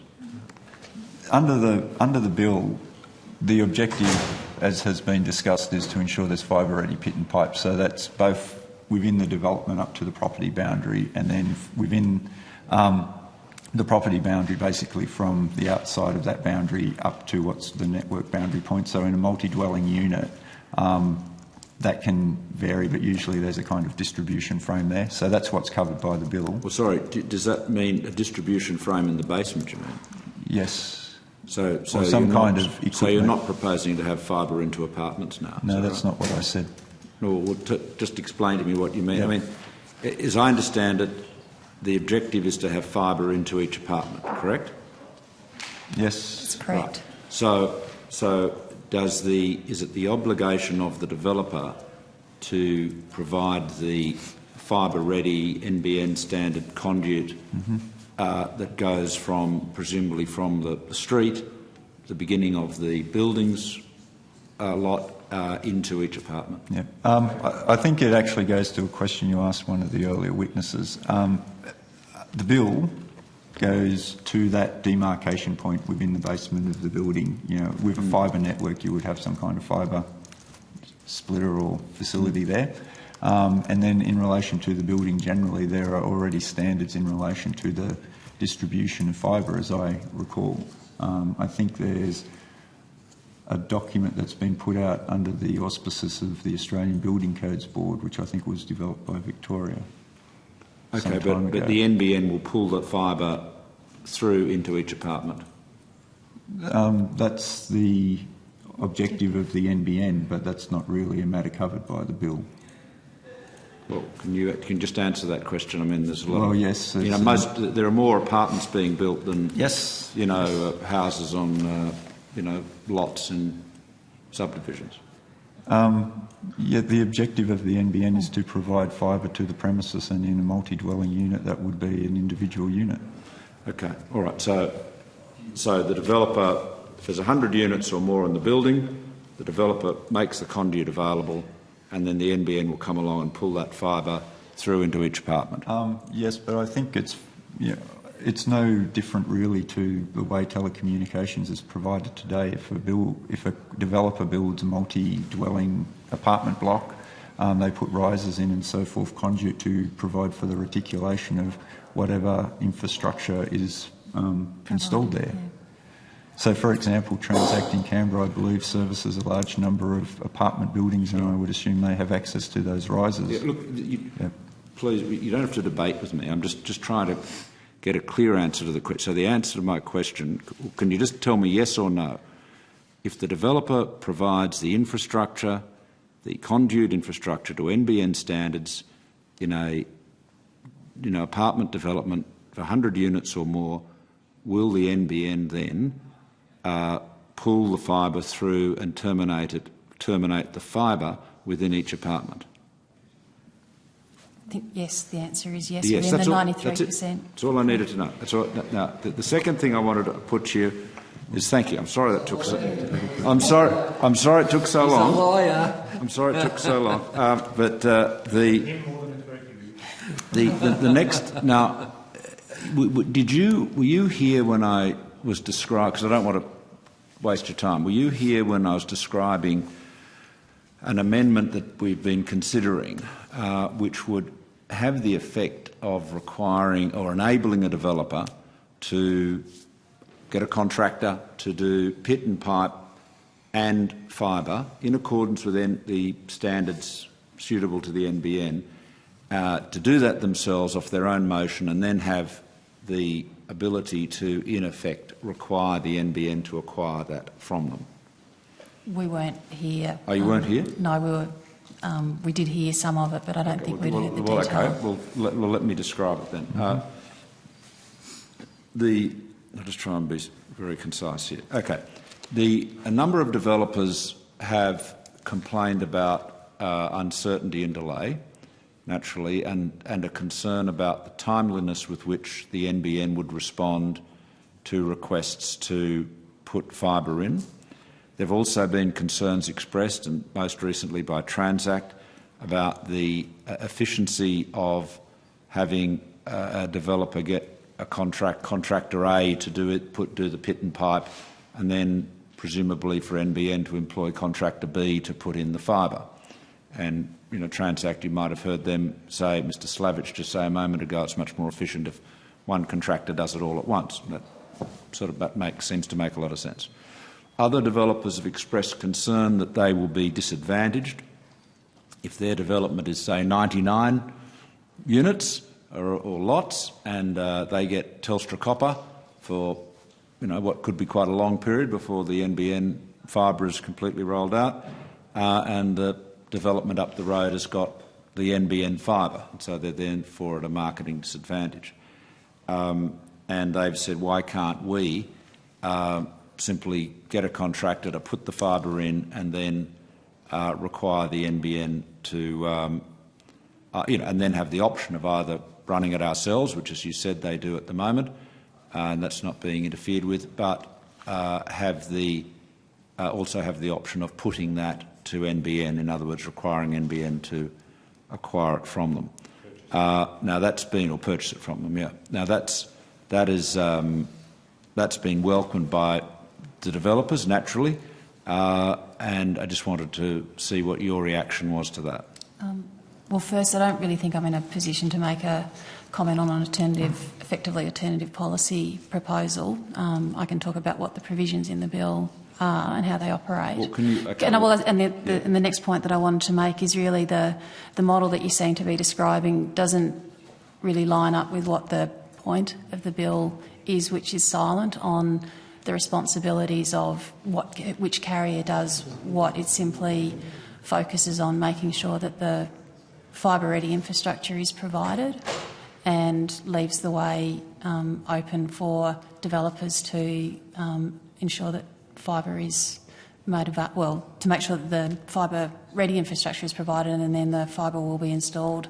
Yeah, but you can understand developers are concerned about the delay and the discrimination between developments of 100 lots or more and those with less than 100 lots. The other point that I'd make is one of the ones that I mentioned in my opening statement, which is really we have to remember the default is at the moment copper, and we're moving towards a goal of installing fibre. So I wouldn't see it as a discrimination. I'd actually say that what we're trying to do is move to a world where fibre is installed as the first preference. Well, but well, at the moment, it is a discrimination. I mean, we know it's a discrimination. How material it is another thing. But developers say that that puts them at a disadvantage from a marketing point of view, because the larger development can say we've got fibre, and there seems to be a lot of effort being made to extol the virtues of fibre to the home at the moment. And if the guy down the road doesn't have that, he's at a disadvantage. So I'm just saying, well, look, you don't have instructions to comment on this, but this is an amendment, if you've got a strong view as to why that's, or your department or your minister has a strong view as to why that's inappropriate, you might let us know, because I think it has quite a lot of appeal. As I said, it doesn't fit in with the way in which the bill's constructed. Philip, did you want to add anything? The only other comment I was going to make is that the thresholds that have been put in relation to the provision of fibre, they don't preclude having anybody put fibre in anywhere, really. I mean, I understand the issue you're raising, but if a developer of a smaller estate wants to have fibre put in, they're still free to do so. Yeah, the problem, Mr Mason, though, is from a practical point of view, a developer could do a deal with Transact or Opticom and they would run a network for them, but that will be at a cost. And to justify that, the owner of the development would have to be satisfied that there were some additional services that could be run over that privately owned network that mightn't be available over the NBN. And I imagine a lot of developers, particularly in multi-dwelling units, will be inclined to say we want to have the fibre, and we just as happy to be part of the NBN scheme. In those circumstances, what skin is it off the government's nose, or indeed the NBN's nose, if the developer can get the fibre infrastructure built as quickly, in a timely way, not having to wait for the NBN to show up, but just get it done. It's done in accordance with the relevant specs. Why can't they then get reimbursed for that on some agreed schedule? Pardon? No, well, I think that Mr Husick, that's a very good. Mr Husick asks whether it's at cost or not. That would obviously be that'd be a perfectly legitimate way of doing it. What's been suggested by, and I wouldn't be troubled by that. You might want to put some sort of cap on it, but an alternative might be just to agree on a tariff, and the industry's talked about a sum. I think my recollection was, don't hold me to this, was it was $1,500 per lot. Now, this is, if we were to take this further, this is something that we'd need some more advice on, but it would enable, from your point of view, as a department, it would seem to me to enable the market to roll out more fibre more quickly in a more timely way in greenfield sites, which I assume is, the bigger objective. That's all it's the only matter I have to say. Joe, I know you can't comment on policy, but were these sort of things considered in your frank and fearless advice to the Minister? Did you go through those? Were they options? If they were, is there a reason they were rejected that we haven't quite been able to work out? What I can say is there was, as I've mentioned before, there was extensive consultation with the wide range of stakeholders involved in this policy, which many of which come from quite different perspectives. Those views were taken into account in reaching the policy and arrangements which were announced in December 2010. Did you hear the evidence about the NBN standard, the standard and the suggestion that Comms Alliance would be a better guide rather than leaving it to the Minister, and then perhaps through that meaning effectively that it's the NBN that sets that standard? Did you hear that evidence? We did, and I think Mr Mason's quite keen to clarify the provisions in the bill. But I know Senator Cameron's been getting instructions from the Minister's office on his computer about it, so I suspect we've already got the answer, but fire away. Let's hear Mr Mason's. Yes, we heard some of the evidence. We've also read in the submissions where this issue was raised as well.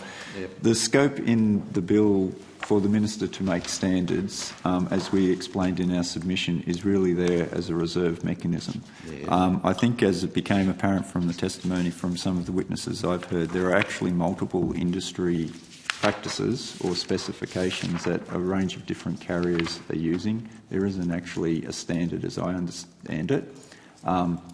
what I think Comms Alliance has at the moment are some guidelines which actually aren't binding, and I'm not quite sure they've been finalised. There are also some other standards in the background which are relevant, but there isn't actually a standard as such for the fibre-ready pit and pipe, I think, which is the government's main concern.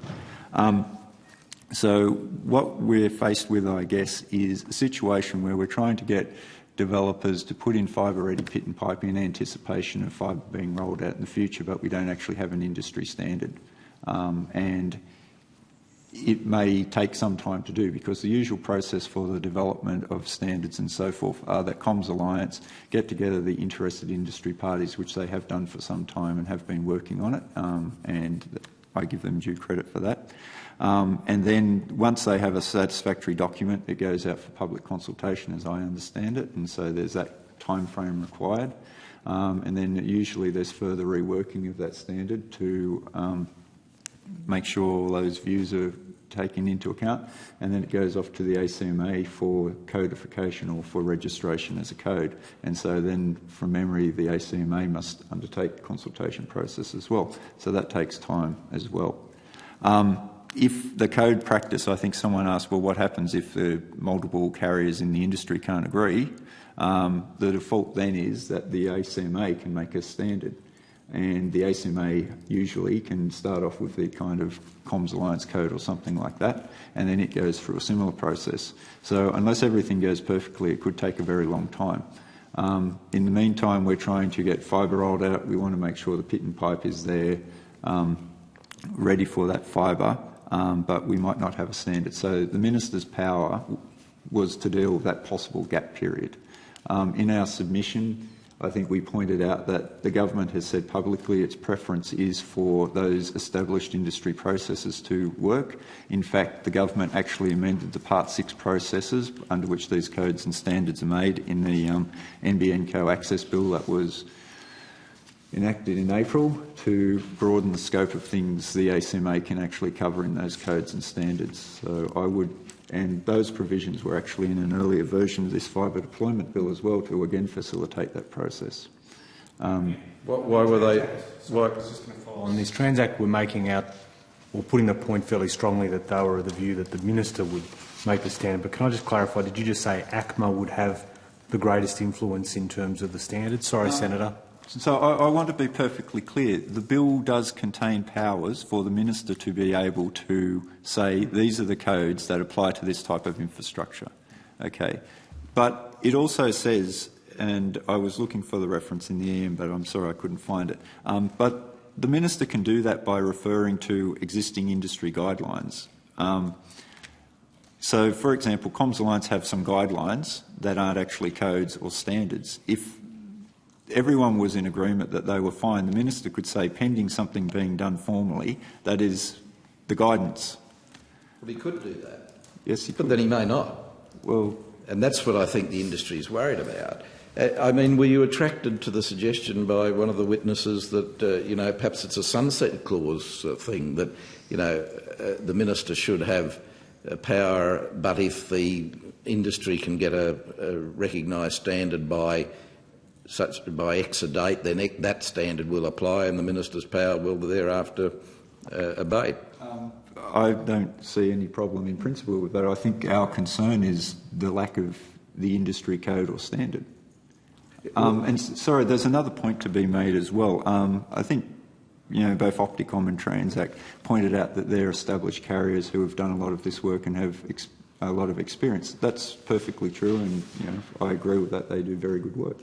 The problem is, though, the bill, the way it operates, is about developers ensuring that fibre-ready pit and pipe is put in place. It doesn't say that you have to actually go and get a registered carrier to go and do that. You know, basically, they can go to any contractor and say, well, we want to make sure this pit and pipe is in place, go off and do it.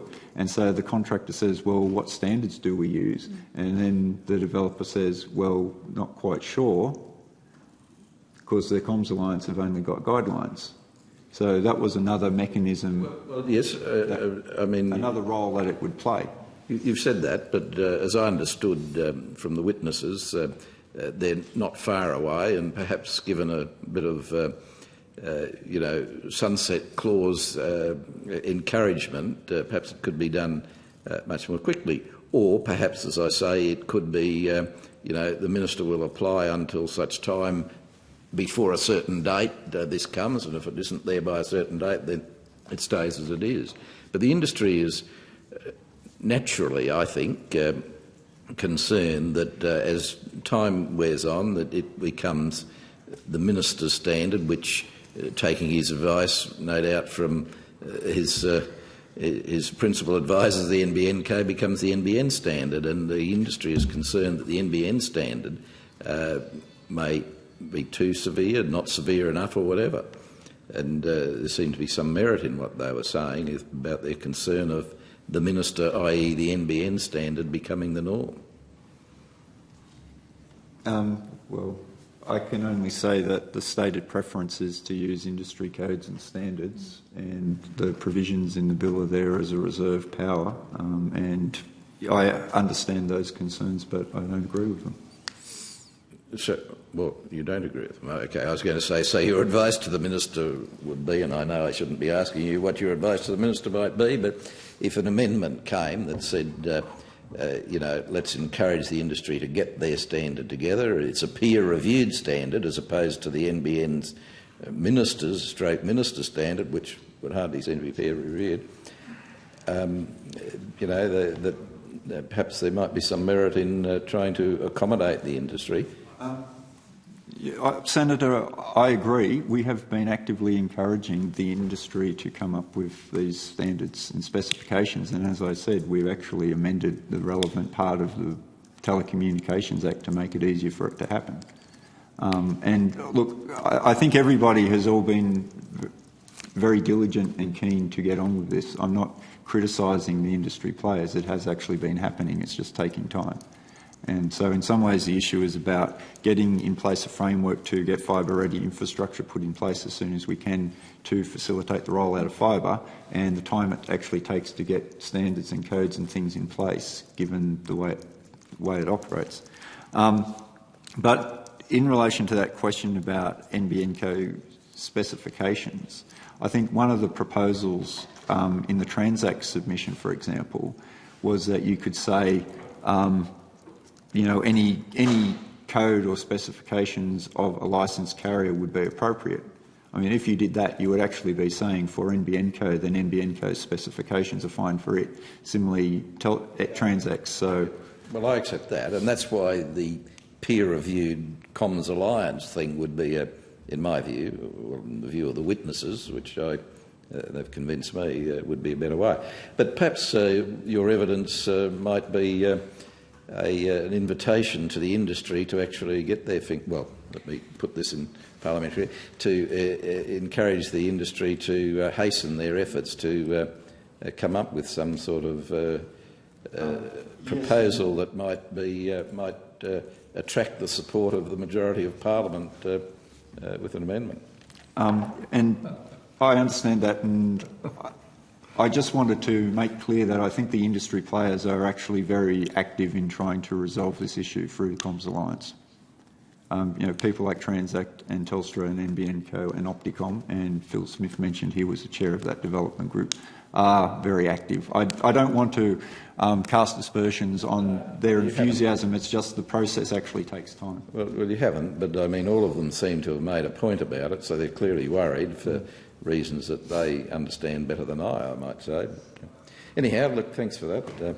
Sorry, did I interrupt someone? No. Before I hand over, though, to Mr Husik, can I just put one question to you, because there's been a lot of questions put to the witnesses today in relation to proposed amendments, consideration of provisions being put forward in this bill relating to fibre providers, as opposed to the current purpose of the bill, which is really establishing the provider for the fibre-ready infrastructure. What we've also heard from the witnesses is that there has been a lot of uncertainty out there because of the delay in this bill. And what I'm interested to hear from the department is understanding that there is a lot of interest out there about having some specifics about fibre providers, how it's all going to work. If we are going to go down the track of opening up this bill to consider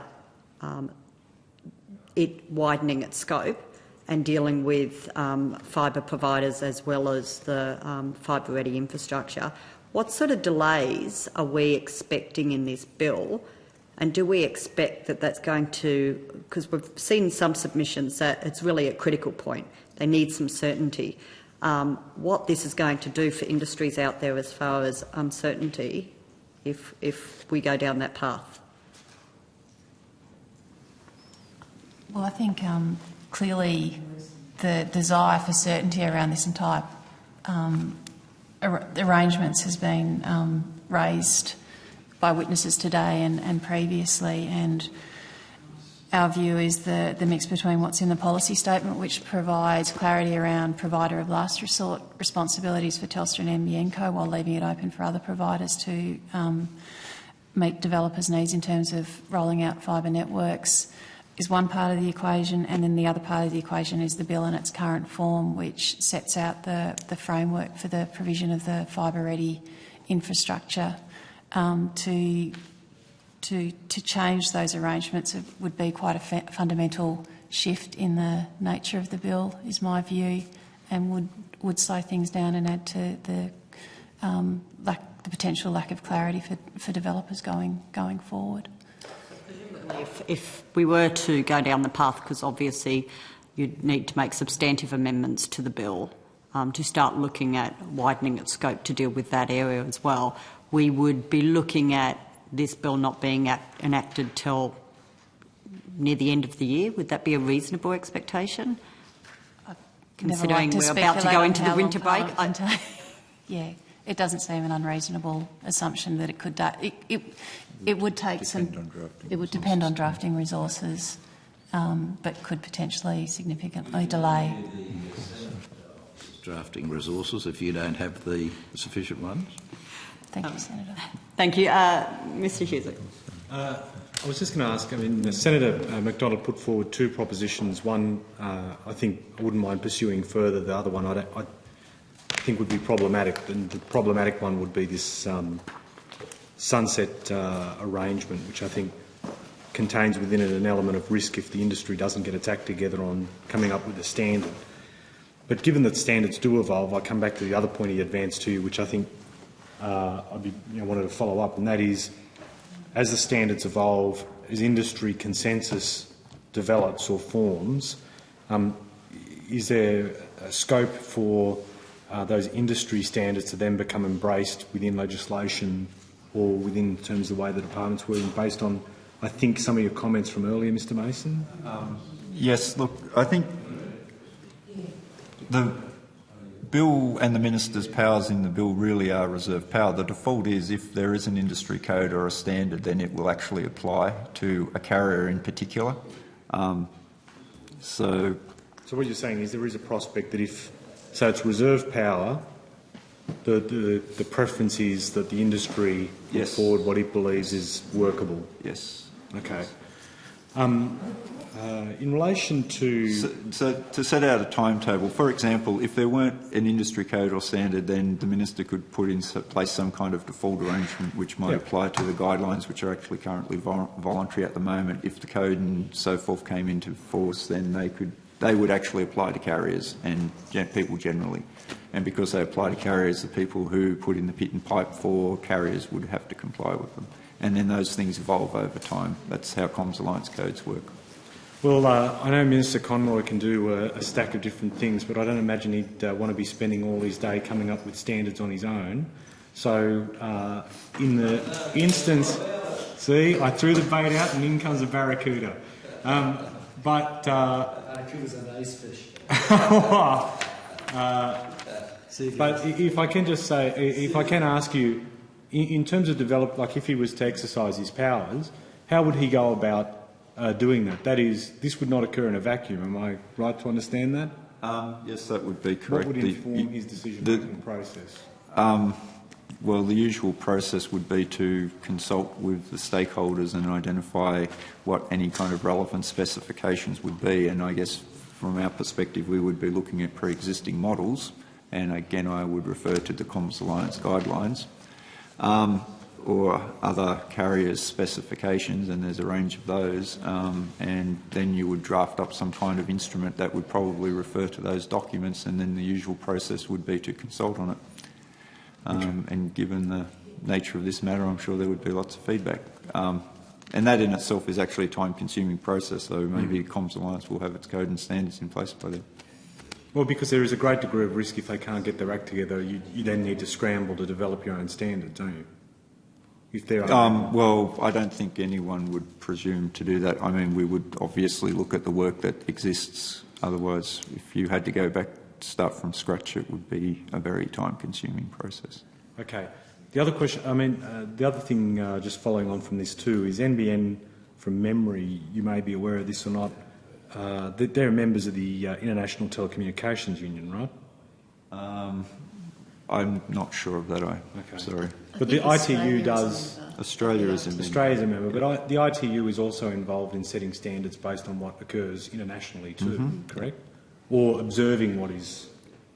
So we're not necessarily doing something that is necessarily too bravely lateral, like we will work in understood practice or common practice, correct?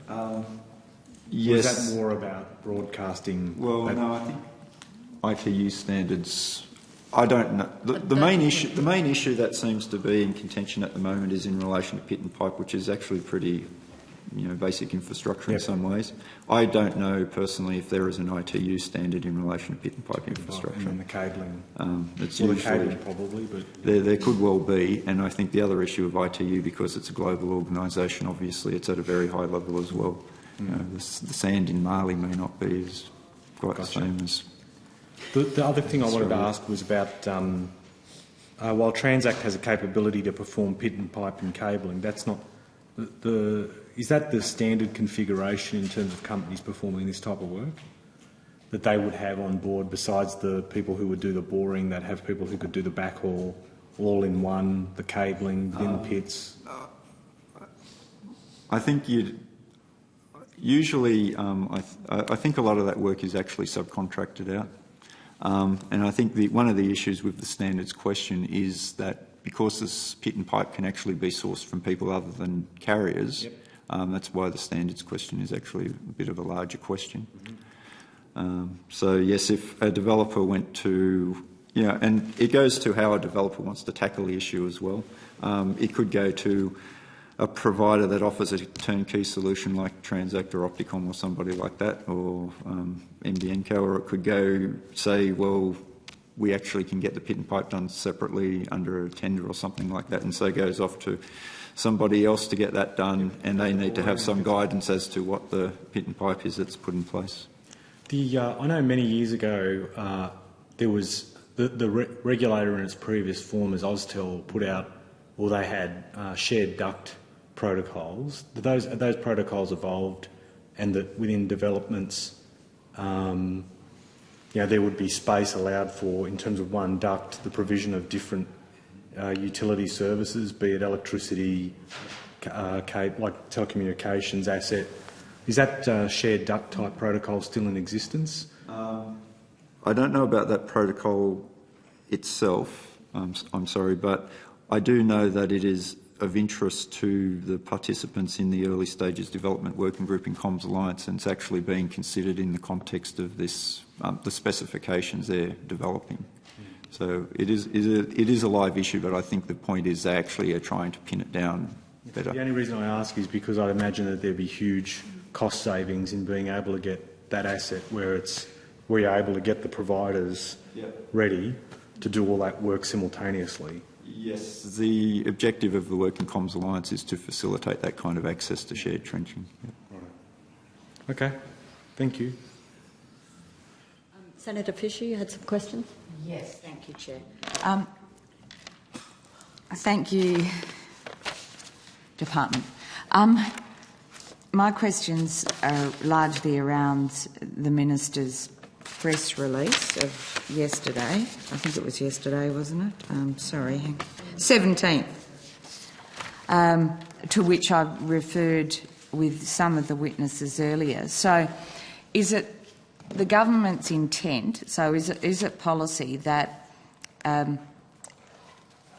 infrastructure that's already filled with fibre by a developer or is empty, i.e. empty pits and pipes ready for fibre, is it the government's intent, is it policy that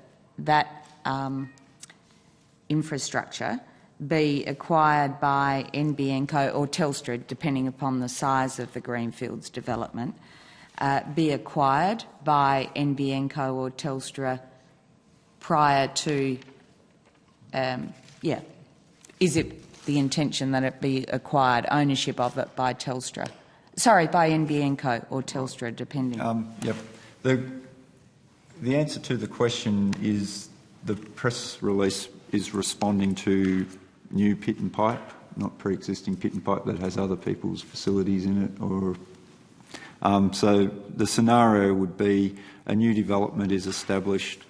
The developer wants to use Telstra or NBN Co, and then the arrangement would be that they provide the pit and pipe or meet the cost of providing the pit and pipe, and that the ownership of that is transferred to the carrier who would be providing the first fixed line there, whether it be NBN Co or Telstra, depending on the scenario. And I would just add that if they want to use another provider, which they're free to do obviously, then the ownership of the pit and pipe would be a matter between the developers and that provider. So I think Transact, for example, just said that if it provides a turnkey solution, then it provides the pit and pipe as part of that. And I understood from what they said they retained ownership of that. But currently. Yeah. Okay. Well, there's no suggestion that pit and pipe owned by Transact would be transferred to anybody. No, and okay. I haven't suggested that or asked about that. It's more whether Transact would stand in the same shoes, if you like, as NBN Co. I'm sure they wouldn't think well, we've heard from them that they don't think they would be under the government's regime or could be. But in this context, I was trying to reassure myself that Transact, for example, would essentially be able to stand in the shoes of NBN Co just in this respect, and you're confirming that. Okay, so the answer is yes. So does that mean, if that then happens, does that mean that NBN Co will maintain the pit and pipe and at NBN Co's cost? That would be the expectation, yes. If you own that infrastructure, you would look after it to maintain quality of service and avoid liability, for example, people falling in manholes. You would think so. So that gets me to the next question. So will the developer bear any sort of responsibility in respect of the pit and pipe after the transfer of ownership to NBN Co? As far as I know, the ownership is transferred to NBN Co under its contract, and NBN Co would be responsible, but I must confess I haven't seen the details of the contract. We wouldn't expect that the developer would retain responsibility, but we don't actually have anything documented to... for any risks at all, for example. Can you answer that on notice? Confirm on notice that a post-transfer of pit and pipe, the developer would not bear any sort of leftover responsibility? We'll certainly see what we can find out on that. Thank you. Now, you've referred to the agreement. Is that already drafted? Is it public? Sorry? The agreements between NBN Co and developers. Yes, and Mr Mason, you said you haven't seen, or Ms Spence might have, one of you said you haven't seen the agreement. Does it exist? Can we have a copy? Yes, there are agreements. NBN Co has been talking to developers for many months. Can we see copies of... So I understand you to be saying that the sorts of agreements effectively to which the Minister refers in his press release, pursuant to an agreement with NBN Co to provide fibre in the new estate, Developers will need to transfer ownership of the pit and pipe to NBN Co pursuant to an agreement with NBN Co to provide fibre in the new estate. So you're saying there are agreements of that sort in existence today, Mr Mason? Senator, can I just make the point that the matters that you're going to are largely matters for NBN Co and the way in which it's taking forward its responsibility. So while we'll be happy to talk to NBN Co about it, these are matters that go beyond the responsibility of the department.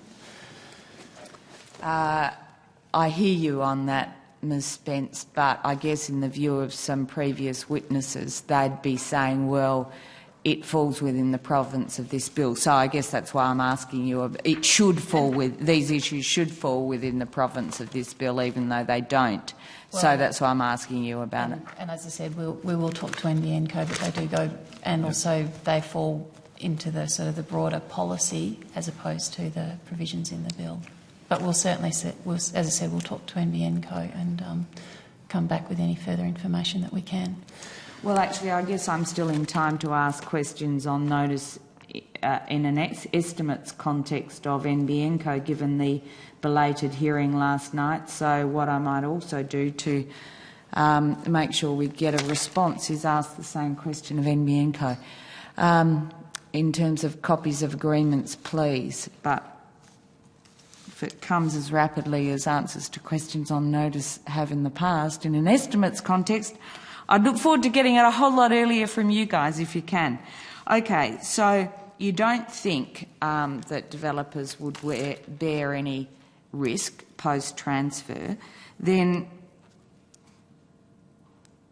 will the developer or perhaps the individual property owners or the body corporate be able to have access post-transfer to the pits and pipes, and unrestricted access? For example, they might want to retain the use of return-to-base security lines or a body corporate internet or cable TV. We're not in a position to comment on that. That would be a matter for the contract. So what's the government's policy? Well, the government's policy is that NBN Co provides fibre as a provider of last resort, and it has a commercial basis of doing that, of asking for a transfer of ownership of pit and pipe. Commercial, right.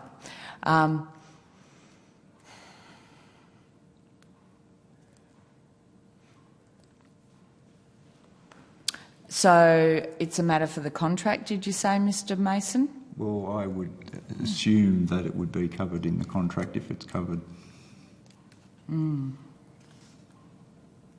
Because, of course, the next question is, even if developers or property owners are able to have access to the acquired pit and pipe, to the NBN Co acquired pit and pipe thereafter, that begs the question of whether they will be required to pay a fee for that access.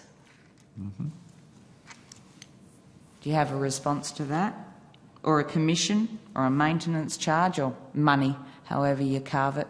Well, I have an answer, which is the basis on which the policy is formed is that NBN Co seeks the ownership of that pit and pipe, and I guess the owner of property generally controls access to it. Even though the developer may have paid for it in the first place? Well, that's the basis on which NBN Co will be providing fibre. Okay. And the developer does have to reach an agreement with NBN Co on the basis in which the ownership is transferred. So if the developer has a concern, then that's a matter for the commercial agreement that they enter into for the transfer of the ownership. All right. Thank you. And I guess it's pretty obvious from what you've been saying that, to the extent that you have been able to give a definitive answer to my questions, it's not legislated anywhere. It's your understanding of the government's policy. Sorry, to mandate a transfer of ownership. It's a policy approach. It's policy, but it goes back to the terms and conditions on which NBN Co would provide fibre. So where's it legislated that or where is it mandated? Use your terminology, which is fine. Where is it mandated that post-acquisition of pit and pipe, NBN Co carries responsibility to maintain thereafter? think the point that Mr Mason made earlier is generally as the owner of the infrastructure, they're responsible for the infrastructure, including of maintenance. It's in their interest to maintain the pit and pipe so that there's no problems with the fibre that it's reticulated through that pit and pipe. Okay. All right. Thank you for your answers. Will Telstra or NBN Co, depending on the size of the development, provide to a developer any backhauling that might be needed to get optical or copper to a development, if it's needed? The responsibilities go to providing infrastructure and services needed to provide services to end users. So in the case of Telstra, yes, it would be providing active services that interconnect with networks that would have to be backhaul, and similarly with NBN Co, it needs to provide backhaul to the wider network.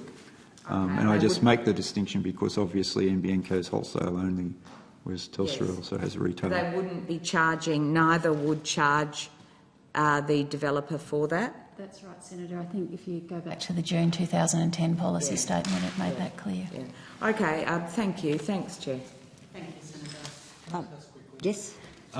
In developing the legislation, did you inform yourself on the processes that are used by similar utilities in relation to the provision of assets in greenfield sites?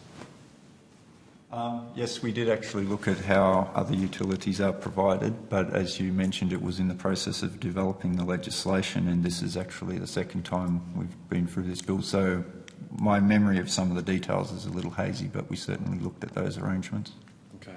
The way that they interact with developers, the way that developers may, for example, in their own roll out asset or provide the asset.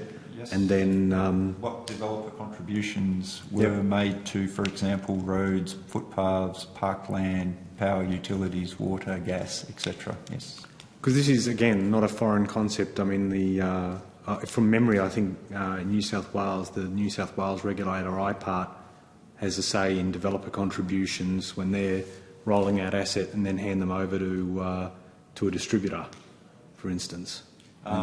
Yes, I think that's true in a general sense. My understanding, and as I said, it's some time since we looked at that, but basically developers meet a large proportion of distribution infrastructure costs in the development and often make a contribution to head-end costs, I guess. I think, facilities that are off the development, for example, provision of water storage and so forth, but that's my general understanding. Thank you. And yes, I think the development organisations would be better placed to answer those questions. No, that's fine. It would have been good for others to hear what you just said, that's all.